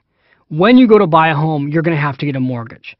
The mortgage that you decide on, the financing that you use for your real estate, is one of the most important financial decisions you'll make in your lifetime. And people do it very carelessly. Don't just go to one bank and go, what do you got available for me? You really want to shop for a mortgage. This is just absolutely critical, because the more you shop, the better deal you find on a mortgage, meaning the interest rate. You could possibly have this mortgage for years. I mean, some people have a mortgage for the lifetime of their mortgage. In the workbook, you'll find a whole list of websites that you can go to do research on mortgages. I will tell you my favorite website that I go to, and I still go to it all the time because I always want to make sure I've got the best mortgage possible. I go to www.eloan.com. Now, eLoan does not pay me. I'm not sponsored by them. I'm not getting any kickbacks. The reason I like eLoan is you can go on there and do your research really quick without giving them any of your personal information, and they don't harass you with emails. So some of these websites require you to put in all your stuff, and then they start bombarding you with information. I don't want to be bombarded. I just want to be able to go on, not have anybody know I'm there and get the things I want to know about. You can do that on eLoan. All right now I want to go through the different type of loan products that exist. There are so many types of loans today. I'm going to go through the most generic, the most commonly used mortgages right now. First, the 30-year mortgage. This one is obvious. This is what most people use. It locks in your interest rate for 30 years. It's ultra conservative. Let's go through the pros of what this mortgage does. The nice thing about a 30-year mortgage, again, you know exactly what you got for the next 30 years. You're locking in your rate. And it's affordable because you're paying it over 30 years. The con, however, is that with a 30-year mortgage, you're paying for it over 30 years. So it's actually long-term very expensive. A little bit later here in the session, I'll go through what you can do if you have a 30-year mortgage to be smarter with it. The second type of loan, which has become more popular lately as rates go so low, is the 15-year mortgage. Now, with a 15-year mortgage, again, it's very vanilla. You've locked the rate for 15 years, so you're guaranteed at that rate. The payments are higher because obviously you're paying the home off in 15 years. Now, what's happened with rates dropping from 8% to below 6% is that some people who have been aggressive have actually refinanced. Their mortgage payment has stayed the same, but they've gone from a 30-year mortgage to 15 years. Now, what's really exciting about that, especially if you're young, if you're somebody in your 20s and you do a 15-year mortgage, which would be more expensive, but if you do a 15-year mortgage, you could literally be completely debt-free, no home payments whatsoever by the time you hit 40. When you look at the McIntyres and you see what Jim and Sue did, they basically bought their first home and paid it off in less than 20 years, and then they bought another home and they paid that one off in about 15 years. And so by the time they were in their early 50s, they owned 2 homes free and clear. A 15-year mortgage is a forced way to save, but it gets you debt-free really quick. And that's an exciting thing to do right now with rates being so low. Although you can do the same exact thing with a 30-year mortgage, and I'll show you how to do that in a little bit. Other types of mortgages have become very popular. Short-term adjustable rate mortgages. They call these ARMs. They have 3-year ARMs, 5-year ARMs, 7-year ARMs. Basically what those are is they lock a rate for a specific period of time. So you may do a 5-year ARM. They lock your rate, which is a lower rate than a 15 or a 30-year mortgage typically, and you'll get that rate for 5 years. At the end of 5 years, the rate adjusts based on interest rates. Now, in a low interest rate environment, the reason people will do this type of what's called a flexible loan is that it gets them into a home with a lower monthly payment. The challenge with these mortgages is as rates move up, you could find yourself in a position that, after 5 years when the rates are higher, you may not be able to afford the home if rates go up significantly. So that's something you want to consider. Now, who typically will do a short-term mortgage like this is somebody that knows, well, geez, I know I'm not going to live in this home for more than 5 years. So I'll do a 5-year ARM. It'll be a low rate. I know I'm going to sell it in less than 5 years. That may make sense for that type of person. One other type of mortgage has become popular. This one I think is a little bit frightening. There are actually what are called monthly flexible mortgages. They're typically called LIBOR loans. They actually adjust to what is called the London Index of Bonds, basically. And these mortgages have the lowest possible rate. Like right now today in the paper I saw 2.25% on a rate for a LIBOR loan. Well, the good news, rates are low. You're getting into a mortgage for dirt cheap. I mean, it's almost free. As rates move up, though, those interest rates adjust monthly. I think it's hard to sleep at night if your mortgage payment can change every month. So I'm not a big fan of those mortgages. All right, so now I want to go back to the 30-year mortgage because, again, it's very likely that if you've got a home, you actually have a 30-year mortgage. Now, let me go through how 30-year mortgages can be a ripoff, and then I'll kind of give you the pro and con of a 30-year mortgage. Here's why I think a 30-year mortgage can be a ripoff. I'm going to give you a specific example. If you buy a home for $250,000, you get a $250,000 mortgage. And let's just use that number as an example.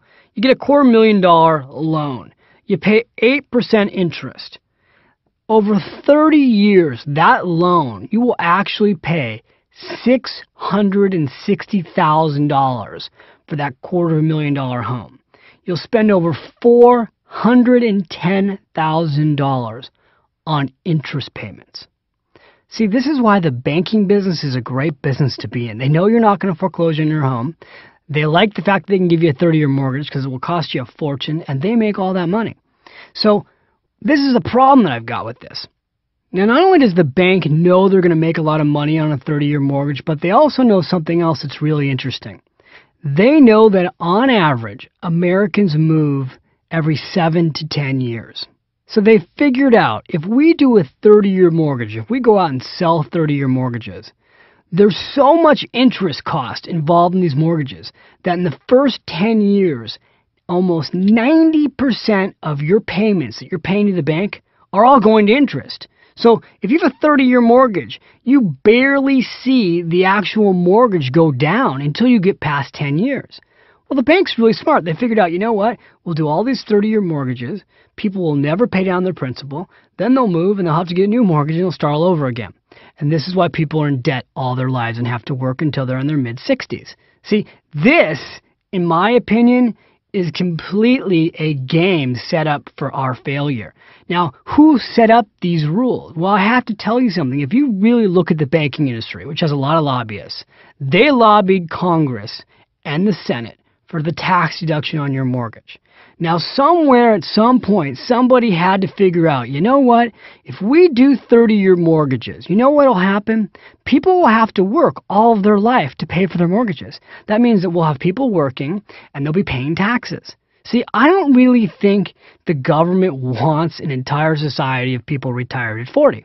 That's a big reason why I don't think you see a lot of promotion of 15-year mortgages or a promotion of people paying down debt. The more debt you have, the longer you have to work. It's as simple as that. And the biggest single argument that you hear for having a mortgage and not paying it down early, and I'm going to share with you in a little bit how to pay this mortgage down early. There's a whole bunch of arguments why people say, oh, you shouldn't pay your home off early. Let's go through them.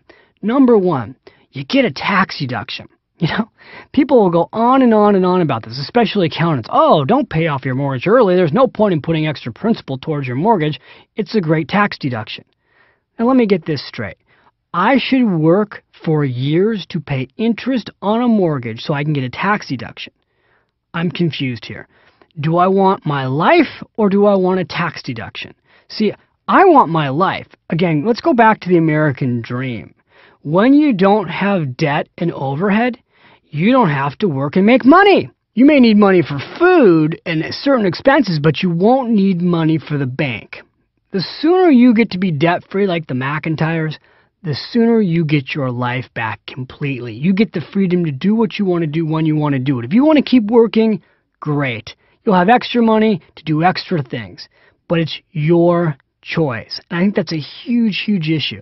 Now, another thing that people will tell you, well, with rates so low, geez, don't put money down on your mortgage because what you can do is you can put it in the stock market. And historically, the stock market has averaged higher rates of return than real estate. Really? How about the people who put money in the NASDAQ at 5,000? Even with this recent bull market, they're still down 60%. See, I don't think that argument flies. I hear all kinds of financial advisors, oh, you're better off, don't put the money in your mortgage, let's put extra money in mutual funds. Really? You know, it all depends. What I know for a fact is this. You can't live inside a mutual fund. You can only live inside a home. And when your home is owned by you and it's debt-free, that's a great place to live. I just am a big believer in real-world finances. Now, there's another guy out there right now. He's very well known. He suggests to people that they get 40-year mortgages, that they pay for their home over 40 years, that they barely pay any extra money on their principal, and they put all their money in mutual funds. Well, you know what? That's a really important thing to say when you run a brokerage firm that makes money selling mutual funds. One of the things that's always shocked my clients is that when clients would come into my office, often one of the first things we did when they were getting ready to retire is we actually had them pay off almost all their mortgage. And one of the questions I would ask them is, how would you feel if you were debt-free? They go, oh man, I'd feel great. Would you sleep better at night? No question. See, debt-free home ownership, you sleep better, you feel great, there's less pressure on you. Now, you don't have to do this. If you want to go have a 40-year mortgage and never pay it off, that's fine. I'm just telling you as a financial coach and financial advisor, in the real world, what I've seen happen is when people have less debt or they're debt-free, they stop working. I think it's a nice option to have. The last argument against having your home paid down early is liquidity. Well, geez, if all my money's in my home, I can't get my hands on that money. Well, first of all, that is not true. It's never been easier to tap the equity in your house than it is today. There are banks that will actually give you a credit card to tap the equity in your home. I don't suggest you get those credit cards, but they are available. You can refinance your home in days today and pull equity out of your house. That's a bad argument.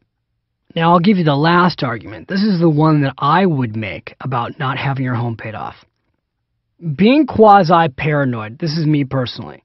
I've owned homes in a few places that, one could be actually concerned about having it completely paid off, and here's why. One of my homes that I owned was in San Francisco, and I owned a home until just recently in the marina. Now, I have no question in my mind that long-term owning real estate in San Francisco, the only place it can do is go up. But in the marina where I owned my home, the last time there was a major earthquake in San Francisco, that area was seriously devastated in certain pockets. In fact, I actually owned a home that was built on an area that had been wiped out by the last major earthquake. Now, I had earthquake insurance, but one could argue that you wouldn't want to have that whole home completely paid off because even with earthquake insurance, there's usually a 10 to 20% deductible. So even if I had millions and millions and millions and millions of dollars sitting somewhere in the bank, I still wouldn't pay that mortgage completely off. I'd probably leave 10 to 20% on that mortgage just in case of emergency. Now, here I am today in New York City. I just bought a home in Tribeca, which is in downtown New York City. Again, what's New York City's problem? Well, we know it's terrorism. So I'm not sure if I had a home in New York today, I would completely pay off that mortgage. Again, it comes down to logistics in terms of where do you live. Now, I've got friends that live in other areas. I was just in Alaska, in Juneau. I don't think there's going to be any terrorism in Juneau. I was recently in Bend, Oregon. I don't think there's going to be any Osama bin Laden's in Bend, Oregon in the near future. At least I certainly hope not. In fact, I hope they don't come anywhere in the United States. But there are certain areas in the United States where these are not issues that you have to worry about. Okay, so now we're at the point that I really love to talk about, which is the secret of debt-free home ownership made easy. I want to go back to the 30-year mortgage because, again, I think there's a very good chance that you may have a 30-year mortgage if you have a home, or you may still get a 30-year mortgage if you have a home. 30-year mortgages, again, are great for a couple of reasons. Number one, they lock in the rate for 30 years, and number two, it is a lower monthly payment than if you did a 15-year mortgage, so it gives you a lot of flexibility. The key issue, in my opinion, however, is don't pay for it over 30 years. Because again, on the average home, you're going to be spending well over $100,000 in interest payments if you have a 30-year mortgage. I like to help you save over $100,000 right now by listening to this system. So here's the system. I want you to think to yourself right now, bi-weekly. What do I mean by bi-weekly? I'm going to give you a very simple example. Say you spend $2,000 a month right now on your mortgage. If you took your mortgage, you spent $1,000 on your mortgage every 2 weeks, you know what would happen? You'd take a 30-year mortgage and you'd pay it off, depending on the interest rate, in less than 22 years. So let me give you again a specific example. I want to go back to that $250,000 loan I talked about earlier. If you have a $250,000 loan, normally your monthly payment on that mortgage at 8% would be roughly $1,834.41. I said roughly. Actually, that was pretty specific. But let's just pretend, for the sake of argument, it's $1,800. If you took that monthly mortgage and instead you paid it every 2 weeks, specifically $917.21, or you rounded it off to $900. So instead of paying $1,800 once a month, you're spending $900 every 2 weeks. Here's what would happen. On that mortgage, you'd have it paid off in 22 years, and you would save over $119,000 on interest payments. Did you just follow that? Let me just do the basic math again. You got a $250,000 mortgage. Instead of paying roughly, what did I tell you, $1,800 once a month, you would be spending $900 every 2 weeks. Doing that would pay your mortgage off 8 years sooner. You'd lose almost a third of the mortgage, and you'd save $119,000. Now, did you catch that? Now, why did that just work like this? Here's why. There are 52 weeks in the year. By making a mortgage payment, cutting it in half, paying it every 2 weeks, what ends up happening is you actually make an extra mortgage payment during the year.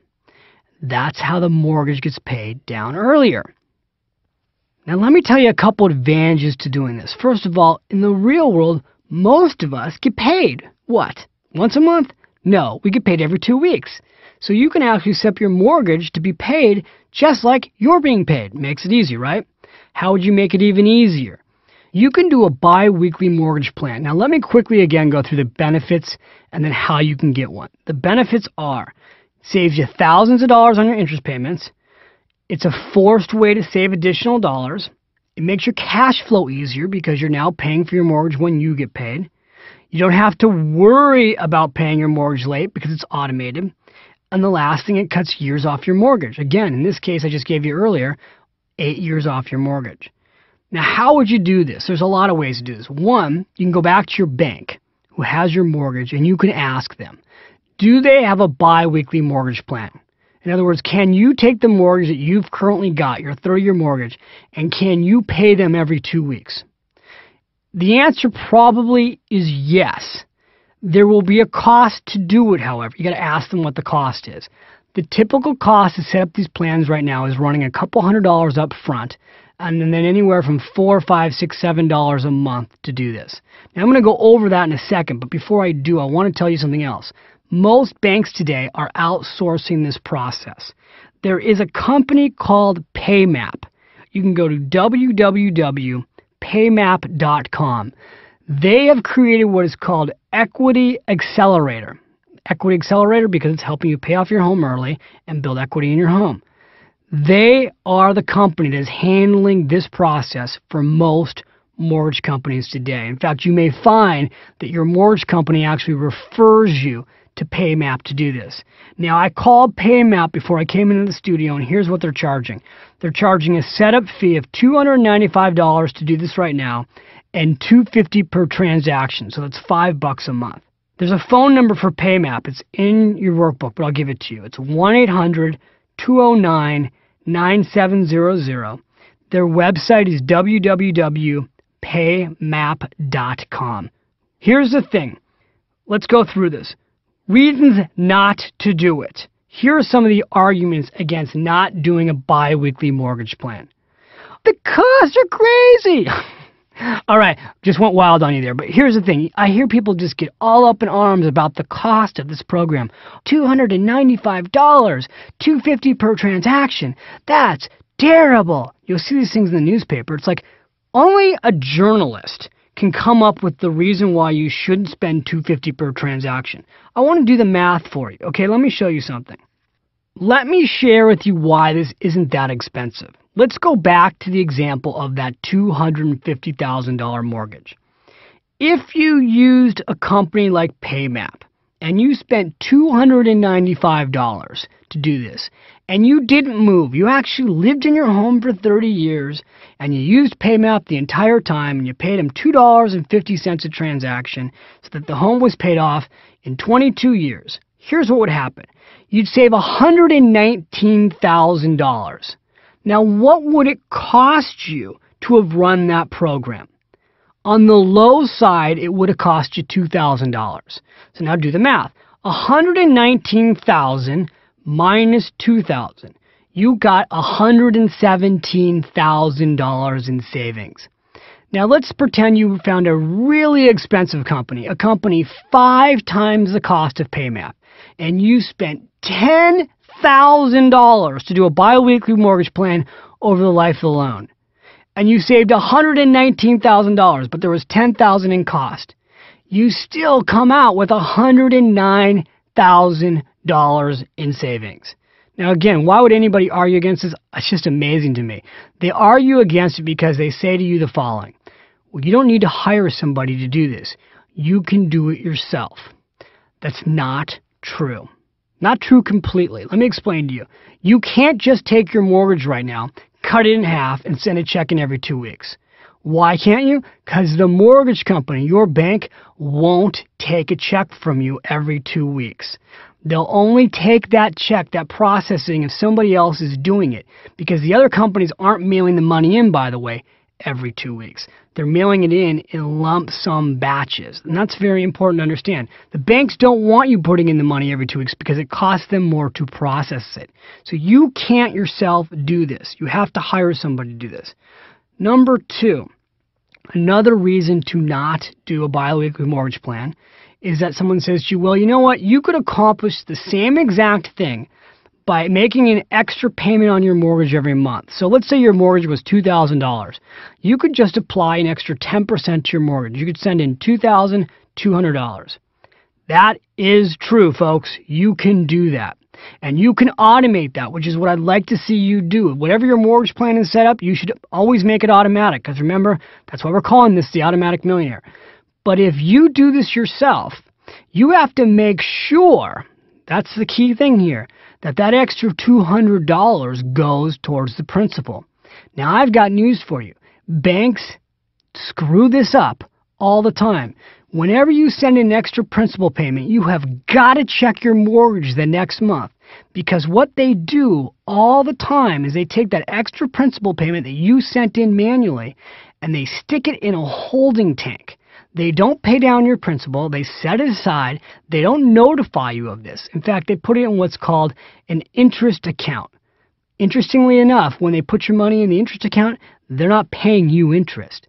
They're looking at it as an overpayment on your interest, and they're just sticking it aside.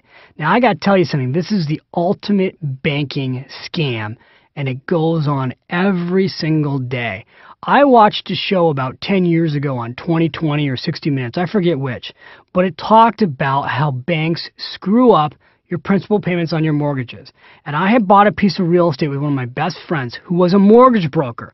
And I said to him, Andrew, have you checked our mortgage lately? Because I just watched this show and we have been making extra payments on our principal. I said, have you checked? He's like, oh yeah, of course I checked. I said, no, really. Have you checked? Because I just saw this show about how they take your extra principal payments and they stick it off in a separate account and they don't credit you, and we really should double check. Well, we went back and double checked, and you know what we found out? 9 months of extra principal payments that we had been making manually and had been sitting in a little holding tank, not paying any of the principal down. Nobody had told us, just over there, just waiting for us to tell them what to do with the money. Now, here's the part of the story that blew my mind away. We had to prove to them that during those 9 months, we had made extra principal payments. Now, we had written it on the checks, we had attached a note, but we had to supply them with the canceled checks to prove that they had been cashed and that there were extra principal payments that had been added. They went out of their way to make the job difficult for us. Again, this is why it's not always that easy to just say, well, yeah, make an extra principal payment. The other thing you can do is at the end of the year, you can simply make one extra payment. If you make one extra payment a year on your mortgage, you'll accomplish exactly the same thing. You'll take a 30-year mortgage and you'll pay it off in 22 years. But let's be realistic. What happens at the end of the year? Again, you got the holidays, you got Christmas, you're spending a ton of money, you may be saving for retirement, you won't have that extra month of savings set aside. And it won't have been automated. So again, then you have to start budgeting, which we've already got rid of the budget. We threw that budget away. Going back to the bi-weekly mortgage plan, it's automated, it's simple, it's realistic, it's forced savings. You should look at it. That's all I'm suggesting. Just go check it out, see what you think. All right, now the last question I get asked before we head into the action steps is this. You know what, David, I'm probably not going to live in this house for 30 years. In fact, I may only live in it for 5 years or 7 years or 10 years. Does it make sense to do a mortgage plan like this? My opinion is yes, and again, I'll tell you why. Making these extra payments towards your mortgage, all you're really doing is you're accelerating your savings. This is a forced process to accelerate your savings. You can always go back and get this equity out of your house. It's just one simple way to automate your way to greater wealth and force savings. Okay, we're here at the end of the session. Good job. I want to go through the Automatic Millionaire action steps. Here's the first thing I would do. Whether you own a home or not, I would go get this free report from Fannie Mae. And hopefully by the time you get this program, they still have this free report.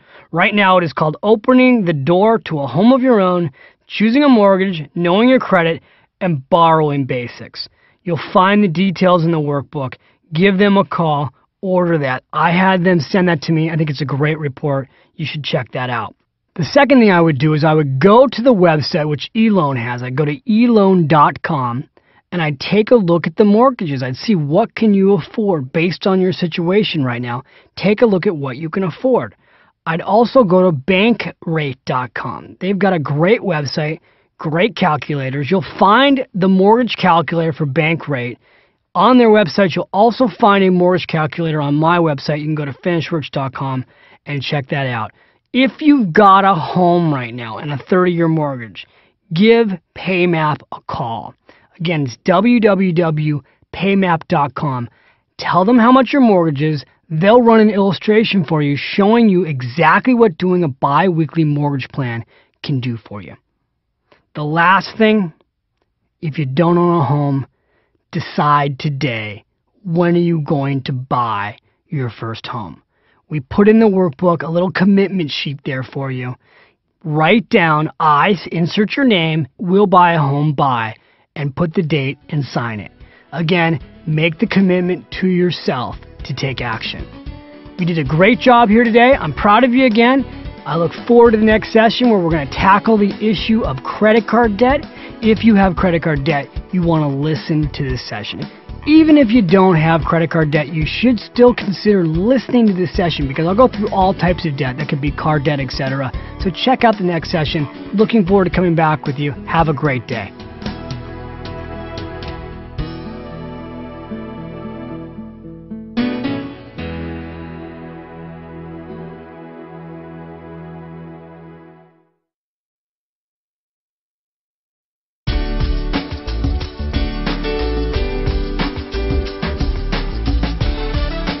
Hi, well, welcome back. This is David. I'm here today with the Automatic Millionaire program. We're going to talk about today the automatic debt-free lifestyle. Now, this is going to be a unique session because for some of you, as you listen to this program, I know you're in credit card debt. How do I know that? Well, the average American family right now has reportedly over $8,400 in credit card debt. This is really an amazing statistic. It just came out of USA Today. Right now, college students who are graduating senior year have 6 credit cards with nearly $4,000 in credit card debt. You know, people go, I can't believe that. I recently did a speech at Santa Clara College. 4 college students. The average person in the room was a sophomore. They already had 3 credit cards. So again, I know that a lot of you who are listening to this program, you have credit card debt. This is a problem. We will tackle it in this session. And it's really important to say something right now. I know that if you have credit card debt, you may have to reevaluate the sessions before. Like, how much money should you pay yourself first if you've got credit card debt? Let me address that issue up front, all right? Whatever amount of money you decide that you're going to save to pay yourself first, here's what I suggest. If you have credit card debt, whatever that percentage is, let's go back to the 10% number because it's easy to work with. If I've convinced you to pay yourself first, 10% of your income, half of it, 5% specifically, should go into your retirement account for the future. I call that pay for the future. The other half, 5%, should go into pay for your past. That's your debt. Again, let me do one more example. Let's use dollar amounts. Let's say you're saving $200 a month. $100 would go into your 401k plan or your IRA account. $100 would go to pay down your debt. Now, earlier we talked about your security account. What do you do about that? If you've got debt, we want you to build your security account, remember, up to 1 month of expenses, then pay down the debt as fast as possible. Okay? So, again, credit card debt, half of whatever you've agreed to pay yourself first is going to go to the future, half's going to go to pay down the debt. Once the debt is then paid down, you'll go back towards working to the goal to build your emergency basket. All right? Hope that made some sense to you. So now one question in your brain might be this. Well, wait a minute. I've got credit card debt, David, that's costing 18% interest. I know I can't make that kind of rate of return in my 401k plan. Why would I put money in the 401k plan before I pay down my debt? A couple reasons. The biggest mistake I see with people who give financial advice is they tell you, take all of your money, all of your energy, and just go to get out of debt. Here's the problem with that. Realistically, if you have a lot of credit card debt, it is going to take you possibly well over a year to get out of credit card debt. It could take you 2 or 3 years to get out of credit card debt. If all you're doing is taking your hard-earned dollars and trying to get out of that debt hole, you will be depressed. I mean, you just got to tell the truth. It is a negative thing to pay off credit card debt. It is negative energy. It is depressing, and you will not see a lot of progress. On the other hand, if half of your money is going towards debt, you're shrinking your debt pile, and half of your money is going into a retirement account, you're seeing part of your financial situation improve. That improvement keeps you motivated. Now, I'm not talking about this from theory. I learned this from working with clients one-on-one. When I had my clients put all their energy into paying down debt, what I saw firsthand is that as the months went by, they started losing interest. So when I switched to this idea that 50% goes to pay for the future, 50% goes to pay for the past, they stayed on track. Now back to the 18%. I agree. If you've got an 18% credit card, that's not a good rate. But the key thing here is we can do something about it. In this session, I'm going to teach you how to get those rates renegotiated. So you'll learn how to deal with that issue as we continue on. So now let's talk about something. How did you get into credit card debt? See, everybody goes to attack the problem. Well, here you're in credit card debt, let's get you out. But first of all, let's take a look at how it happened. And I'll start by looking at me. How did I get myself into credit card debt back in college? Remember I talked about how I was $12,000 in credit card debt by the time I was a junior? How in the world did that happen? Well, the way it happened to me may be very similar to how it happened to you. It snuck up on me. I went to college down in Southern California. And when I went to the dorm the first day of college, I got my student ID. And after I got my student ID, right next to the little table where they gave you your student ID was another table. And on that table, they had a bunch of gifts. They had a bike clock. Oh, I had a bike. I could use a bike clock. They had a clock radio. Well, geez, I'm about to go into my dorm. I could use a clock radio. And they had a dictionary. Now, what all-American college kid wouldn't like a bike clock, a clock radio, and a dictionary? And they said, all you got to do is give us your student ID and sign right here. So I did that. Well, guess what they gave me? 3 credit cards. So I go upstairs to my dorm floor. I got my clock radio, my dictionary, my bike clock. I'm all excited. Everybody's like, hey, where'd you get all the free stuff? Oh, they're giving it away downstairs. A week later, the credit cards show up. You know, whatever I had. I think it was Visa, MasterCard, American Express. They all show up, and it's party time, right? Because guess what? I'm not the only kid who's 18 at college now on my dorm floor that got all those goodies. We all got the credit card. So I want you to imagine this now. And I don't know, maybe this has happened to you, maybe not. Here we are, 18 years old, right? We think we're smart, but we're not. We've all got credit cards. What do you think the first thing is we did with these credit cards? Remember, I got the credit cards for emergency purposes only. I was only going to use them in case of emergency. Immediately, we found an emergency. We had to go to the local bar. It was called Traditions. And I'll never forget this. We went out and we had a great time. And then we, of course, took those credit cards. What did we do? We played a game called Credit Card Roulette.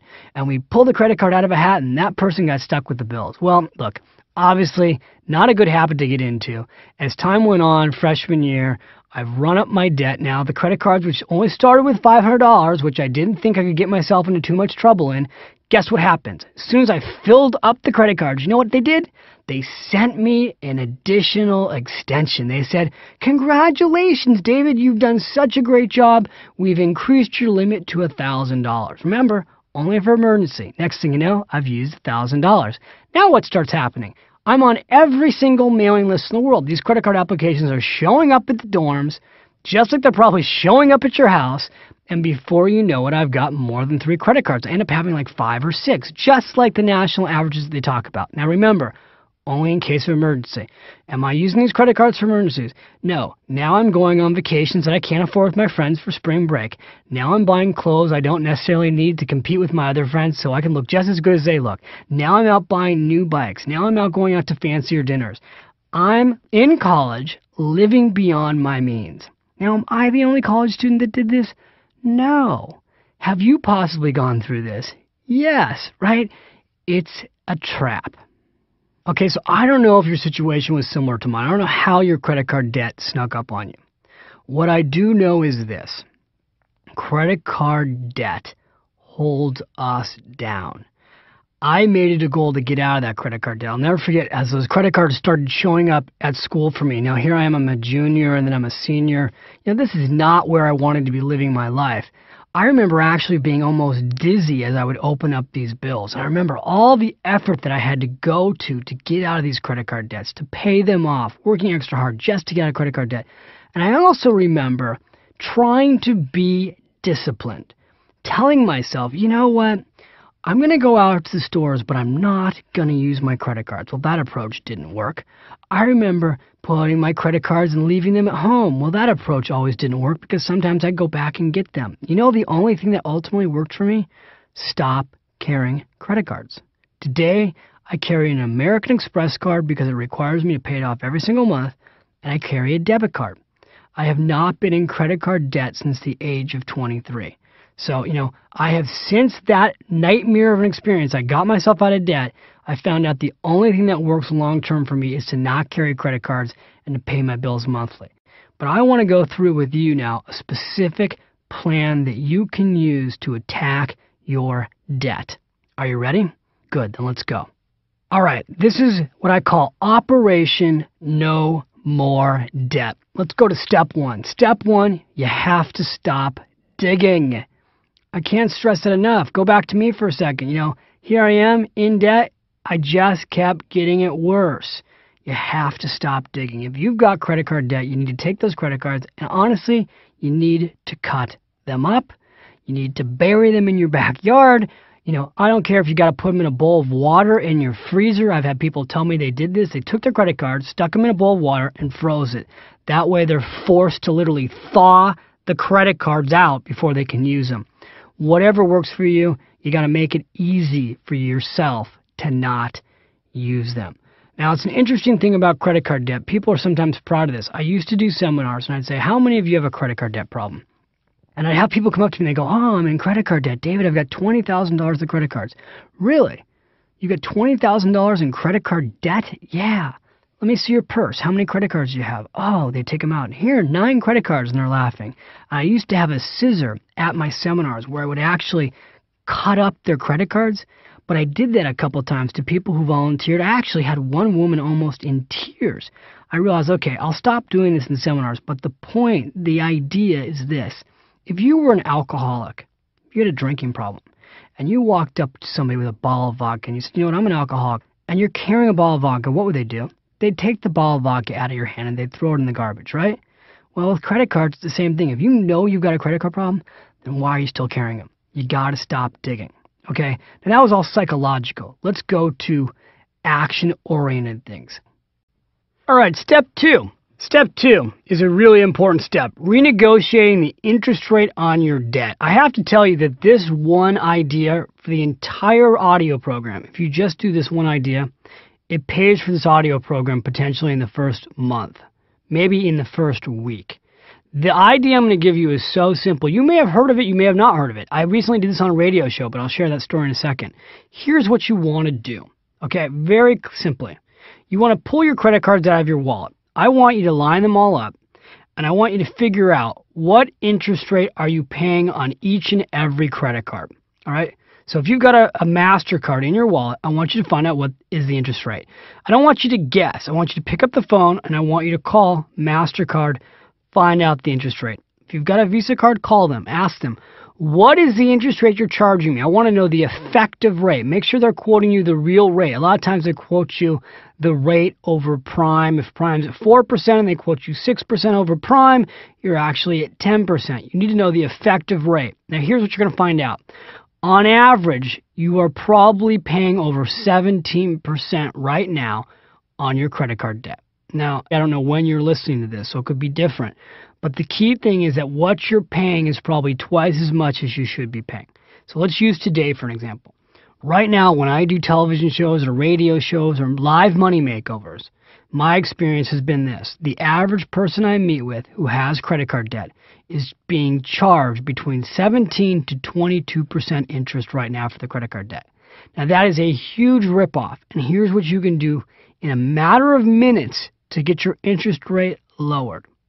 Once you know what the rate is, I want you to go to the following website. Go to www.bankrate.com. Click into the area that shows credit cards. You'll see what the going offers are right now on new credit cards. Then go to another website, lowermybills.com. Now you can go to my website, finishrich.com. Both these websites are linked from my website. Again, why do I want you to go to these websites? Because I want you to see what the going rate is right now for new credit cards. Or just open your mail this week because you're going to be getting offers in the mail. Right now, as I talk to you this moment, the rate on new credit cards that are being issued is 0% interest or anywhere from 0% interest to 6%. So again, that's a great rate. And many of these credit card companies are offering this right now for 6 months to a year. So if you've got a rate, let's say, of 17%, when you could be getting a 0% interest rate, that's a bad deal. So here's what you do. You call your credit card company up and you tell them, look, Mr. and Mrs. Jones, whoever you're talking to, you say, I want to speak to a supervisor. They'll say, why? Ma'am, listen to me. I want to speak to a supervisor. Don't try and negotiate your credit card interest rate with the first person you call. So you'll call your credit card company. Again, back to Visa. You'll call Visa.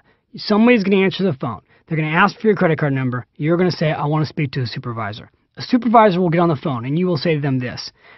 You are charging me 17% interest rate. Your competitor today mailed me an application. Look at the competitor who's offering it. You went and you did the research, give them the name. Say, whoever it is, MasterCard, has offered me a credit card at no percent interest. In order for me to continue to work with you, Visa, you need to lower my interest rate right now while I'm on the phone. I want you to lower my rate to below 6%. Now, you don't have to throw out there what you want them to lower it to. You may let them offer you something. Will they really lower my interest rate just by asking? The answer is unequivocally yes. Because number one, they know that you can move your credit card debt to somebody else. And they don't want to lose you. It's extremely expensive to acquire a customer. It costs them, in many cases, well over $100 per customer to get you. That's why the credit card companies send over 1 billion, that's billion with a B, pieces of mail a year soliciting you to become a credit card holder. So they don't want to lose you. And if you've been paying your bills on time, I promise you on the phone, if you talk to a supervisor, you got a really good chance of getting your interest rate lowered. And hey, guess what? They won't lower your interest rate. You've already done the research. You can move your credit card debt to another company that will give you the lower rate.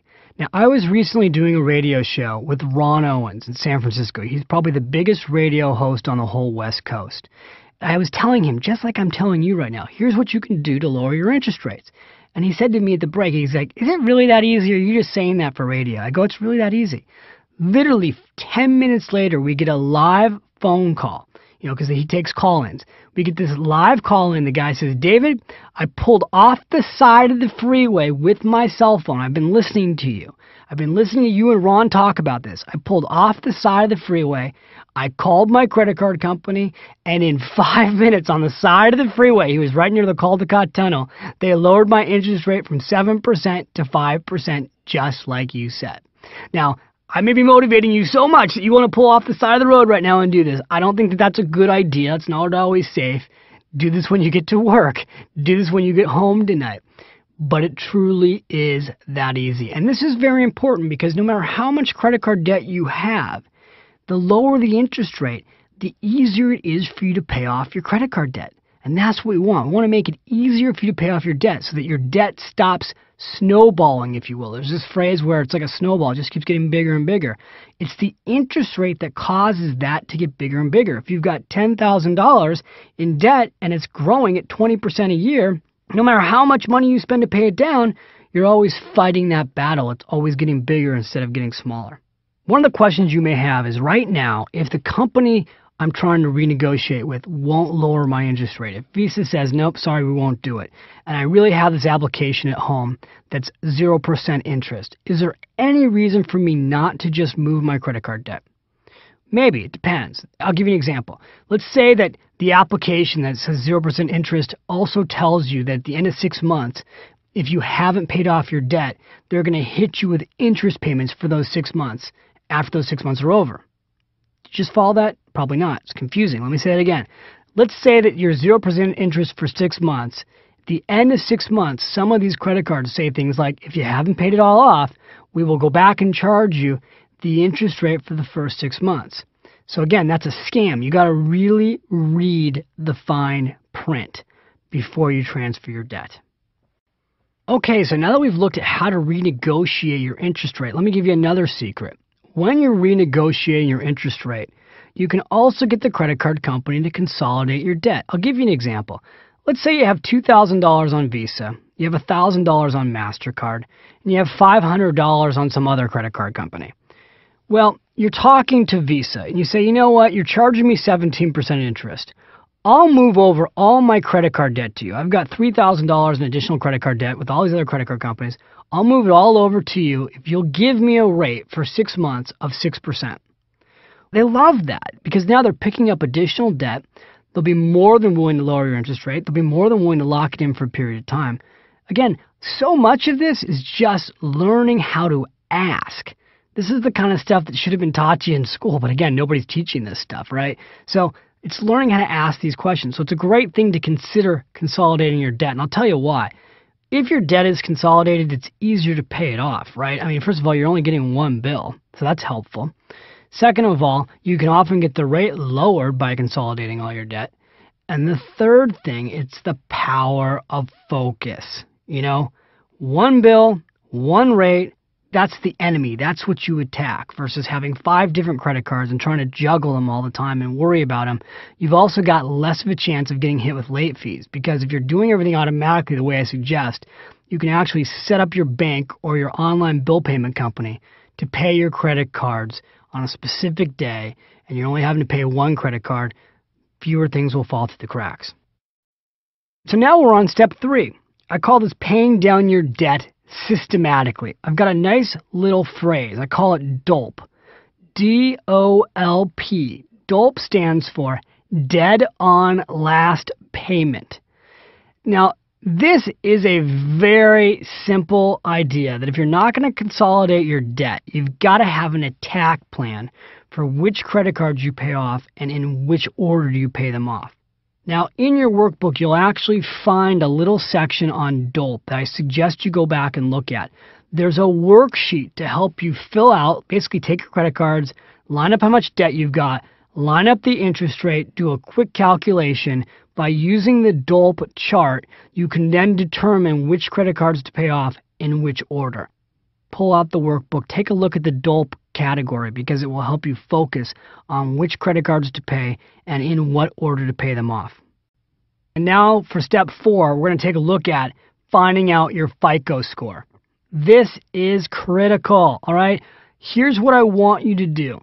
I want you to go online to a company called myfico.com. That's www.myfico.com.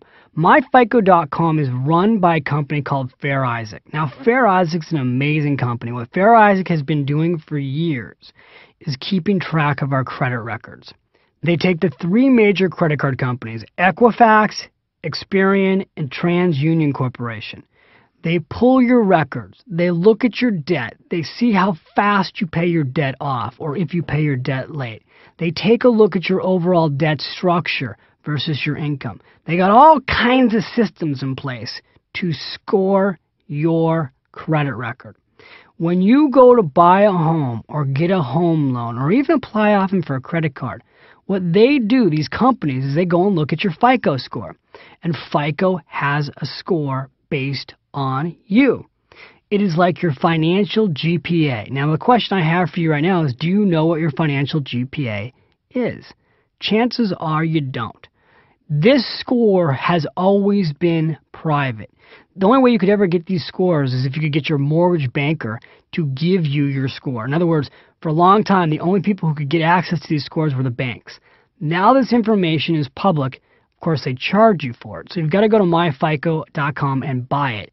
When you go to myfico.com, you can get your report run. Right now, it's about $12.95. If you want a more thorough report, they have different levels that you can go into. But for $12.95 online, you can get your report instantly in minutes. Now, this is a very important thing to see because not only does it give you your score, but because it consolidates all of your information, you're able in a matter of minutes with one little report to see everything you've ever done financially. It's a little bit scary. It's like getting your financial transcripts. They'll have every credit card account you've ever opened. They'll have every single time you've ever made a late payment.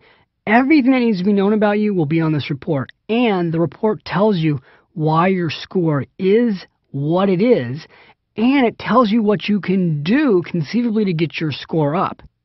FICO scores range from 300, that's really bad credit, to 850, which is basically the perfect borrower. About 720 is average, which to say is if you've got a score of 720, you've got a really solid FICO score. When you go to their website, they'll show you where the scores are, what an average score is, what a bad score is. And I'll tell you, this is so simple to do. A true story, I was by the pool with my wife. We were in Hawaii on vacation, and we got into an argument because I asked her if she had paid a certain bill before we left. And she said, no, I brought the bills with me. I said, well, have you mailed the bills? Because bringing them with us to Hawaii, if we don't mail them, doesn't help us. And I was like, we're in the process of getting a new mortgage. We can't afford to have any late fees. And at that very moment in time, I was writing this book called The Finish Rich Workbook, and I was writing a whole section about myfico.com, and my wife looked at me and she said, well, let's just go online right now and find out what our credit scores look like, and I'll prove to you that my credit score is just fine. And so sitting by the pool with our laptop, we literally went to myFICO, ran our credit scores, and God bless my wife, you know what? Her credit score was just fine. Michelle's credit score was only like 2 points below me, and I had to buy her a drink by the pool. But we did it all by the pool. We actually refinanced our home by the pool, too. Today with technology and the internet, this stuff is so easy. You literally can do this from anywhere. So you do want to go do that. I can't recommend it strongly enough. Again, go back to myfico.com, check it out. No one here is paying me to recommend this. It's just the one place you want to go to get this done. Step 5. Stop all those credit card applications from filling up your mailbox. If you are sick and tired of getting new credit card applications, here's what you can do. There's a website called www.stopjunk.com.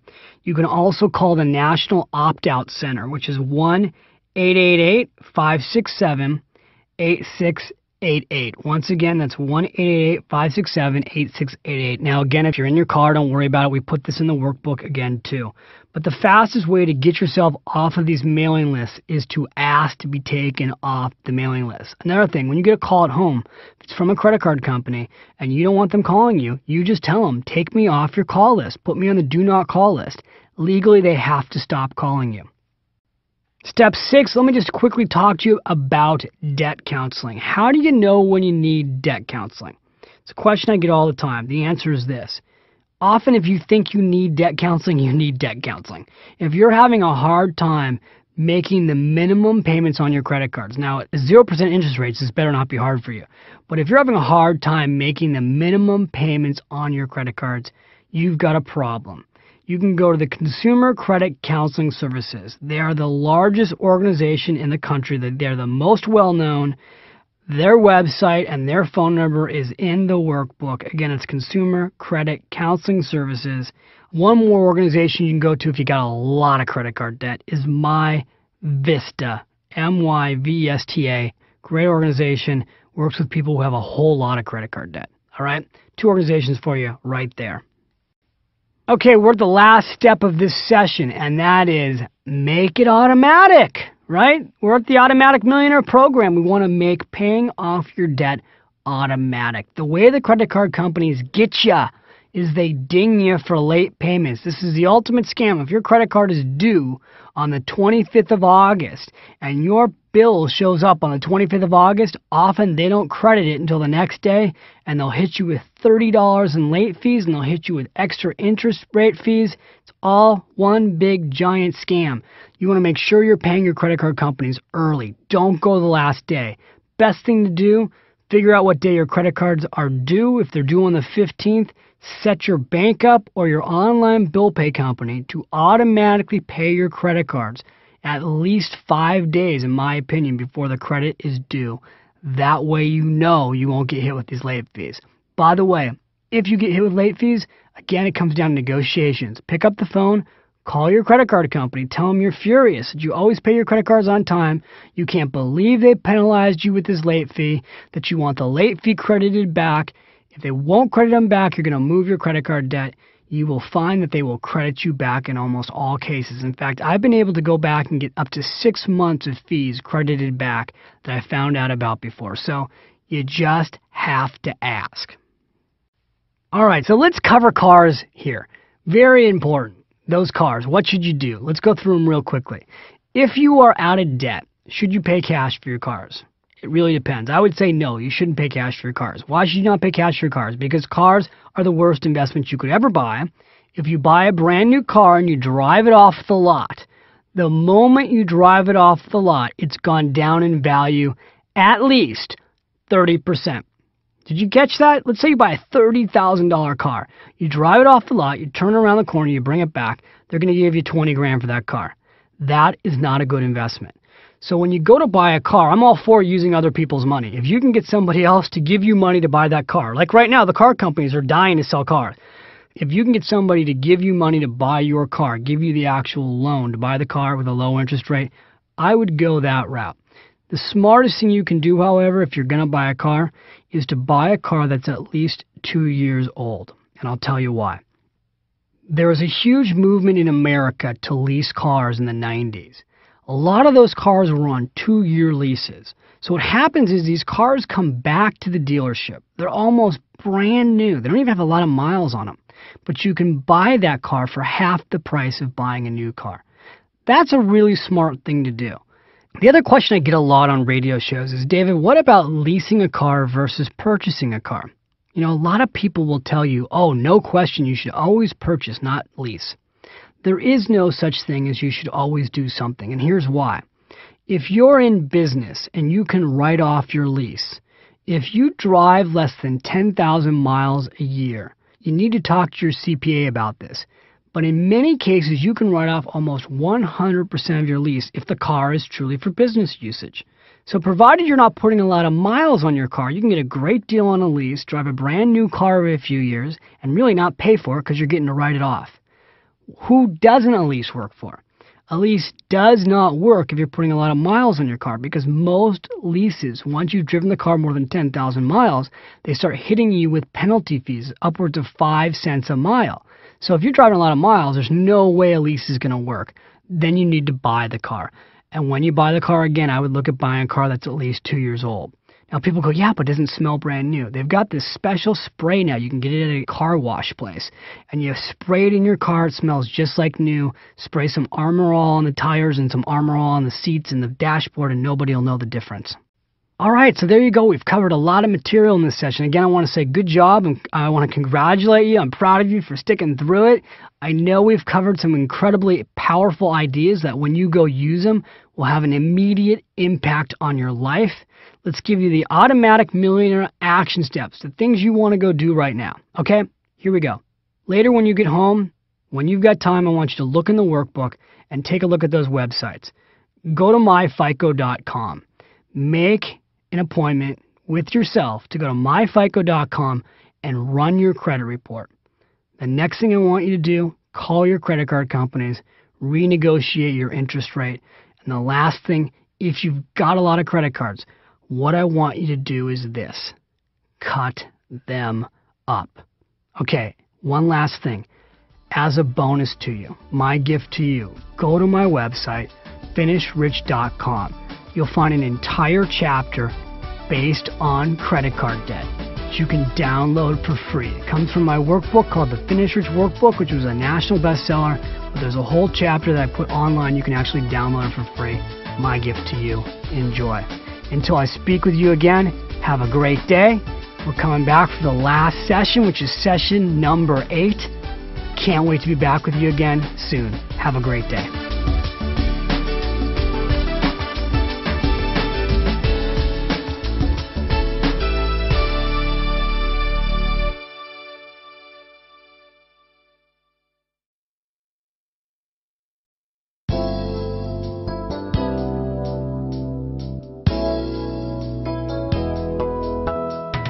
Wow, well, welcome back. Okay, can you tell I'm a little excited? This is David Bach. I hope you're excited. You know what? This is our last session together, and I've been saying congratulations each day that you've shown up to listen to the next session, but I really want to say to you today, congratulations. The fact that you went all the way through this program, that you didn't get bogged down in the details, that you took all the action that you've taken, it's very possible that your entire life already has been changing financially. So, well done. By now, I am sure you've made some big changes in your life financially. You're probably starting to see some serious results. And you know what? I just have to tell you something. This has really been some special time together. I really appreciate you letting me into your life, you giving me the time and the trust and the commitment to use these tools in the Automatic Millionaire. And again, I told you in the first session I wanted to hear from you. So let me just say that again. I want to hear how this program has impacted you. If you go to my website, www.finishrich.com, you can contact me at that website. You can also email me. Here is my special email for people from Nightingale Conant. You can email me at success@finishrich.com. Again, that's success@finishrich.com. Put in the subject line, Nightingale Conant, the Automatic Millionaire. I'll know it's coming from you. I want to hear how this program has impacted you. I also want to know if you've got other suggestions, because I have to tell you, the only reason the Automatic Millionaire program even exists today, the one you're listening to, is because the readers of Smart Women Finish Rich and Smart Couples Finish Rich came back to me over and over and over again to the point where I had thousands of requests for a simple program. They kept saying, David, teach me how to make it simple. Teach me the secret to getting rich. That's what inspired me to create this program. So now as we're in the last session together, I want to read you a quote. Here's the quote. It comes from Winston Churchill. We make a living by what we earn. We make a life by what we give. So as we come to our last session together, I think that's a really perfect quote to start with, because the idea behind this session is this. Make a difference with automatic tithing. That's the name of this session. Now, you might think, wow, why is he ending this program with the idea of tithing? Well, first of all, and what is tithing? You know, if you're a religious person, you absolutely know what tithing is, because they hit you over the head with this stuff when you're in church or the synagogue. But the key behind tithing, it's a very, very, very old tradition, is this idea that a piece of what you sow, you give back. In other words, as your income comes in, you give some of your income back to the world to help it. That can be your church, your temple, your community. You're helping people in need. Now, there's an interesting thing about this concept. As I've studied over the years, people who are really wealthy. I mean, I'm not talking millionaires. I'm talking people who are worth $100 million or more. A lot of people who are billionaires. When you try and find what is the common denominator behind billionaires. Now, again, this program is called the Automatic Millionaire. I'm not calling it the Automatic Billionaire because that would seem too big. But what is the common denominator among billionaires? Here's what you find.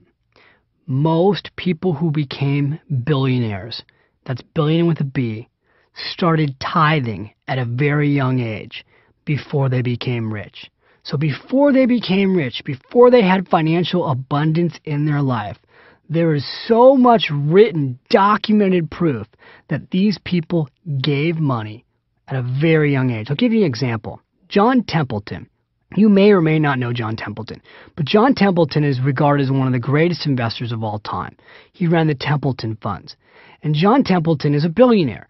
This is the story. I haven't heard this from John Templeton himself, but the story that is reported is that when John Templeton was earning as little as $50 a month, he was giving half of his earnings to charity. So even when he was living barely above poverty level, I mean, John Templeton didn't start off a billionaire. He started off from scratch.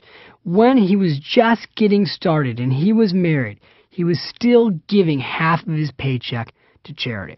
John Templeton is an amazing man. He's obviously done a lot of good in the world. And I'm not suggesting to you you need to go pay 50% of what you make to charity, because that is extreme. I'm not even going to tell you what percentage you should pay to charity. I think that's for you to decide. The message in this session is this.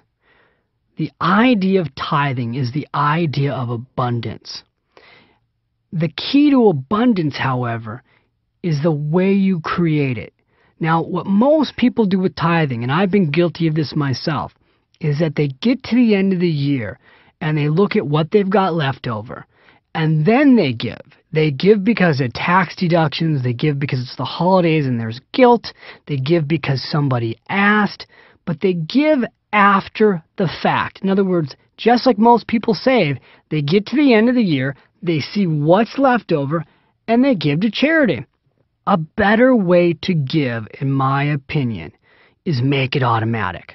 You decide what percentage of your income you want to give. It could be 1% of your income, but you choose a charity, you choose an organization, and you make the process of giving money to that organization automated. When it's all said and done, even though this program is called the Automatic Millionaire, there's a lot more to life than money.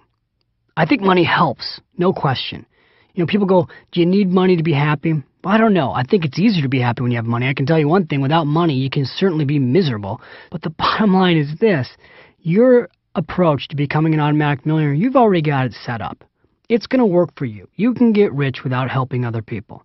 There's no question. It's just a mathematical formula. You can pay yourself first automatically, and you can get rich, and you can never help a soul. But how are you going to feel inside?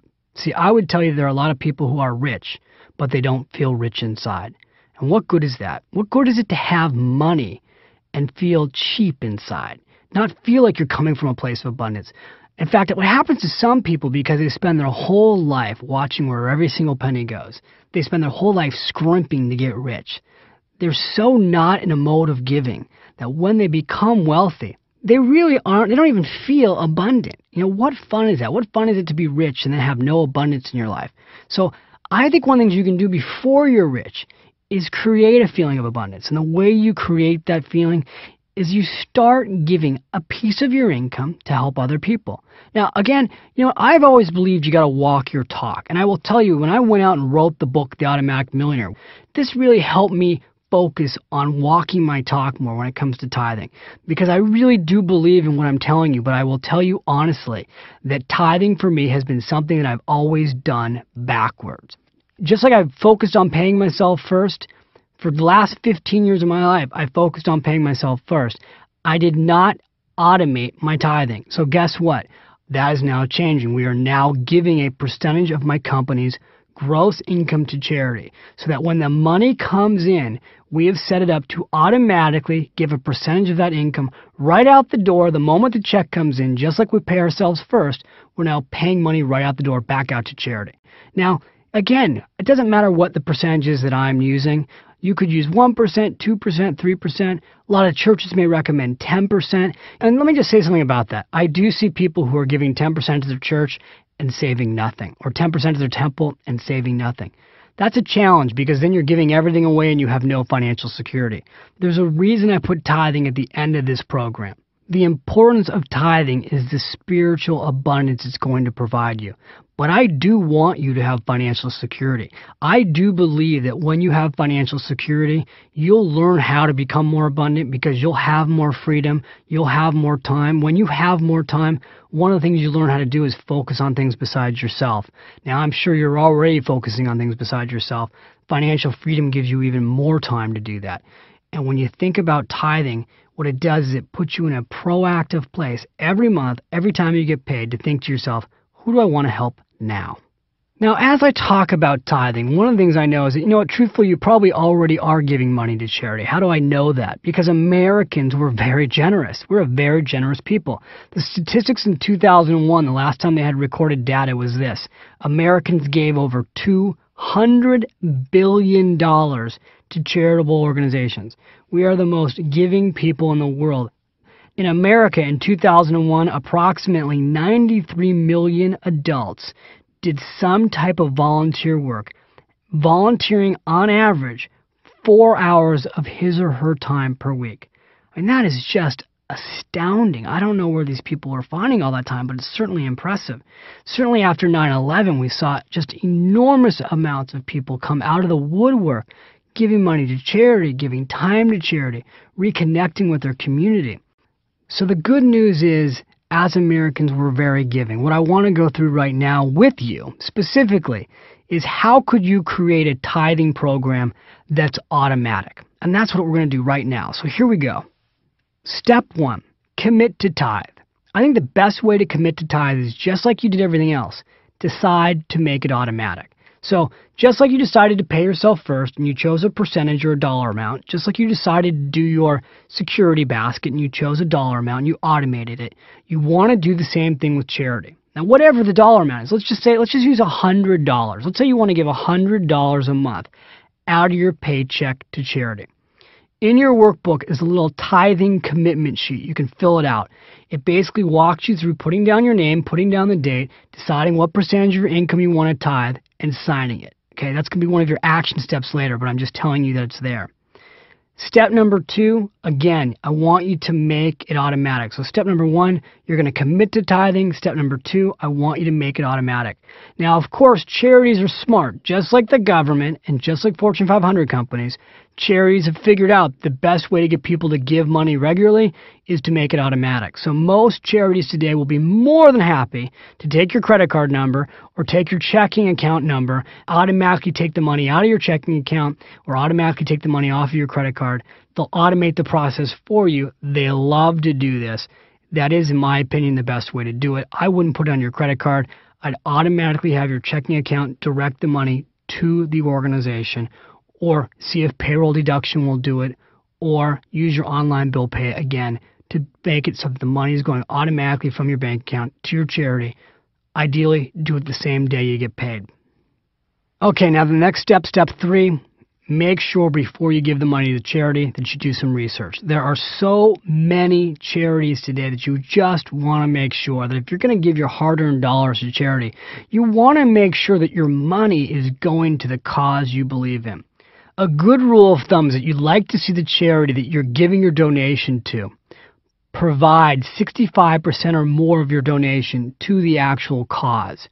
This is really important because there are a lot of charities that call you up and solicit your donations, and 90 cents on the dollar is going to administration costs and only 10 cents is actually going to the charity, and that's a disappointment. So how do you make sure that you're using a charity that's legitimate?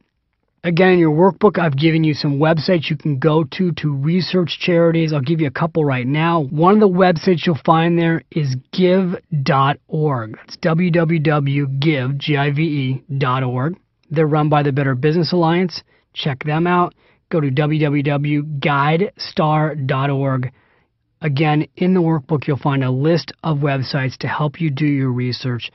The question to always ask a charity before you give money to them: what percentage of the money is going to the organization that they're asking you to solicit funds for, and will they give you written documentation to prove they did that the year before?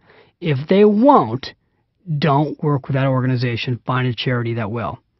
Step number 4, it's really important that when you give money to charity that you keep track of who you're giving it to, because you can get a deduction on your taxes when you give money to charity. Now, the IRS has all the information you need to know about giving money to charity on their website. If you go to their website, there's a report, which right now is report number 526, called Charitable Contributions. You can actually download that from the IRS website, which is irs.gov. Again, don't worry, I put this information in the workbook for you. All right, so make sure you keep track of your charitable contributions. If you give a donation less than $250, the IRS requires you to keep the written documentation. In case you get audited, you're going to need to prove who you gave the money to and what you gave the money for. You'll need something like a canceled check, or you'll need your credit card statements to prove that you did this. If it's more than $250, the IRS right now requires you to provide written proof and documentations with your tax returns. Also, you should be aware that not all charitable donations are 100% deductible. As an example, say you spend $500 on tickets going to a show or a charity event. You won't be able to deduct all of that cost, and usually the organization will tell you exactly, if you spend $500 on an event ticket, what percentage is actually deductible. Step number 5, I want you to find out about donor-advised mutual funds. Here's what these funds are. They're really cool. In the workbook, there's 3 companies. I'll tell you who they are. Fidelity, Charles Schwab, and T. Rowe Price. I put those in the workbook. 3 established donor funds that are worth considering. Now, it's important to say, as I do this recording, it does require $10,000 to invest in these mutual funds. Here's how it works. You'll find the companies, the websites, and the phone numbers in the workbook. But in essence, a charitable donor-advised mutual fund allows you to put your money inside this mutual fund, get an instant taxable donation. You'll actually be able to write this off on your taxes. The money's diversified. It's managed professionally. And then later, when you're ready to put the money in the charity, you contact the mutual fund company and they move the money from the mutual fund to the charitable organization. Now, what's nice about that is that let's say you are doing well financially and you decide that you want to put away $10,000 in the mutual fund. You get an instant tax deduction, and now you can let that mutual fund be managed and grow. And maybe 5 years from now, that $10,000 will grow to $20,000. Then you can decide who you want to give the money to from a charity standpoint, and you can have them actually issue out a check to the charity organizations. Again, 3 companies I listed, Fidelity, Schwab, and T. Rowe Price. You'll find information on those funds in the workbook. Before I head into the action steps, the Automatic Millionaire action steps of your last session here, I just want to say this. Again, tithing's one of those things that you can go, I've heard about it, and all these things make sense. David, I trust you. I intellectually understand it, but you can also blow it off. And I just want to say one more time to you, even if you only gave 1% of your income, the good that you would do in the world is huge. The good that you would do for yourself is enormous. Because even if you just gave 1% of your income to charity, to community, what would happen is you would start to feel richer inside. There's a feeling of abundance that comes from giving a piece of who you are on a consistent basis to others. And the more you do that, the more you grow. And I got to tell you something. Yeah, the Automatic Millionaire, this is a program that probably hooked you because of the title and because of the money. But I know for a fact that you wouldn't be here on this session, this committed, if it wasn't about more than money for you. You're somebody who's committed to personal development, personal growth, constant learning, constant improvement. You are one of the few. And you can be a leader, not just in your home, not just in your office, but in your community. And one of the ways you start to lead is through tithing. And as I head into these action steps, again, I'm going to go through a list of things you can do. Seriously consider that. Consider being a leader. Here's what you can do right now to lead. Number 1, Automatic Millionaire action step is this. Decide today on a percentage of your income to tithe. 1%, fine. Second step, make it automatic. Figure out a way to make that tithing, whoever you're giving the money to, automated. That way you'll do it. Step number 3, share this idea with somebody you love. Seriously. The power of tithing is the power of community. If everyone that we knew was giving 1% of their income back to society, back to the community, we would live in a totally different world. Not just a world that's wealthy, but a world that's rich inside. And you know what? Again, the Automatic Millionaire program, yes, it's been about money. Yes, it's been about automation. But you know deep down inside that it's been about more than that. One of the greatest reasons to achieve wealth is to help other people. And I hope inside you'll take this idea very seriously and you'll take it to heart. Wow, I can't believe it. These action steps, you're done. It's session 8. We just finished the last set of action steps. And that means we've come to the end of the program, which is, it's a little sad. I mean, I've had so much fun being here with you. I hope as this journey that you go through goes on, there'll be a chance for us to meet in the future.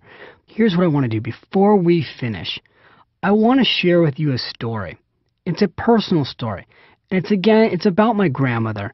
It's a story I don't tell to a lot of people, but I want to share it with you because it really kind of ties all of this together. Unfortunately, a lot of people ask me, how is your grandma Rose Bach? My grandmother Rose Bach passed away. She passed away back in 1997, right before my first book, Smart Women Finish Rich, came out. But my grandmother Bach didn't pass away suddenly.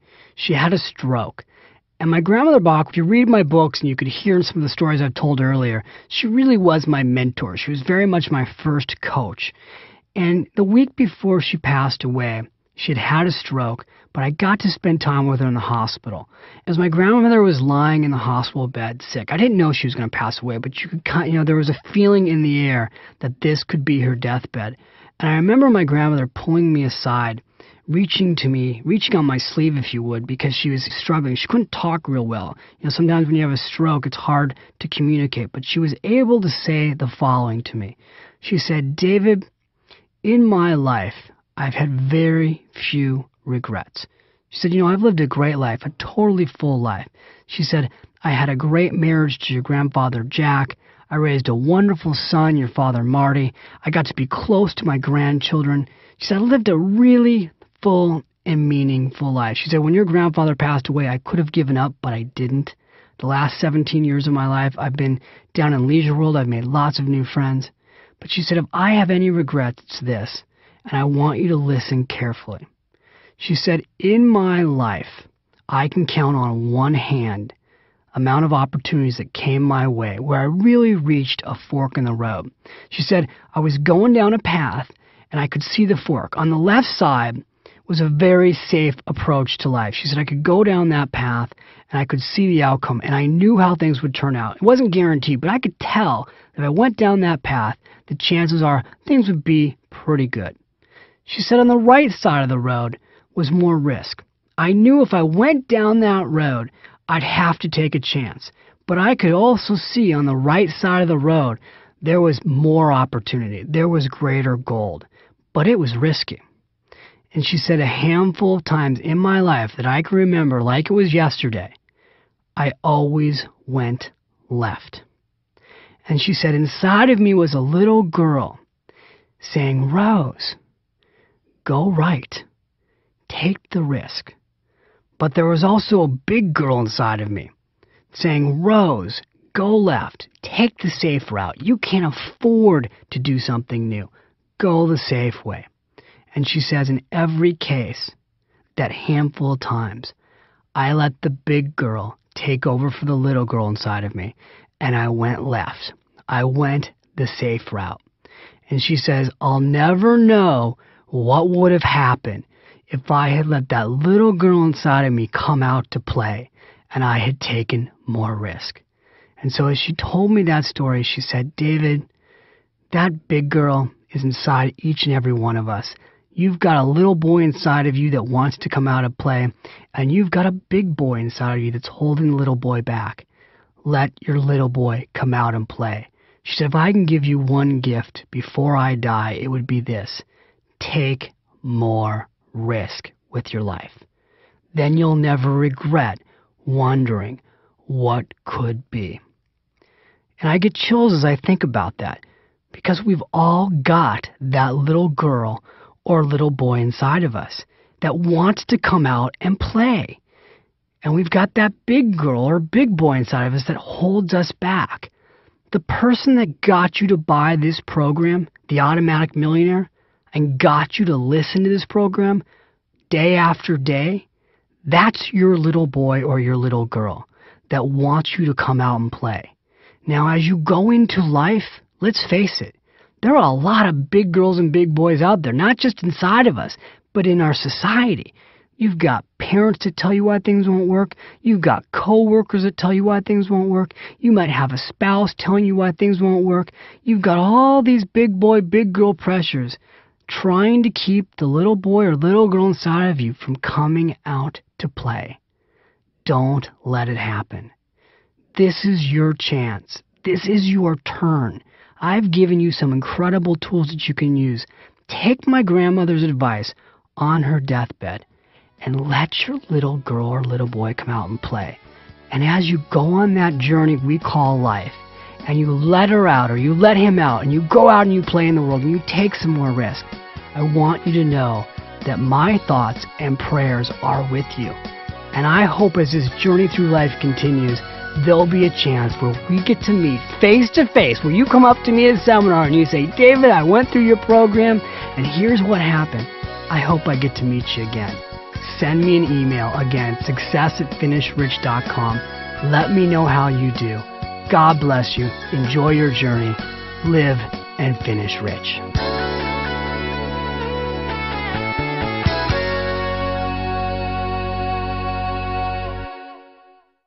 What do you really want out of life? It's a big question. In many ways, it's a very personal question. But when you get right down to it, as different as we all are, the things we're searching for in life are essentially the same. You want to be happy. You want to feel good.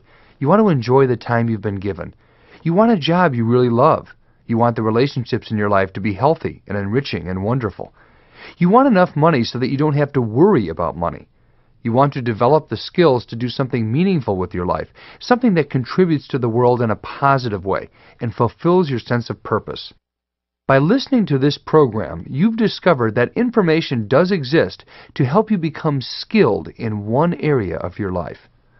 Now you can get the information to become skilled in absolutely anything. Even your spirituality can be strengthened by developing the right skills.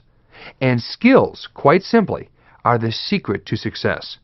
Ask anyone who has ever achieved their dreams. They'll tell you that skills are the key. Many people never learn these kinds of life skills because they're not taught in school. You have to go out and get them on your own. But where do you go? The fact that you're listening to this program now means you're already part of the way there. Why not go all the way? We are the Nightingale Conant Corporation, and for over 40 years, we have been the world's leading producer and publisher of powerful audio information for personal development. But we're much more than just a company. For tens of thousands of satisfied customers around the world, we're their partner in success, a one-stop source for ideas, information, and inspiration to create an extraordinary life. No matter what you want to accomplish in your life right now, we have a program that addresses your needs and interests. Whether you're looking to redesign your business, master powerful investing techniques, conquer procrastination, build a better vocabulary, enhance your conversational skills, or raise your consciousness spiritually. Our vast audio program library contains hundreds of titles covering every subject in the personal development spectrum. Our authors are world-renowned experts in their fields. And our information is delivered to you via the most powerful and convenient method available, audio. Audio learning is today's fastest growing media for training, education, and self-improvement. And the reason is simple. Audio programs give you the one thing you need more than anything else, time. Unlike books, classes, or even internet research, which force you to find or make time for learning, audio programs actually put more time into your life by turning the hundreds of hours a year you spend driving, commuting, or just lying around into valuable opportunities to build skills, master new ideas, and increase your knowledge. And because audio programs are able to deliver information on a powerful subconscious level, learning is almost effortless. The average person spends at least an hour a day in their car. That's at least 7 hours a week, or even more, 365 hours in a year. That's incredibly valuable time you could now spend learning, listening to a powerful Nightingale Conant program. You could literally turn your car into a university on wheels. However you happen to come to our family, you've received a great gift. Many people never discover this information, but somehow, for some reason, it did find you. Now, you can become the author of your own destiny by developing the skills that will help you create the life you want. And you can do it with the power of audio learning from the Nightingale Conant Corporation. Call us now today toll-free at 1-800-525-9000. That's 1-800-525-9000. And talk to one of our program consultants. They can help you find the perfect program for your current interests and needs. You can also visit us on the web at www.nightingale.com. That's www.nightingale.com.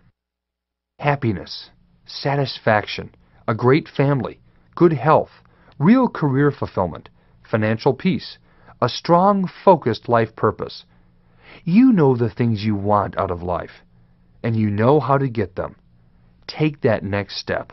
Call 1-800-525-9000 or visit us at www.nightingale.com.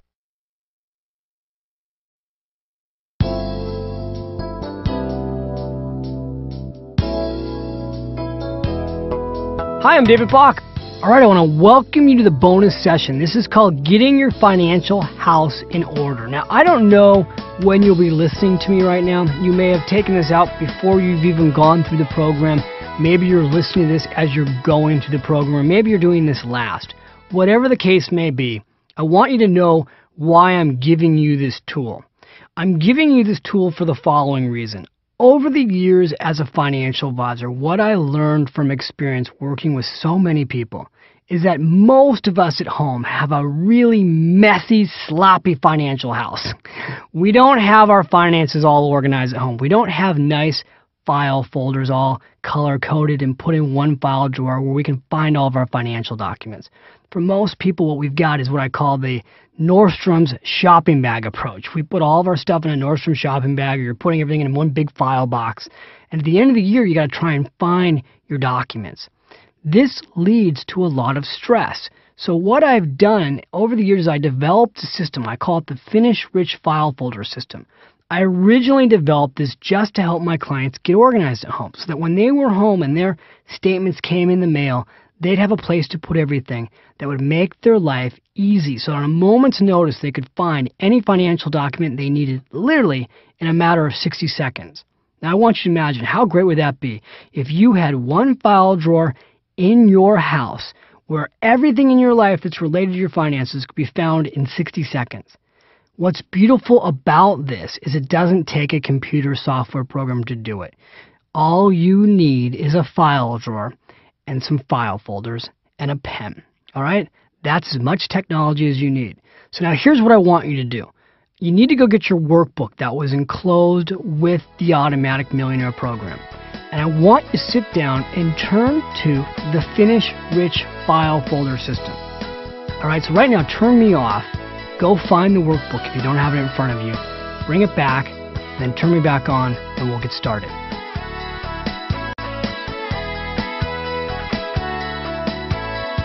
All right, I want to welcome you back. You've got the Finish Rich File Folder System in front of you. There are 13 file folders I need you to create right now. Now again, the Finish Rich File Folder System is completely self-explanatory. But I just want to go through a couple things here. Let's take a look at the first one, tax returns. People always ask me, how many years of tax returns should I keep? It depends on who you ask, but I recommend 7 years. Quite frankly, I would never throw out a tax return. Even though the IRS is realistically not coming back and auditing you 20 years later because legally they can always come back and audit you if they think there's a form of fraud. So I would keep all your tax returns. But in your Finish Rich File Folder System, I'm recommending that you keep 7 years of tax returns in that file folder. It's easy access. All right? File number 2 is the retirement accounts. Anything related to retirement, that goes in here. That includes 401k statements, IRA statements, bank IRA accounts, anything you can think of that's related to your retirement accounts. It's coming in the mail. All of your statements should go in here. File folder number 3, Social Security. By now you should have received your Social Security benefit statement. This is where you should be putting your benefit statements. If you haven't received one, you need to call Social Security and have them mail it to you. Make sure you check your Social Security benefit statements because you only have a limited amount of time that you can go back and fix a mistake. You should look at this every single year. All right, label number 4, your investment accounts. Again, very self-explanatory. Anything related to investments goes in this file folder. Label number 5, your checking accounts and your saving statements. Self-explanatory. This is where your bank accounts go. Again, put everything in here. Label number 6, all household accounts. This includes your house title, your home improvements, house mortgage. Very important that you keep track of everything. Have a separate file folder for each category. So home improvements, anytime you're spending money in your home, this is where you'll put the receipts. This is very important because the cost basis of your home is increased based on how much money you spend fixing it up. When it comes time to sell your home, having all those receipts are very important from a tax standpoint. Label number 7 is the credit card debt file folder. This is really important. I want you to have this say debt in capital letters. I would even consider getting a red file folder or using red ink.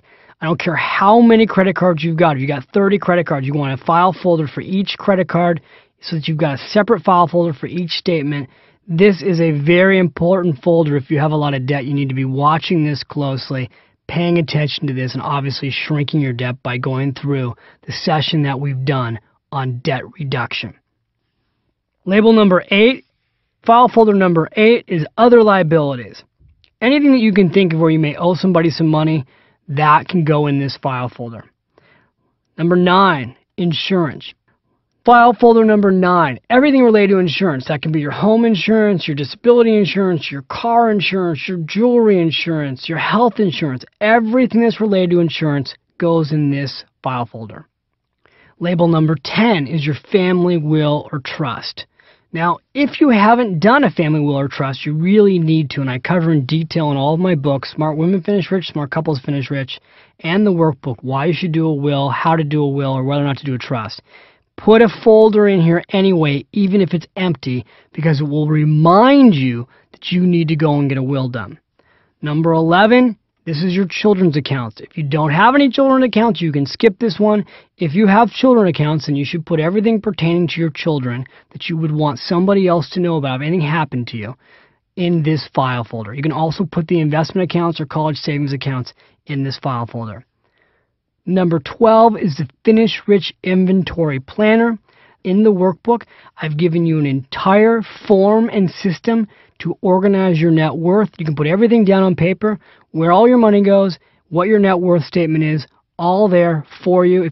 You're going to find here the tool that I used with my clients to help them figure out their net worth, exactly how much they're worth. This is a very powerful form. You want to fill this out every year and update it. If you want, Xerox them out. That way you can use them over and over again.